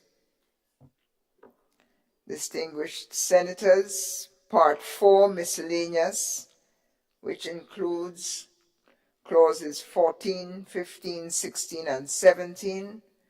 The proposal is that they form part of the bill. All those who are of that opinion say aye. Of the contrary opinion say no. Passed. Schedule Fiscal Resilience Oversight Committee.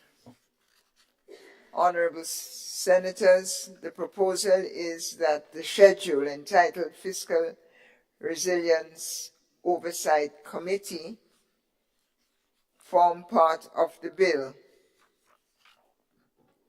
All those who are of that opinion say aye.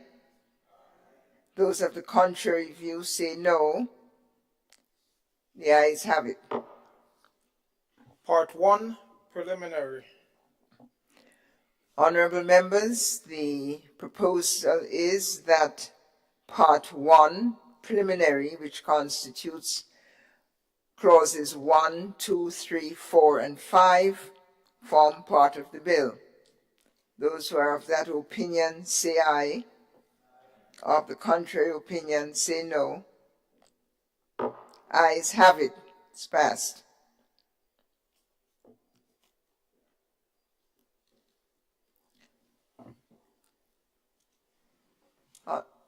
Madam President, I Senator. beg that the Senate resumes and the chair of committee reports on the progress of the bill.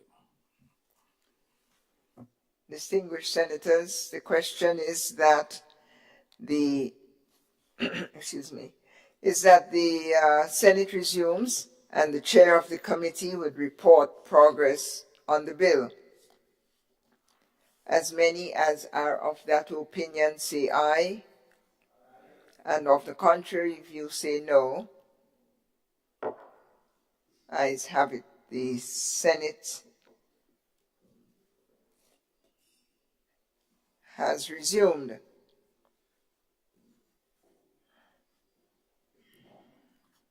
Honorable senators, I have to report that the bill was considered by a committee of the whole Senate and it was passed without amendment.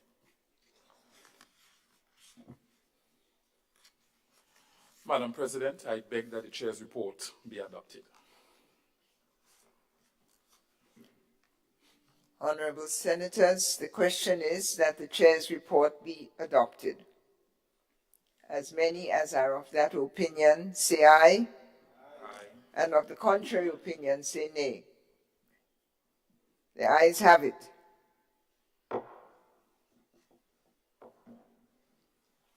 Madam President, I beg to move the third reading of the bill. Honorable Senators, the question is that the bill be read a third time and be passed.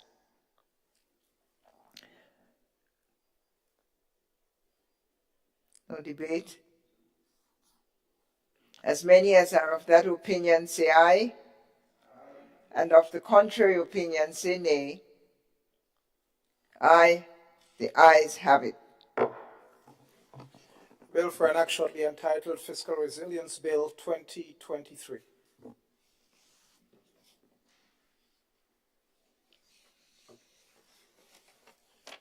Put it again.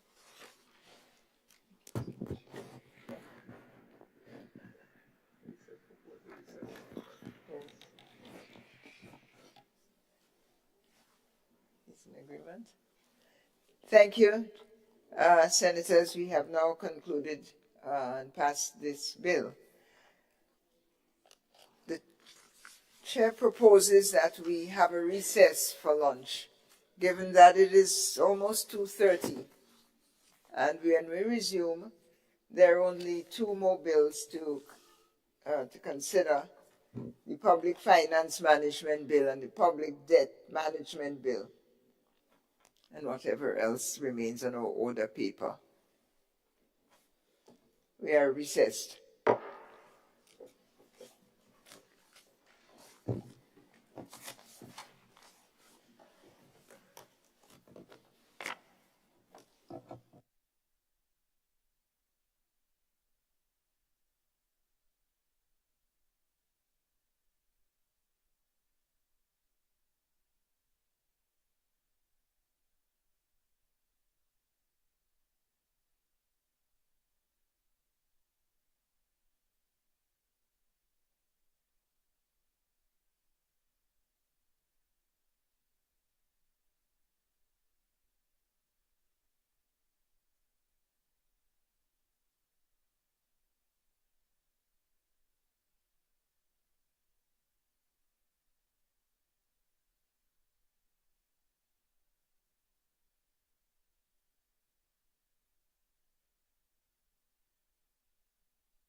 Leader of Government Business.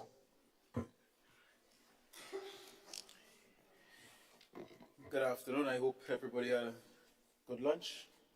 I had a very good one. Madam President, I beg that we suspend the standing orders to accommodate the second and third reading.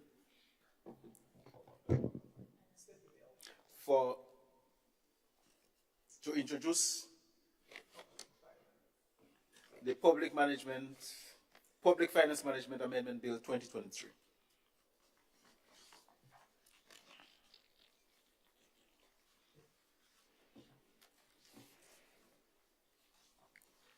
Thank you.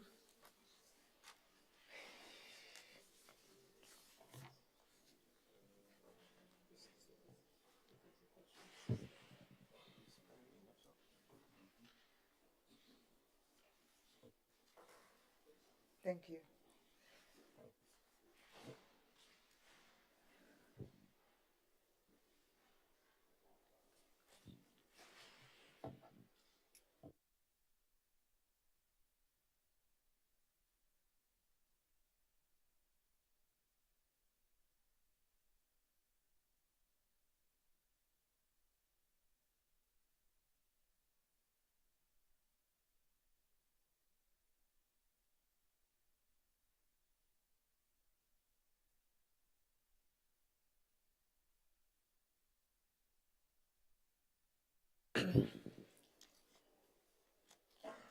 Ladies and gentlemen, we had the first reading of the Public Debt Management Bill this morning.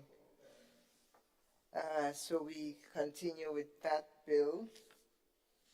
And the honorable members, the question is that the relevant standing orders of the Senate be suspended to enable the bill to be taken through all its stages at this sitting.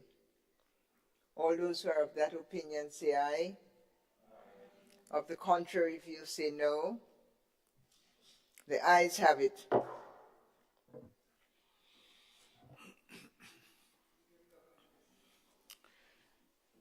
Madam President, I beg to move the second reading of the bill.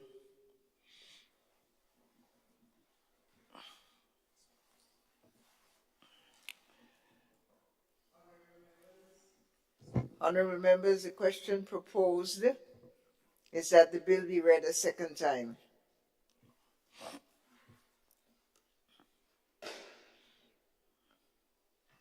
All those who are of that opinion say aye.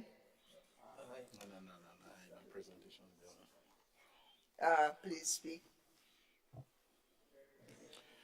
Leader of Government Business, you have the floor, sir. Thank you very much, Madam President. Madam President, I hereby present this very important bill to the Senate on the basis that our government, our administration wants to offer Grenadians the best management practices, best management system that we can offer to our people in order to make life easier for them. This bill, Madam President, seeks to amend the Public Finance Management Act number 17 of 2015, which was a principal act.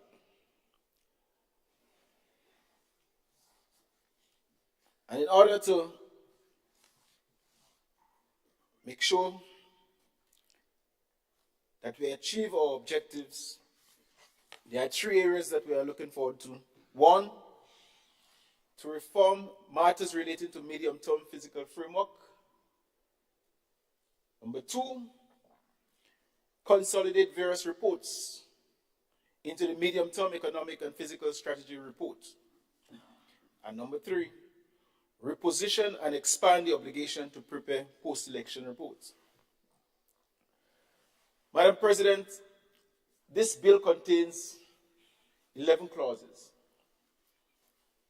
And Clause 1 provides the short title of the bill, and Clause 2.6 to amend Section 2 of the Principal Act to revise the definition of public-private partnership. Madam President, in Section 2,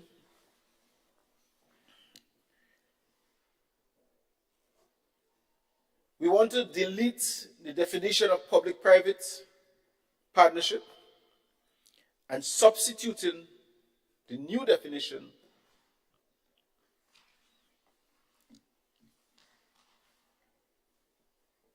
which carries the meaning of a long-term contract between a private party and A, central government, and B, a statutory body, a state-owned enterprise.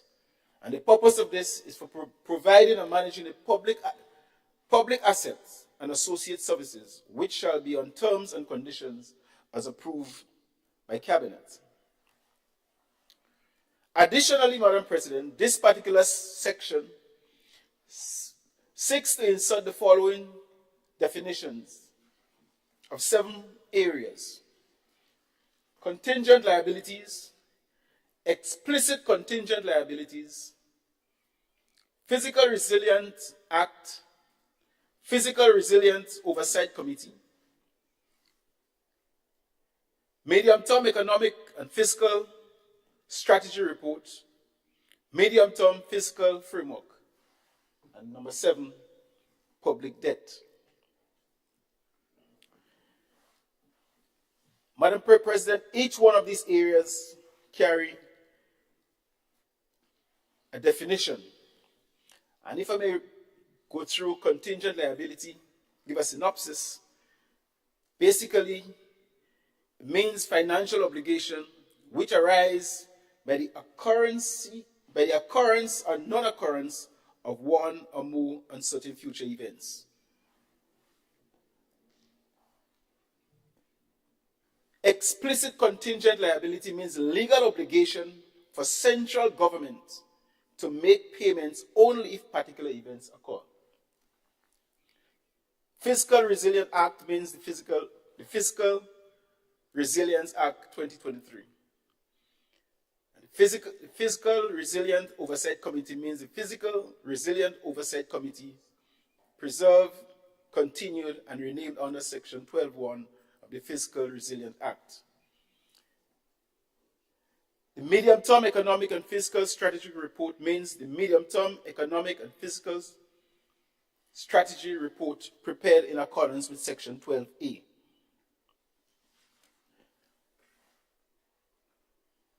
The definition for medium fiscal framework means the medium-term fiscal framework prepared in accordance with Section 12.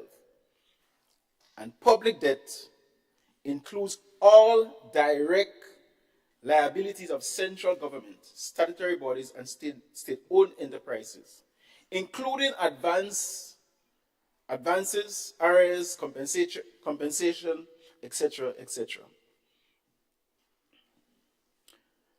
Madam President, in Clause 3, Section 4B of the Principal Act is amended by deleting, as a matter of fact, Section 3, Clause 3, 4, and 5, Madam President. Here we are making the adjustment in terms of the term used. By deleting, in most cases, the word budget and inserting medium-term fiscal framework.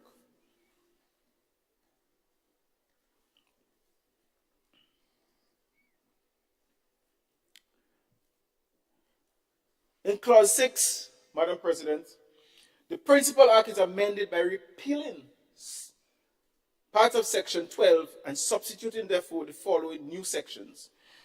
We have quite a number of sections under Section 12, subsections. While Section 1 and 2 will remain as is from the Principal Act, Madam President, it's important that we look at Section 3, subsection 3, which reads, without prejudice to the generality of subsection 1, the medium-term physical framework shall contain the government's fiscal policy objectives over the medium term. A statement showing the progress made towards compliance with the fiscal rules and targets. And we have outlined this clause, Madam President, outline this section, a number of areas that will be looked at. The real GDP growth, inflation, central government revenue and public expenditure, the overall fiscal balance, the primary balance, and the debt and the stock of public debt. Madam President, in section 12.4,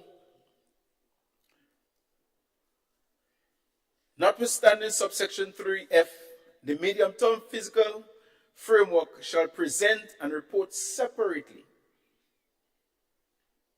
I repeat, report separately on A, the public debt attributable to central government, the public debt attributable to statutory bodies and state-owned enterprises, and the corresponding annual ceilings. Subsection 5 of 12. Prior to the finalization of the medium-term fiscal framework, and no later than 6 months before the commencement of the new fiscal year, the Minister shall cause a draft of the medium-term fiscal framework to be submitted to the Fiscal Resilience Oversight Committee for review. Subsection 6 of Section 12. Within 2 weeks of receipt of the draft of the medium-term fiscal framework submitted in accordance with subsection 5, the Fiscal Resilience Oversight Committee shall prepare and submit to the Permanent Secretary in written assessment of the draft. And the final subsection, Madam President, where the adjustment will be made, section 12.7, no later than 5 months before the commencement of the new fiscal year, the Minister shall submit the medium-term fiscal framework to Cabinet for approval. Madam President, all these written reports, they are geared at showing some kind of transparency and accountability. And by strengthening this very important bill, we are hoping that we'll bring some comfort to the people. Clause 7,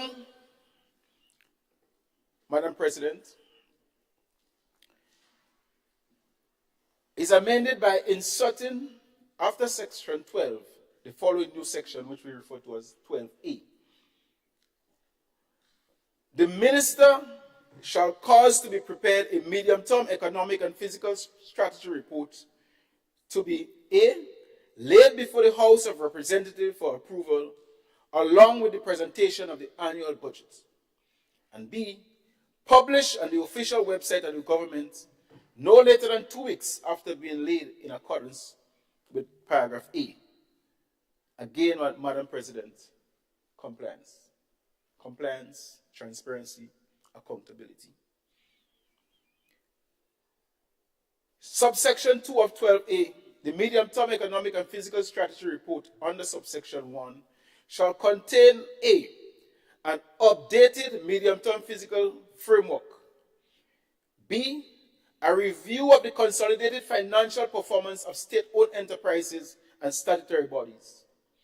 And C, a compliance statement showing the manner in which the annual budget and the medium-term fiscal framework comply with the fiscal rules and targets under the Fiscal Resilience Act.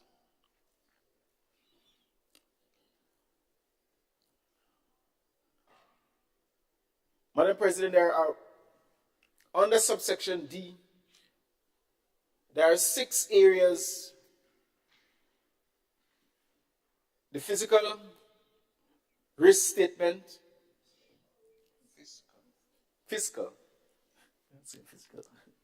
the fiscal risk statement that reflects 1, the sensitivity of economic and fiscal focus to changes in the economic outlook and economic shocks. 2, the exposure of the government to contingent liabilities, including guarantees and obligations arising from judicial proceedings in progress. The fiscal risk arising from financial sector, statutory bodies, state-owned enterprises, and public-private enterprises and any other institutions. 5, any commitment unaccounted for in the economic and fiscal forecast. Number 5, any other circumstances that may have material effect on economic and fiscal forecast is unaccounted for in the economic and fiscal focus. And 6, the decision and measures of cabinet or the minister to manage fiscal risk.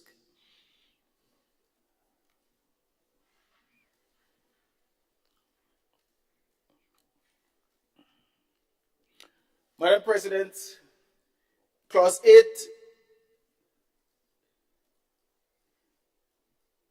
in the Principal Act is amended by repealing Section 16 and substituting therefore the following new sections: budget preparation cycle,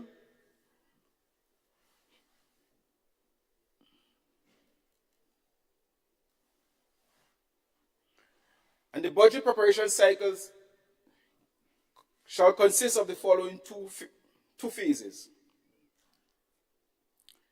the preparation of a medium-term fiscal framework in accordance with the rules and targets under Fiscal Resilience Act.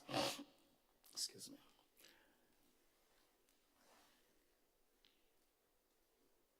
The next subsection remains as is in the Principal Act.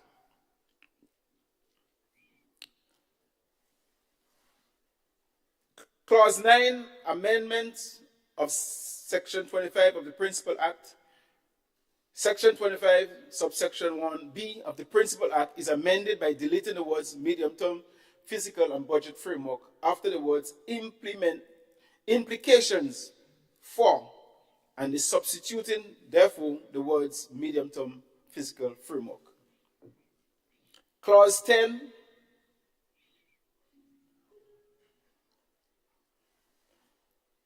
in that clause, Madam President, a new section, Section 25A to the Principal Act.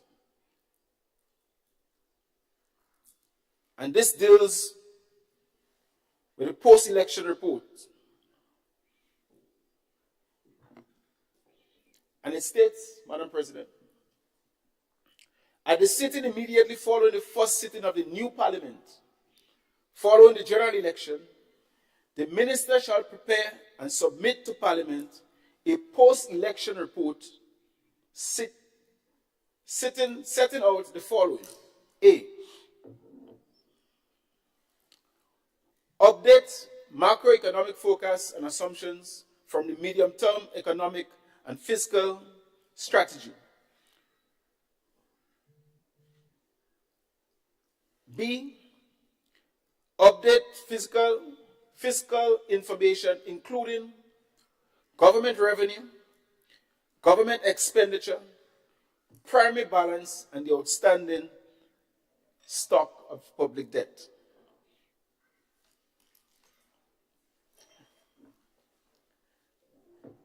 An update of the fiscal risk position compared to fiscal strategy report and the annual budget. And D, the progress expected to be made towards compliance.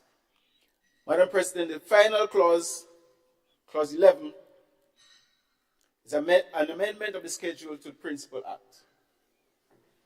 Madam President, when we looked at all the 11 clauses and the amendments that we are making here, we believe that the whole question of managing public funds will be well taken care of, and the economy will be in a much better position where the people can benefit significantly.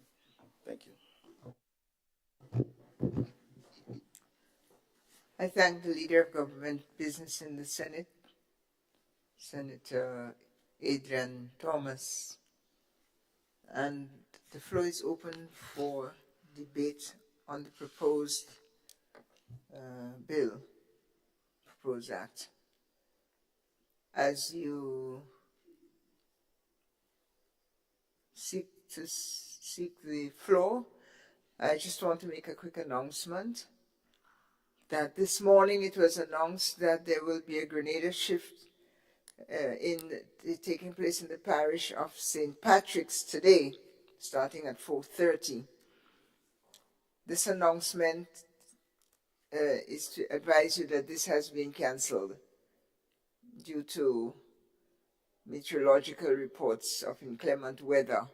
There will be no activity under the Grenada shifts in St. Patrick's this afternoon.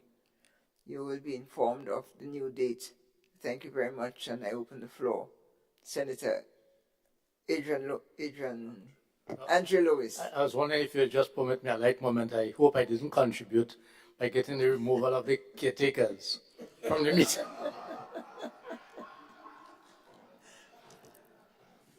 Yuri,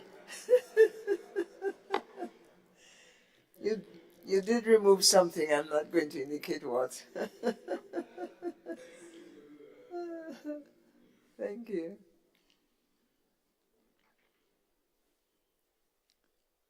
Senator St. Clair, is that your light? No.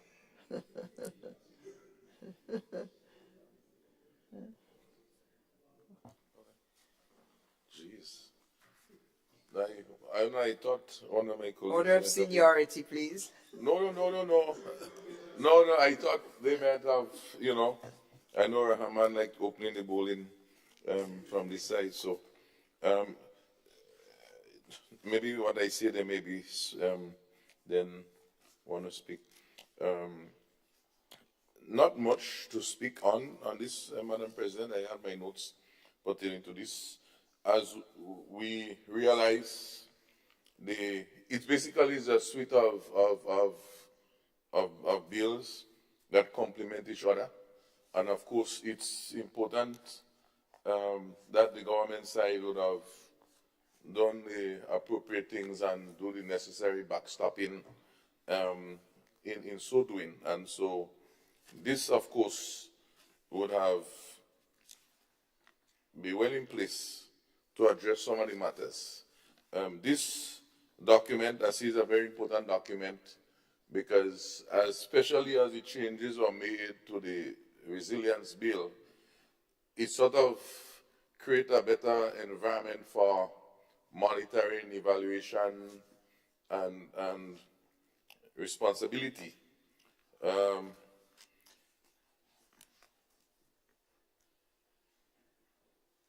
The major point I had on this matter pertains to, and I will say that the Leader of Government Business have done very well in presenting the different areas and rationalization. I think that was good. But I think in section 10, the issue of the election, that is where and the budget cycle and the election, that sort of area had me sort of puzzled in doing my review last night. Is a good idea in the transitioning of our governments to have that update. I think though I had a concern about the word "the," and maybe at the committee level we may be able to look at that, and I will tell you in section 10 that speaks to post-election report, that bullet 25A, that says at the sitting immediately following the first sitting of the new parliament. So I take it basically the second sitting of the general election. and I wasn't too sure if it should be the general election or if it's a general election. So that was some little clarity I thought there. And then it then goes to some other questions, because I know those timelines, and it's good to have those timelines. And for example, there's one that speaks about 2 weeks after you will find this medium-term report and so on.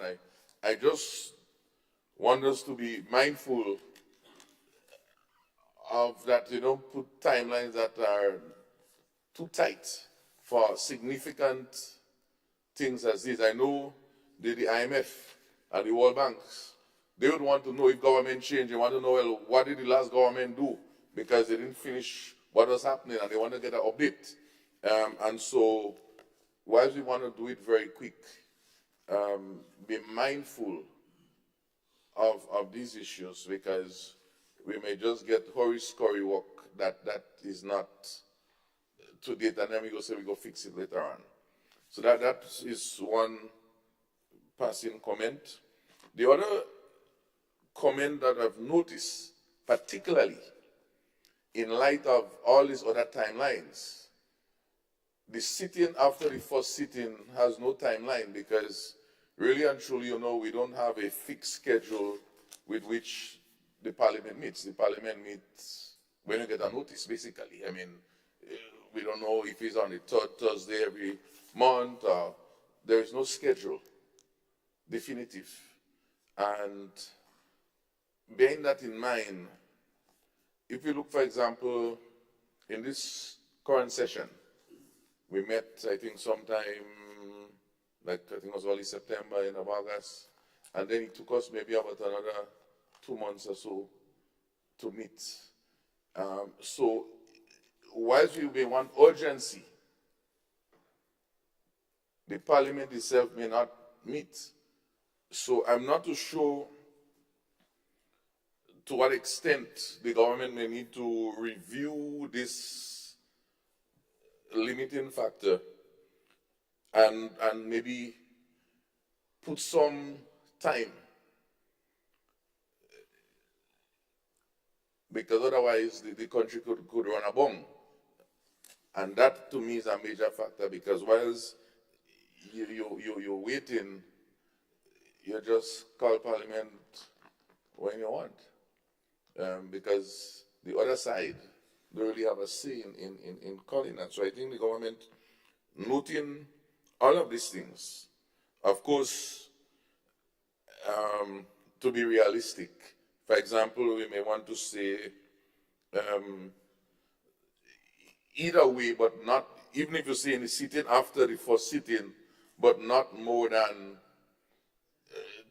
3 months or not more than 2 months must expire. So it provides a sort of guideline with which we can feel safe in terms of nothing bunging away. So that to me was my main concern. And then closely connecting to that, I also had to deal with the budget. I wasn't able to do sufficient research on that aspect, meaning that a budget basically is a bill essentially passed in 1 year, and it's essentially the country is a continuum. So, for example, a budget is January, but you may have, say, an election, say, in February or in March. What happens to this budget that was just passed 6 months ago, particularly if you have a different government? Or sometimes the same government decide to have changed certain agenda based on certain matters, not about that administration. How do we treat with that? Because do you sit back and say, well, the budget was there, you know, so we have to keep it. That's the law. Because it's a law. It's also a law. That is how the spending is supposed to be structured. But then, when the frock and when all of this review take place, you realize, look, we need to manage and recalibrate certain things based on where we want to go. How do we treat with that? To me, going in a supplemental doesn't change the matter. So maybe there have to be some consideration within the budgeting legislation to speak to something that, because the fact that we introduce this factor when a government change, that is what's inspiring this year. Then how do you treat with budgets when a government change? Notwithstanding maybe the basic recurrent expenditures, but some of the capital factors that are what I would call discretionary, meaning that if they didn't happen, sometimes they never happen at all, even if the budget cycle went along, because the dangers that is ahead, when this new administration really look at it and say, boy, no, this guy was not on the right track, the way they was running the country, so we need to recalibrate. And I think that this is a matter that needs to be addressed to give me some comfort. The fact that we introduced this new thing about after election, which is a good point. But let us try and complete it. We may not be able to do it today, but I ask that we get some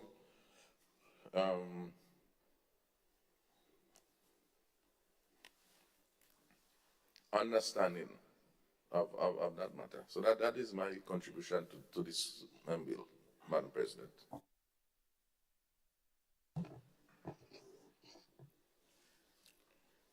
Thank you, Senator Sinclair, for your suggestions about managing the management. Thank you.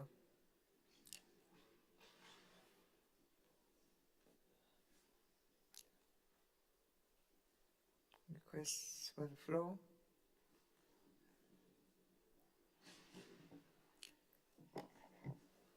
Senator Rahman.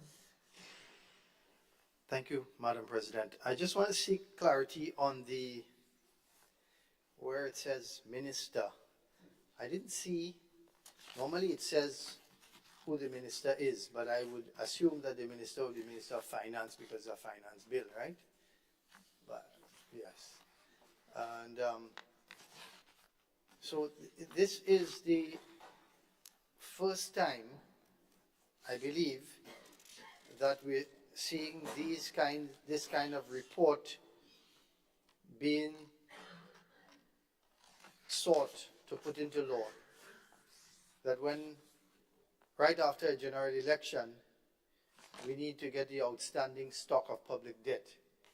I think that's a wonderful thing. I just want to mention that. I also would like to commend them on the fact that they are including debt from statutory bodies as part of the public debt figure. Thank you. Thank you, Senator Rahman.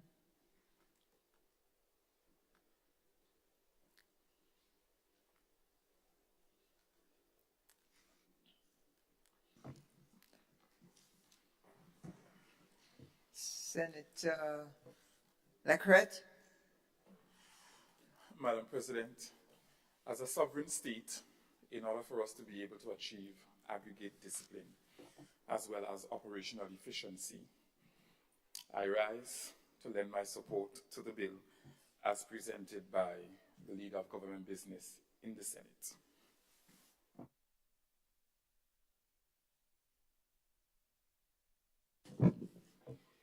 Thank you for your compliance with what I called for this morning when I said succinct. Now you give me succinct.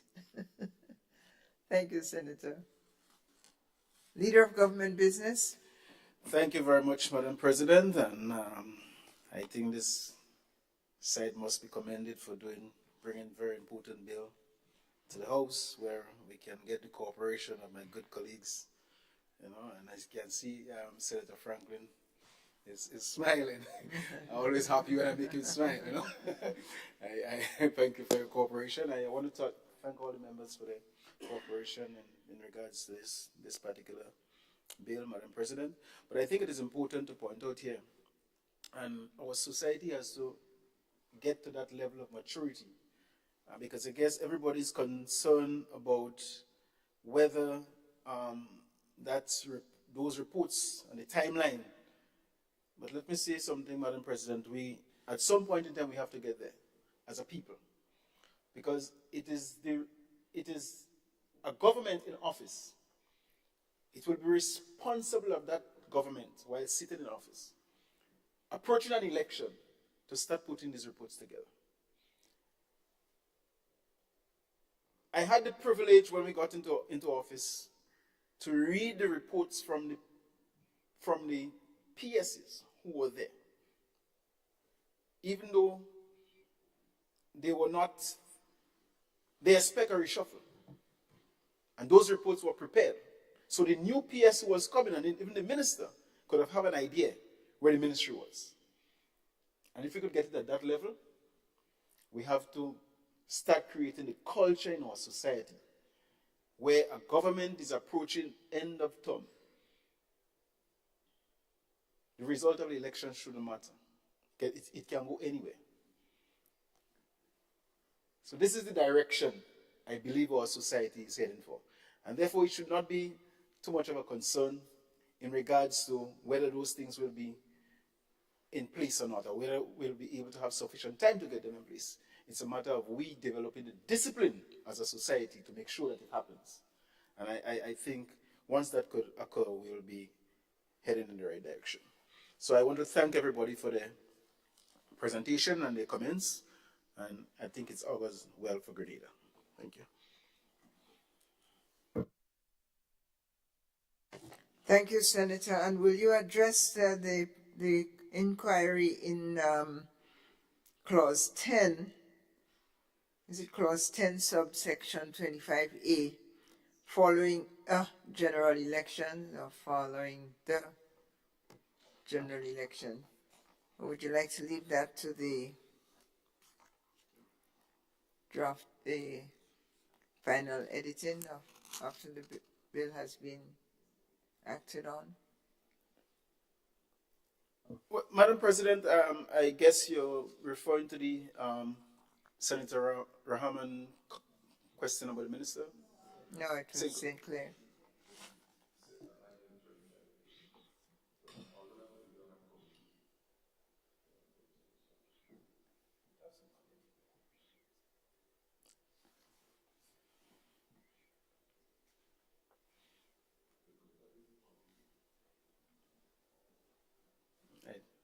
Neither here or there with me. 25 wood? Oh, sorry.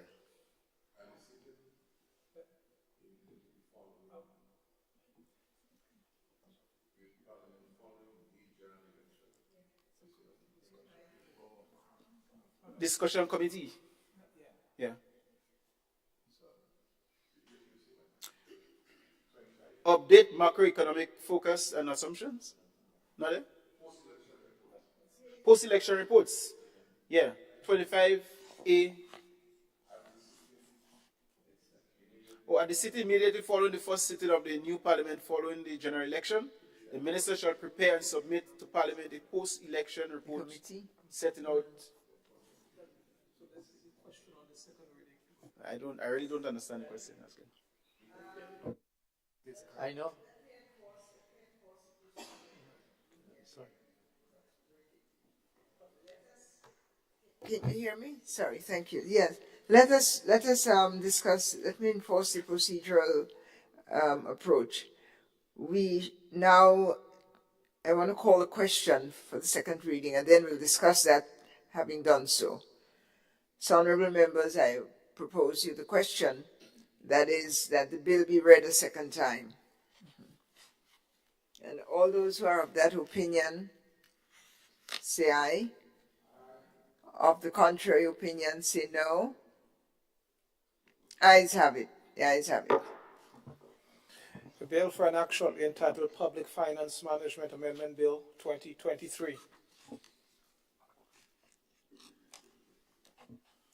Leader of Government Business.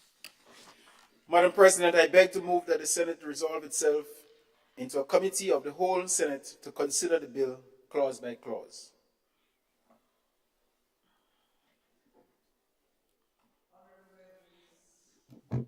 Honourable members, the question is that this Honourable House resolves itself into a committee of the whole Senate to consider the bill clause by clause.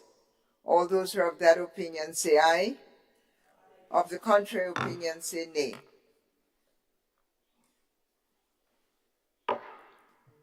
The Senate is now revolved into a committee of the whole.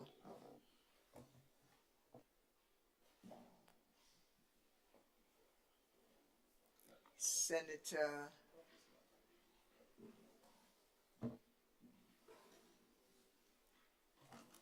Clause 2,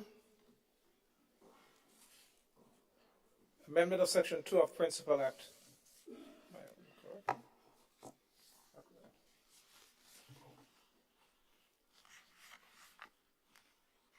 discussion on Clause 2.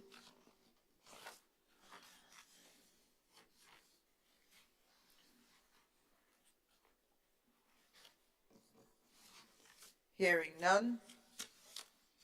All those in favor of Clause 2, say aye. Of the contrary view, say no. Ayes have it. Clause 2 is passed. Clause 3, amendment of Section 4 of Principal Act.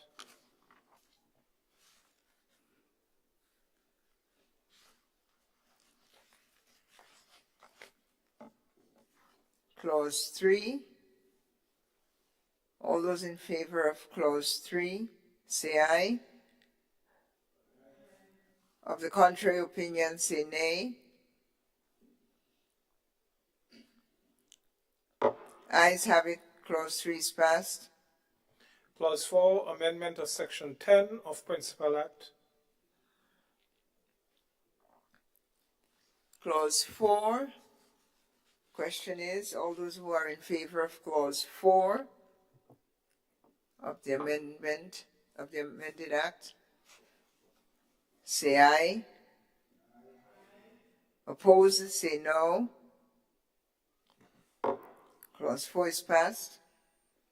Clause 5, amendment of heading of Part 3 of Principal Act. The question is that Clause 5, amendment of the heading of the Principal Act, should form part of the bill. All those who are in favor, say aye. Those opposed, say no. Clause 5 is passed. Clause 6, repeal and substitution of Section 12 of Principal Act.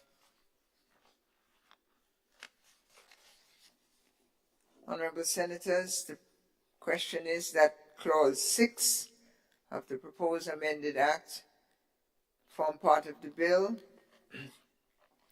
All those who are so persuaded, please say aye. Those who are of the contrary opinion, say no. Clause 6 is passed, part of the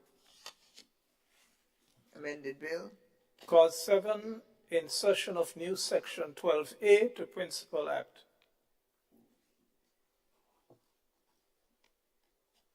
Clause 7 is presented. And I believe this is where the concept of the minister arises. Was raised. The minister shall oversee the preparation of the annual budget.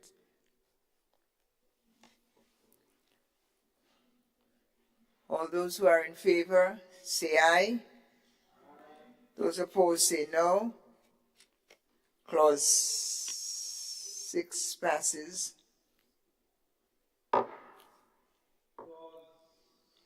Clause 8, repeal and substitution of Section 16 of Principal Act.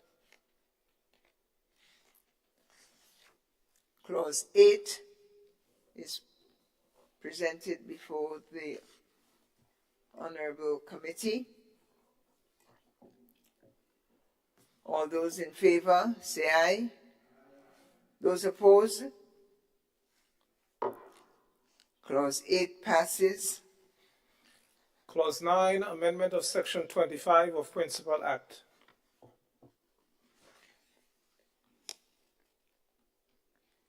Clause 9, the question is that Clause 9 form part of the bill. All those in favor of that opinion say aye. Opposed, say no. Clause 9 passes. Clause 10, insertion of new Section 25A to Principal Act. Clause 10 is presented.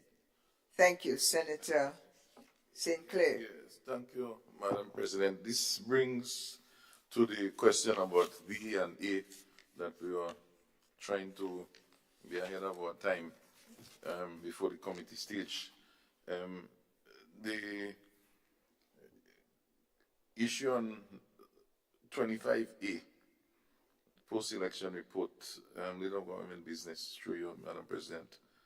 At the sitting immediately following the first sitting of the new parliament, following the general election, the minister shall prepare and submit a report, submit to Parliament a post-election report setting out the following. So the query I had is following whether it should be the election or whether it should be a general election or the general election, because these sounds like something that is very definitive. I mean, I wasn't good in English. A general election. I don't know if it matters, but according to the little children, sometimes I don't find his songing right.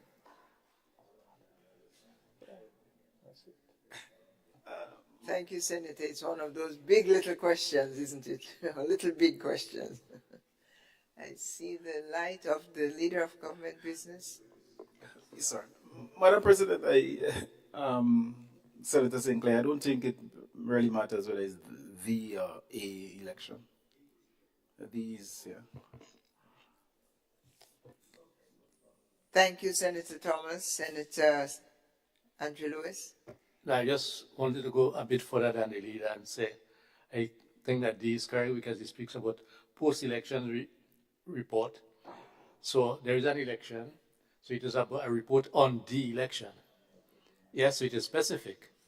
So I think that it is correct. Thank you, grammatician.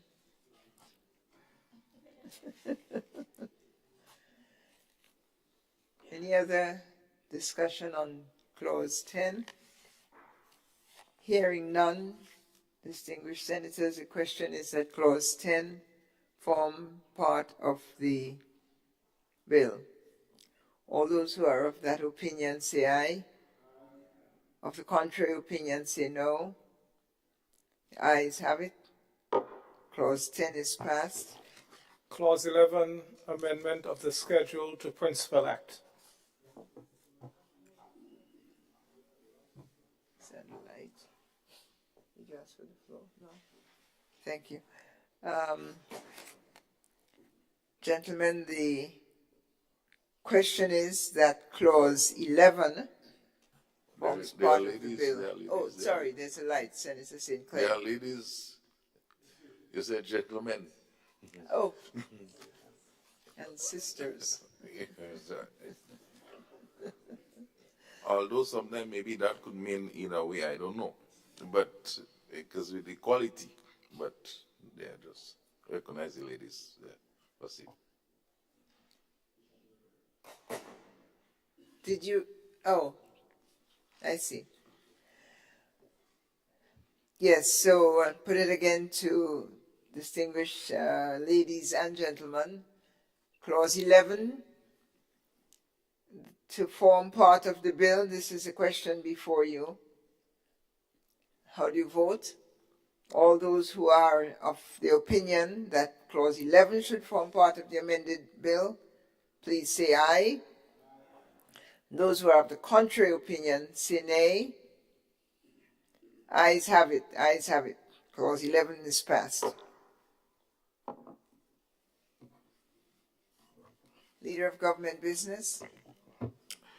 Madam Chair, I beg to move that the Senate resumes and the Chair of Committee reports progress on the bill.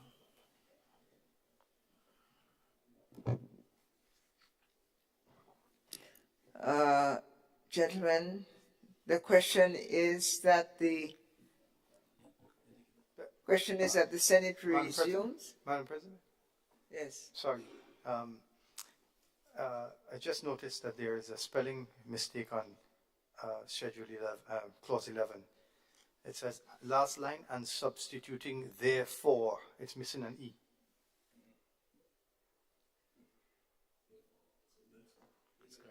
Is that correct? Legally, that's correct. Legally, that's correct. Oh, I stand corrected then. Stand legally corrected. As if Bush lab problem is, you'd have get caught. Thank you.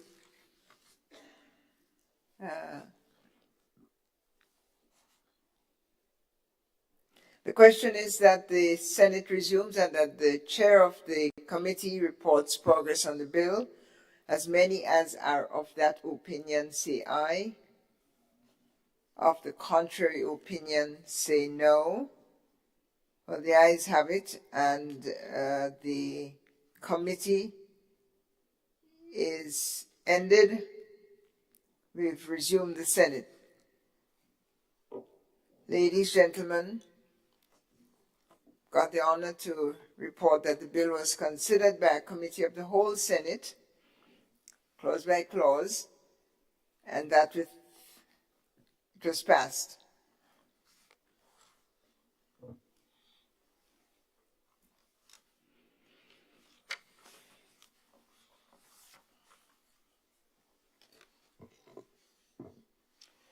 Madam President, I beg to move that the Chair's report be adopted. Honorable members, the question is that the Chair's report be adopted. All those who are of that opinion say aye. Of the contrary view say no. Ayes have it. Ayes have it.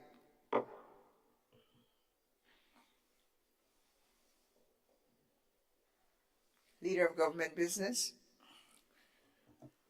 Madam President, I beg to move that the third reading of the bill be taken.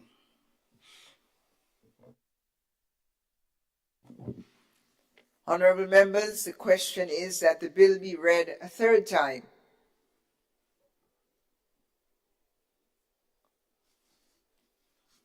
Debate. Hearing none, the question is that the bill be read a third time and passed. As many as are of that opinion say aye. Of the contrary opinion say nay. Ayes have it. Ayes have it. The bill for an act shortly entitled Public Finance Management Amendment Bill 2023.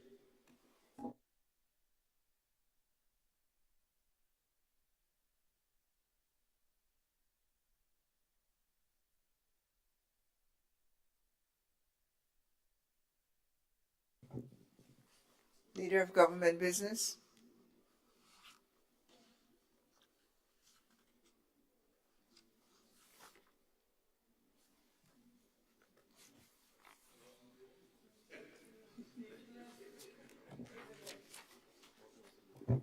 Senator Claudette Joseph, Attorney General of Grenada. You have the floor, Madam. Thank you, Madam President.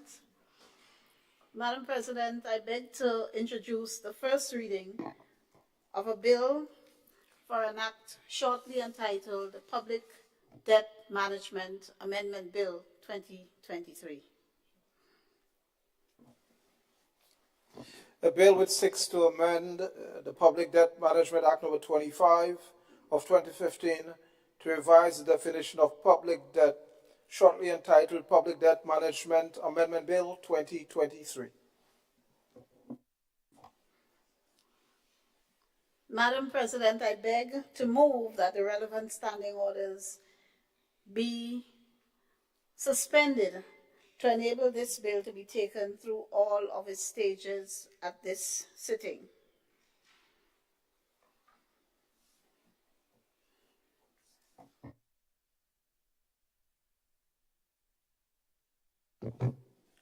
Honourable members, the question is that the relevant standing orders of the Senate be suspended to enable the bill to be taken through all of its stages at this sitting.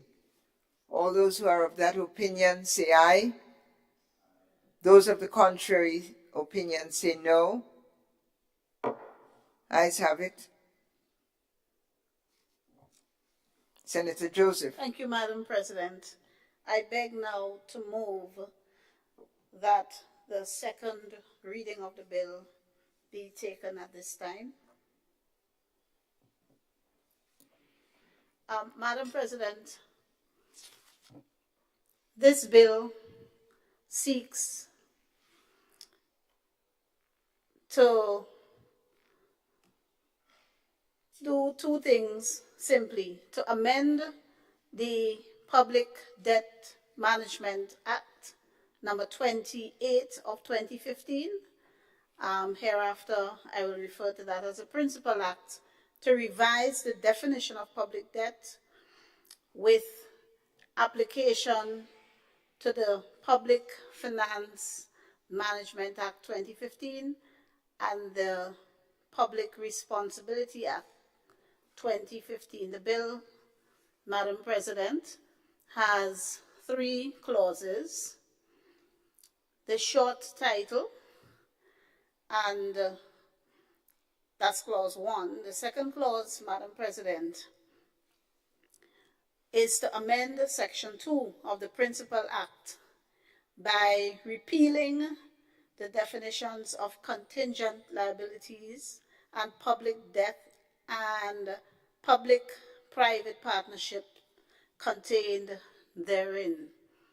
Similar to the Public Finance Management Act that we just passed, the contingent liabilities definition there is changed, and it now means financial obligations which arise by the occurrence or non-occurrence of one or more uncertain future events not wholly within the control of central government, and includes debt guarantees, demand or price guarantees, and termination of clauses or other default provisions that could imply a transfer of liabilities from central government, including financial obligations arising as a result of or in connection with public-private partnership, but excludes letters of comfort.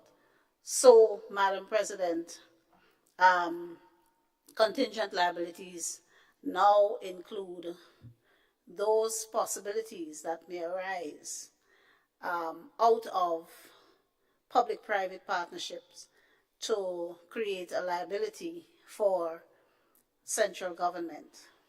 And as we debated in the Fiscal Resilience Bill, public debt now, by this definition, will include not just the direct liabilities of central government, but the liabilities of statutory bodies and state-owned enterprises, and it gives a non-exhaustive list there of what may comprise a public debt: advances, arrears, compensation, claims, finance, leases, government securities, loans, overdrafts, promissory notes, etc. So we see that the public debt is now all-encompassing and really should give a more accurate picture of the state of public finances. And the third definition there is to define public-private partnership, which now includes central government,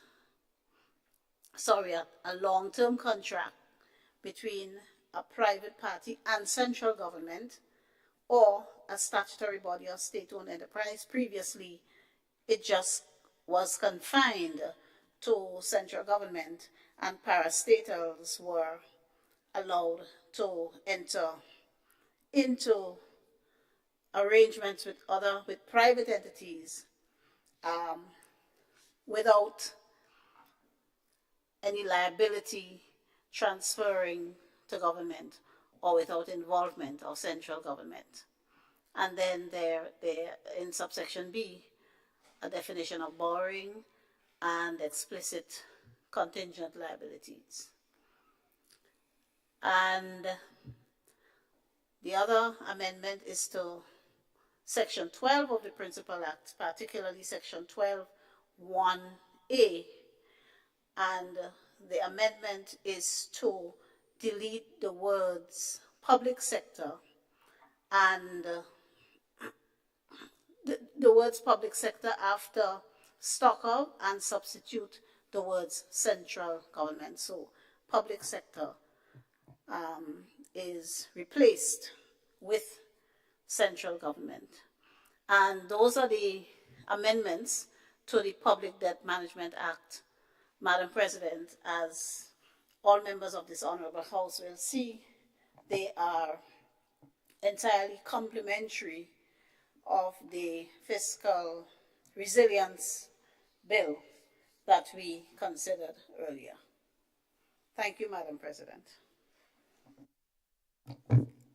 Thank you very much.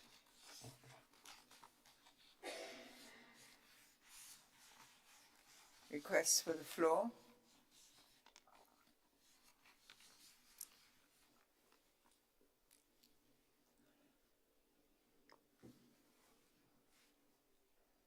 In the lull, perhaps, Senator, might I ask you a clarifying question? Very brief. Certainly, Madam President, with pleasure. Thank I hope it's you. not too hard. On, I didn't hear.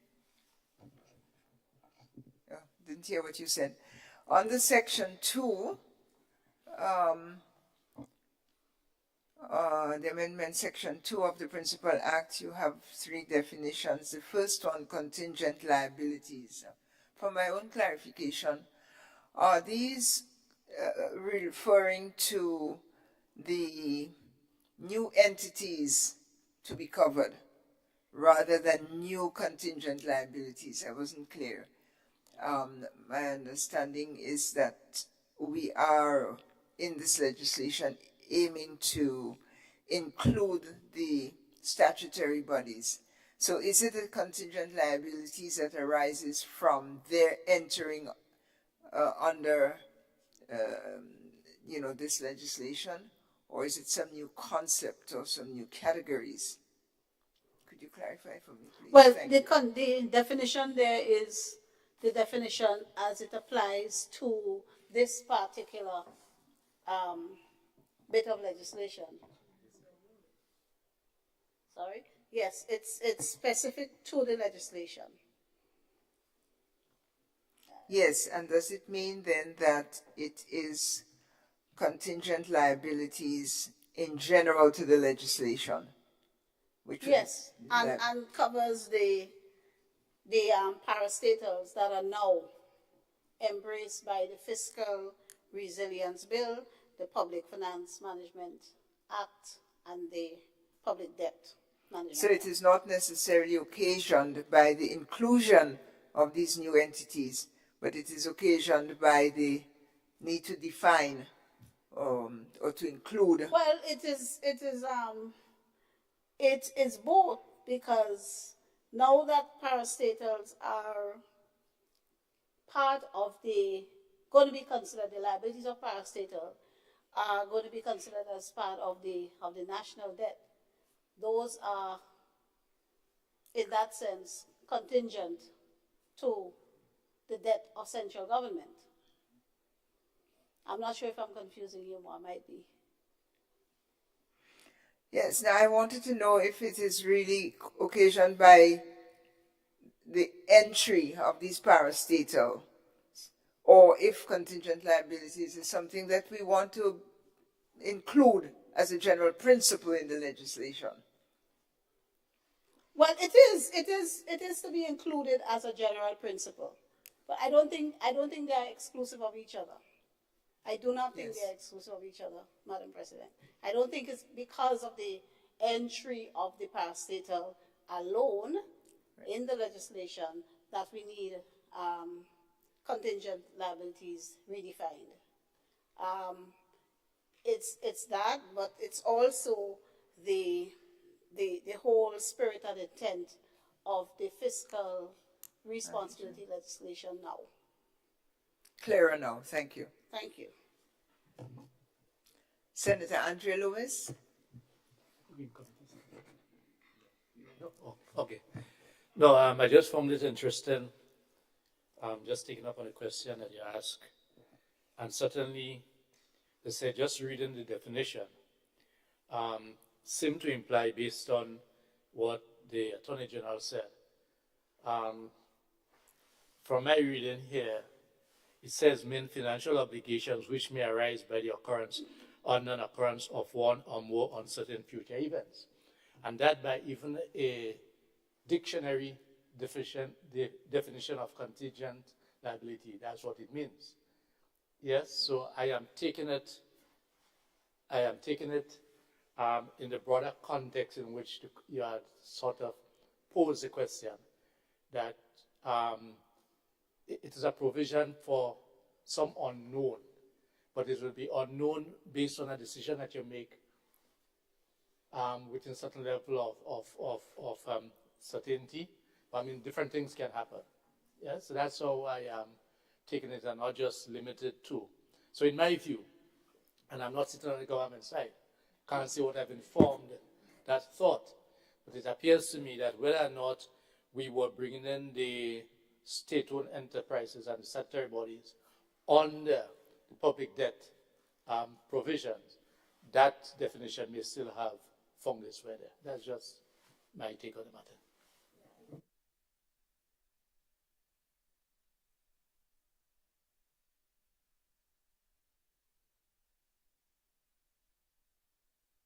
Whatever I cannot hear is illegal.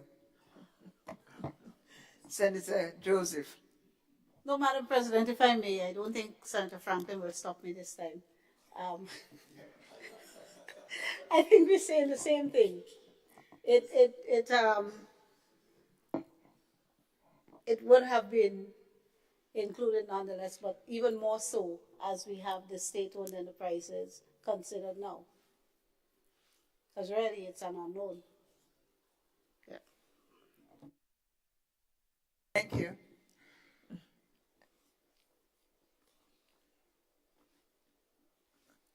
Other contributions? Hearing none. Honorable members, the question proposed is that the bill be read a second time.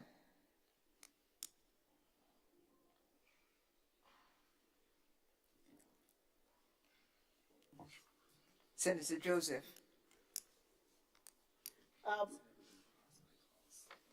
Yes. Madam President, I beg to move that the Senate resolves itself into a committee. Not yet.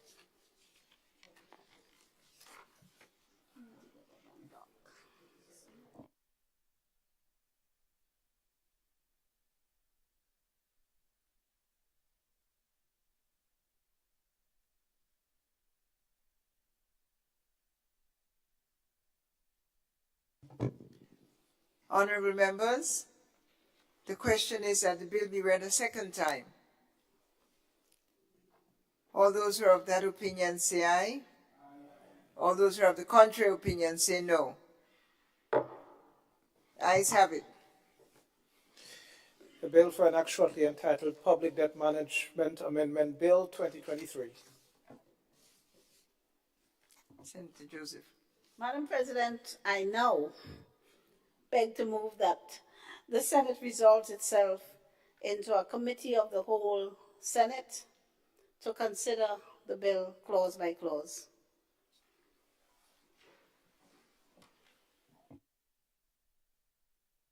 Senators, the question is that the House, this Honorable House, resolves itself into a committee of the whole Senate to consider the bill clause by clause.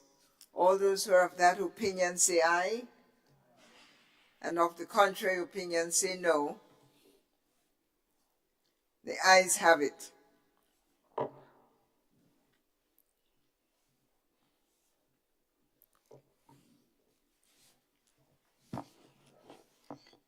We're now in committee, Clerk. Clause 2, amendment of Section 2 of Principal Act.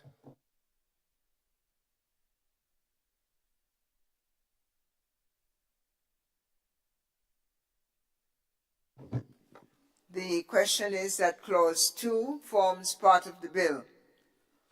All those who are of that opinion say aye. Of the contrary opinion say no. Ayes have it. Clause 3, amendment of Section 12 of Principal Act.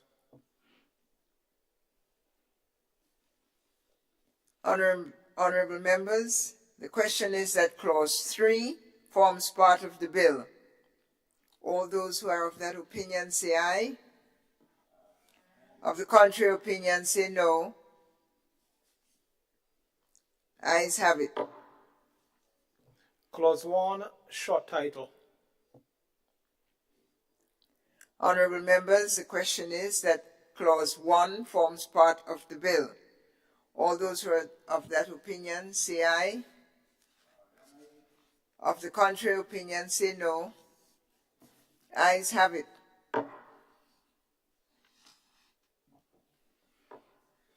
Senator Joseph.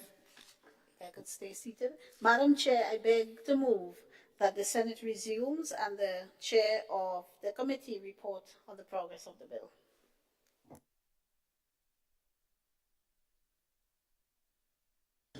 Honorable Senators, the question is that the Senate resumes and that the chair of committee reports progress on the bill. As many as are of that opinion say aye. As many as of the contrary opinion say no. Ayes have it. Senate resumes. Honorable Senators, I have to report that the bill was considered by a committee of the whole Senate and passed.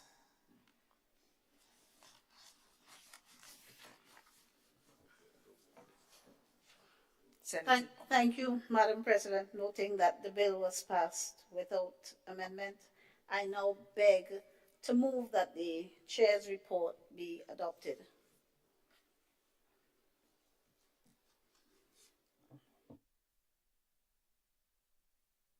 Honorable members, the question is that the chair's report be adopted. As many as are of that opinion say aye, and of the contrary opinion say no. Ayes have it. Report is adopted. The question now is that the bill be read a third time.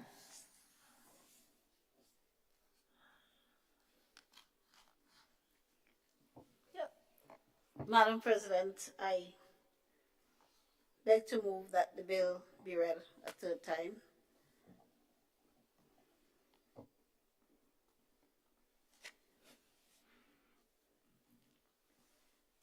That the bill be read a third time is a question before the Senate.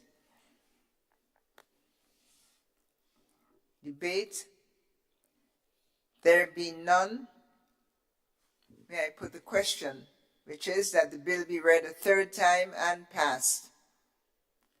As many as are of that opinion say aye. Of the contrary opinion say no. I think the ayes have it. The bill for an act shortly entitled Public Debt Management Amendment Bill 2023.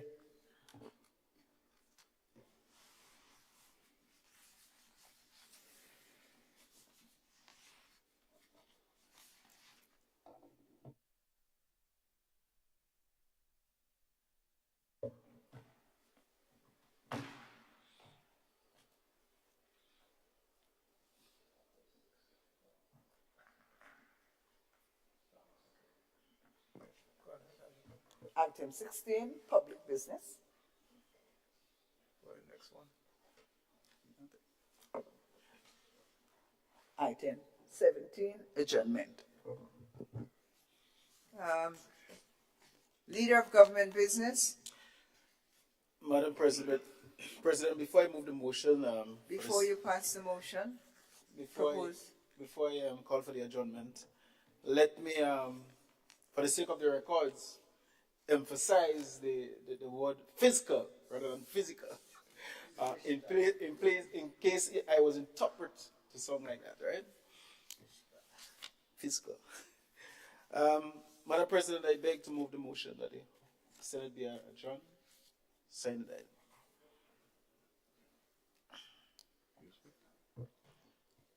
Senator Joseph. Madam President, before we finally adjourn, I would just like to take this opportunity to... May you second the motion before you debate the must be seconded before discussion.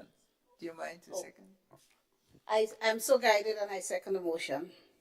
Thank you. I thought we spoke on the adjournment before. Just to take this opportunity to congratulate the students who are graduating from TAMCC today. Many of us had to be at the graduation, but were retained here. Minister of Education, that's why he had to take off to attend the graduation. And at the same time, I extend the congratulations to the students of Gray's Typing School. They also had a graduation today. And hearty congratulations to the Nexa New Dimension Steel Orchestra, who celebrated 35 years as a steel band in Grenada at a lovely ceremony 2 nights ago. And congratulations to them, and continue to do the good things in the community of the town of St. George, and let the spirit of Peck live on. Thank you, Madam President.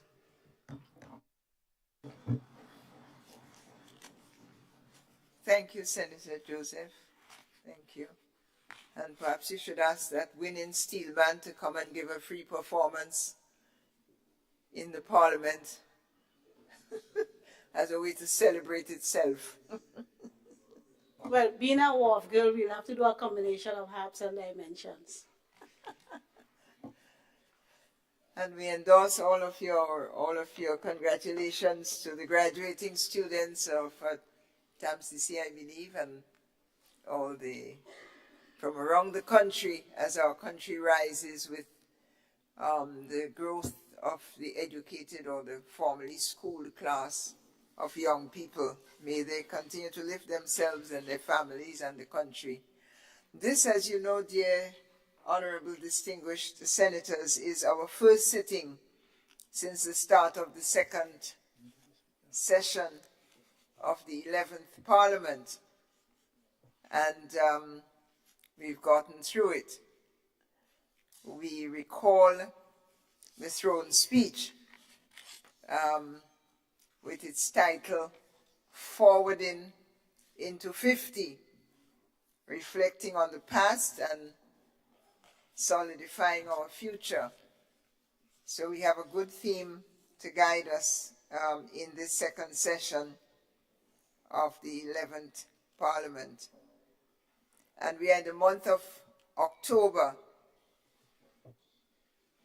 We're in the month of October, which is a very powerful month in the Grenada national, regional, and international calendar. We have, for example, World Food Day, to start from afar, which is celebrated on the 16th. And I want to congratulate again the Ministry of Agriculture for hosting yet another wonderful World Food Day this year. Education, information, appetizers, music, and a host of agriculture related. You know, all culture comes from agriculture. The first source of culture was agriculture, when we were able to survive, plant and grow and harvest and share and so on and survive. So thanks very much. The World Food Day continue to give us good guidance as we seek food security. We also had at the international level the celebration of United Nations Day on the 24th, the flag raising ceremony here, and Grenada's recommitment to the fundamental principles of the United Nations. 78 years old, this organization, in need of reform, major reform. We have in the Caribbean here embarked on Caribbean-African solidarity and strengthened relation. And in the 78 years of the United Nations, I think for about half of that, Africa has been petitioning to get into the Security Council, because many of the wars of the world and the needs of the world, of peoples of the world, are played out in Africa. Their leaders ought to be at the innermost decision-making table, and I'm sure the Caribbean renewal of United Nations Day would have included a reflection on continuing to support not just peace in Haiti and removing of sanctions for Venezuela and so on, but the ambitions of Africa for playing its role and making its contribution to world peace and human development. We already heard from our colleague and brother, Salim Rahman, that we lament and regret and call for an end to the bloodshed, human wastage that is happening in Gaza and in southern Israel, particularly in Gaza, because the scale there and the duration is ghastly. And we in Grenada, we feel it because we are part of humanity. When children in particular suffer, I think we all embrace it. Each child is our child. It's said that in Grenada, each woman, whether she gives birth to children or not, raises 2.7 children. Because we raise children we didn't give birth to. We raise children that are not ours. And the pain and the joy of children come to us, not just the women, if I might add, but to us, mother and father, grandparents, nene and parent, auntie, and so on. So we stand in solidarity, I'm sure. I believe I speak on behalf of the Senate by saying we hope that we will have a cessation of fire, gunfire. We support the call of the Secretary General of the United Nations for the adherence to humanitarian and human rights law. And we ask you to do whatever you can, your prayers, your outreach for the sisters and brothers. October in the Caribbean is Cancer Awareness Month, and so it has been in Grenada. We extend all our solidarity to all persons living with cancer, dying from cancer, or treating cancer. May you be strengthened, and may we find the way to navigate and crush that illness.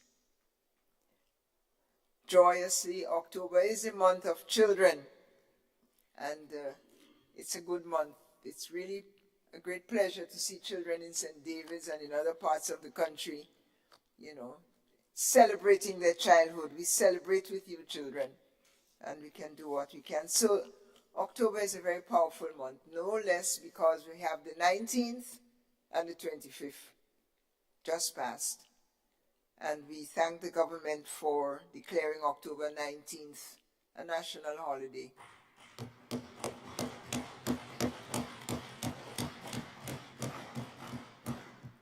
And thank all those who spoke, gave us new information, and renewed the call for unity, for finding the bodies of our lost bodies of our comrades, and that our country can heal. So it's a powerful month. We have maybe 4 or 5 days to go. A lot to remember. But we, with the passage of the legislation here that focuses on resilience, on building resilience by attention to a methodology of increased fiscal responsibility. It's a strategy. It's just a strategy to build up credibility, accountability, etc., but from the point of view of gaining greater resilience through our budgeting, our economy more broadly, our macroeconomics more broadly, but resilience of the country, so that we can, in the words of one of the senators, consolidate the benefits of the past. The benefits of the structural adjustment program of the past, yes, we can consolidate those, and strengthen the capacity for responding to shocks, because they're coming from the environment, the global economy, and so on.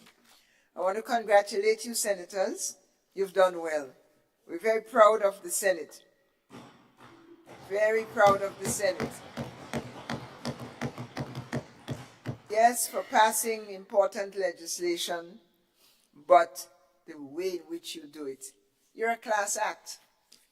You're a class act. You're not afraid to disagree, and you're not afraid to share support. And you're really a group of impressive leaders for the country, and I hope our young people will learn how to disagree, how to conduct research, how to debate a bill, how to seek clarity, how to really conduct yourself as we go into the second session of the 11th Parliament with a fire for the achievements of our National Sustainable Development Program 2035 and other honorable goals. Congratulations, thank you, and the journey ahead for this year depends on your stayability. Thank you. And I offer the floor to Senator Lewis. You've got your light on, sir. Thank you very much, Madam President. There are just two matters I wish to raise. On behalf of my colleagues in the Public Workers Union, and in particular, Comrade President Grimes, we wish to bring to the attention of the nation and to make a special appeal to the government, just in case it may have slipped them, that following the signing of the agreement with the Public Workers Union on 28th of June, 2023, to pay the 4% to the contract workers, that has not yet been done. So as today's the 26th, tomorrow the 27th, 28th on Saturday will make it exactly 4 months. Yes? And that signing was given a lot of press coverage, right? I think the Prime Minister may have attended that signing. And I think it is only fair and proper that these workers receive the payment that was signed to and agreed to. I'm also asked to raise that the authorities have not been clear on regularization, as it relates to the outstanding years in question has been factored into for pensionable purposes. At this juncture, the union is of the view that this matter should be stated very clearly. And last but not least, the outstanding matters in Carriacou. We know that sometime in 2022, there was the dismissal of what we call the Carriacou 5, and this matter is still pending at the Ministry of Labor and have not been heard. I'm just repeating what has been said here. So I'm using this opportunity to draw it through you, Madam President, so that these matters can be addressed. And finally, I was very heartened to hear from the government side, so ably put by the Attorney General and the leader of government business, that the structural adjustment program, which technically speaking, although it was called a homegrown program, was not really homegrown, and we agree with that. We said so, let me make that point. And we're also aware that based on the history of administrations in the past, that the international institutions were very wary of going into those sort of arrangements without the support of the wider society. Yeah, because many times those opportunities were squandered.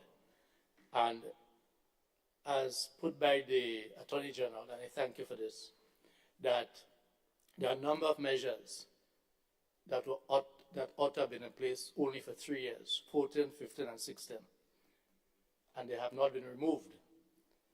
We therefore now call upon this current administration to remove the reintroduction of income tax on salaries from 36,000 to 50,000, 60,000. Because before the structural adjustment program, the only income tax was on 60,000 and above.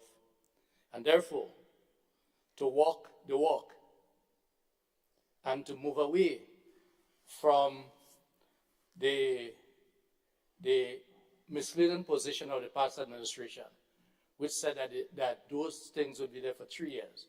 You have an opportunity now in the upcoming budget to demonstrate to the population that the sacrifices that the working class in particular have made, because we are the salaried workers in whose pockets the state and the employers will take what is due before anybody else get. As a matter of fact, as a side note, the Ministry of Finance have always indicated that the professionals, I'm not just saying just lawyers and doctors, but the professionals have not been upfront in contributing a fair share of income tax. Some of them have the most amount of material stuff that you can see, but yet still they declare less than $5,000 a month. Yes?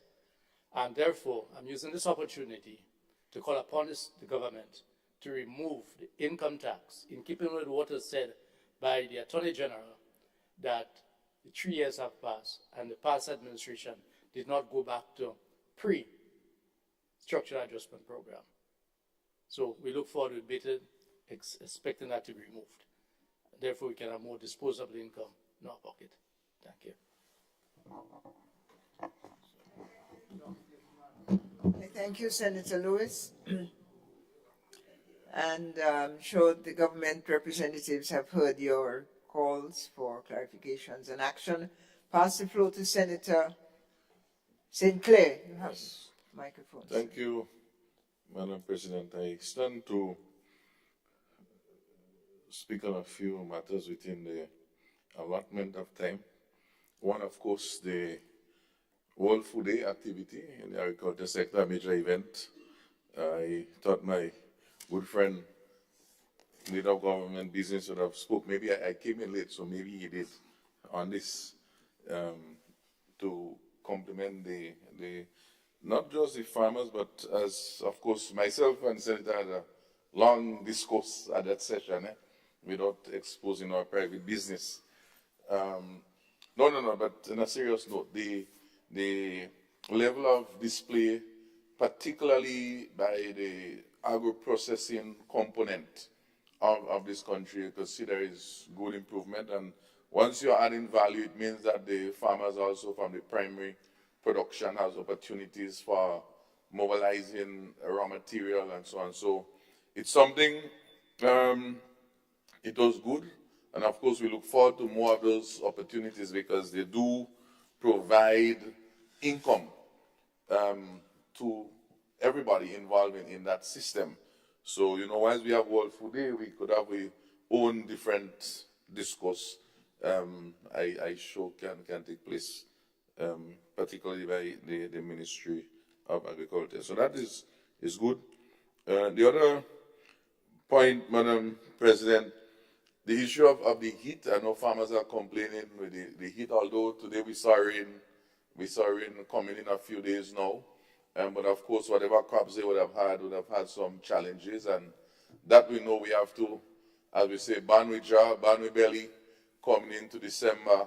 You know, everybody want to have the little vegetables on the table. This traditionally has been a very tough time for vegetable production. This period is normally hot and so on, sometimes no rain. So we trust the farmers were able to hang in there. I know, for example, there's one farmer who been calling me and reached out to me regarding even GDB. They wanted to get some support about 3 months now, and all he needed is less than $10,000 to get some inputs to just fertilize and bring him to fruition. I have to follow up with GDB for him, but he keep calling, they say management changed, this changed, and I find it so funny, you know, a simple process as that. Particularly, he has, not to say he's trying to establish, he has crop on the ground, need to make sure that it's fed. So we are calling out for that intervention from that statutory body, because maybe not only him, he may be called me, but there may be many others who just need that 5,000, 6,000 fertilizer input to make it as a readily available. Otherwise, he can lose most of his crops, and then we end up with food security challenges down the road, you know. So, of course, this is one point, and of course, the last point I want to make is the issues pertaining to this cannabis and where are we? Yesterday, I had the opportunity to attend some dialogue with the Rastafarian community. They have formed themselves into a cooperative, which is good. Of course, the young and Rasta as an organization trying to come together. And their whole idea is to basically to share information about the hub, how it can be used, and improve the knowledge of the membership, such that when the time comes for that day, they can be able to not benefit for themselves, but for the community, their families, etc., in the way that things is managed. Of course, I have pledged to, as I have before, working along with them in various ways, various representation. And they really want to see this Cannabis Commission really get moving. There's supposed to be a report that we should expect anytime from now to know where we are. They have some thoughts also, and as it may be from time to time, whatever representation they would need, definitely I'm at their service in that regard. With public disclosure, of course, my dear friend, Senator Nilan, he also joined me on that mission yesterday with them, because they provide invitation as with anybody else, and so you go listen and share with them and try to explain, because it was an opportunity. In fact, this I think was the most important point, to show them how the parliament and your parliamentarians can assist them in achieving their goal, because there's ways in approaching the stuff. We also would have let them know that coming to the parliament, being here and understanding the process, connecting with the different persons is also a very important thing, because just sitting by yourself alone and hoping that things would happen is not that persons maybe don't want to support and help, but the lack of knowledge, the lack of information, and so on, to be able to reason with the eyes as they would be present. So I wanted to raise that, because they are an important stakeholder in the mix of all this transformation that we are speaking about, because this is as one of them said to me, this is a $40 million industry that we keep losing on, and that is just products of trade, not even the value-added products we're talking about. And they don't care too much about smoking and getting high. It's not about that. It's about how do we add value, and how do we get that value to remain with our people, and not as the colonial times where we are working for massa and all the resources are going away. So whatever we have to do as a nation, we have to do that. Notwithstanding, of course, there are issues, social issues, which have also engaged, because this was another concern, I say, but you know, the moral issues, the society issues, but they have also been out speaking to the religious community, different leaders, so they are doing so much outside there already, in addition to whatever the commission is doing. So we're calling for the commission to stay where we are, and so by the next sitting we should have some questions to know the status of where we are, so at least they can better plan their business and their future. As they are saying, Madam President, as I close,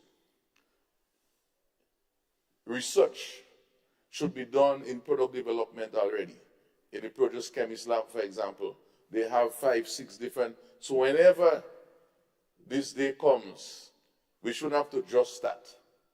You know, in fact, one of the guys, he was doing certain products in Canada already. So, a local person, Grenadian. So they are ready, rather than some person from outside coming in and take all the resources. That is the scare. So I just wanted to share this moment to us, and I want to wish everyone a good weekend coming up. And of course, we look forward until we see again, and wish all the farmers, the agriculture community to hold strong. We know the budget is coming up soon, and in whatever way you can still keep contributing to your MPs, to your different persons, keep pushing your buttons as I continue to, so that we can have a bright and prosperous 2024.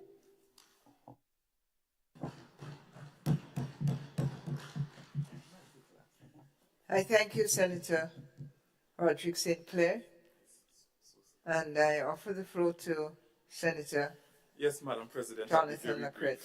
Thank you very much. These are indeed interesting times, Madam President, and I never thought that I would live to see a bald-headed man represent Rastafarians in the Senate. Nevertheless, we love our Rastafarian family, and we want them to be part of the dialogue as it relates to the decriminalization of marijuana.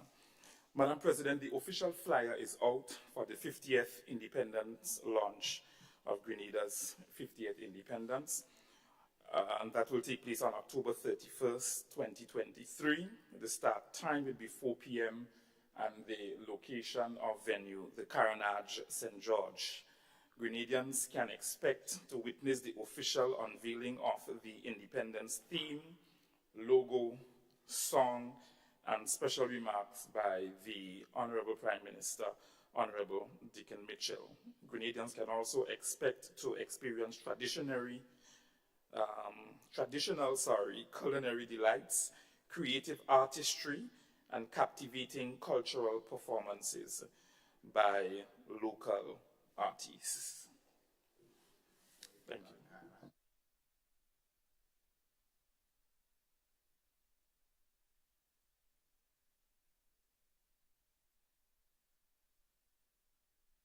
On the 12th and 13th of October was held a training seminar on parliamentary procedure and protocol and gender. We want to thank all those of you who came and lament the absence of those of you who were not able to attend. To encourage all those of you who could use what we learned, and to not be shy and ask for more seminars of the sort. I want to publicly thank the clerk and all others involved in hosting the seminar, particularly Ms. Palmer, who worked very hard on it, and others. And to thank the Spotlight Initiative for partnering with our institutional growth and development, and legislation will come out of it. Thank you all. Hearing no other calls for the floor, we have a motion before us to adjourn.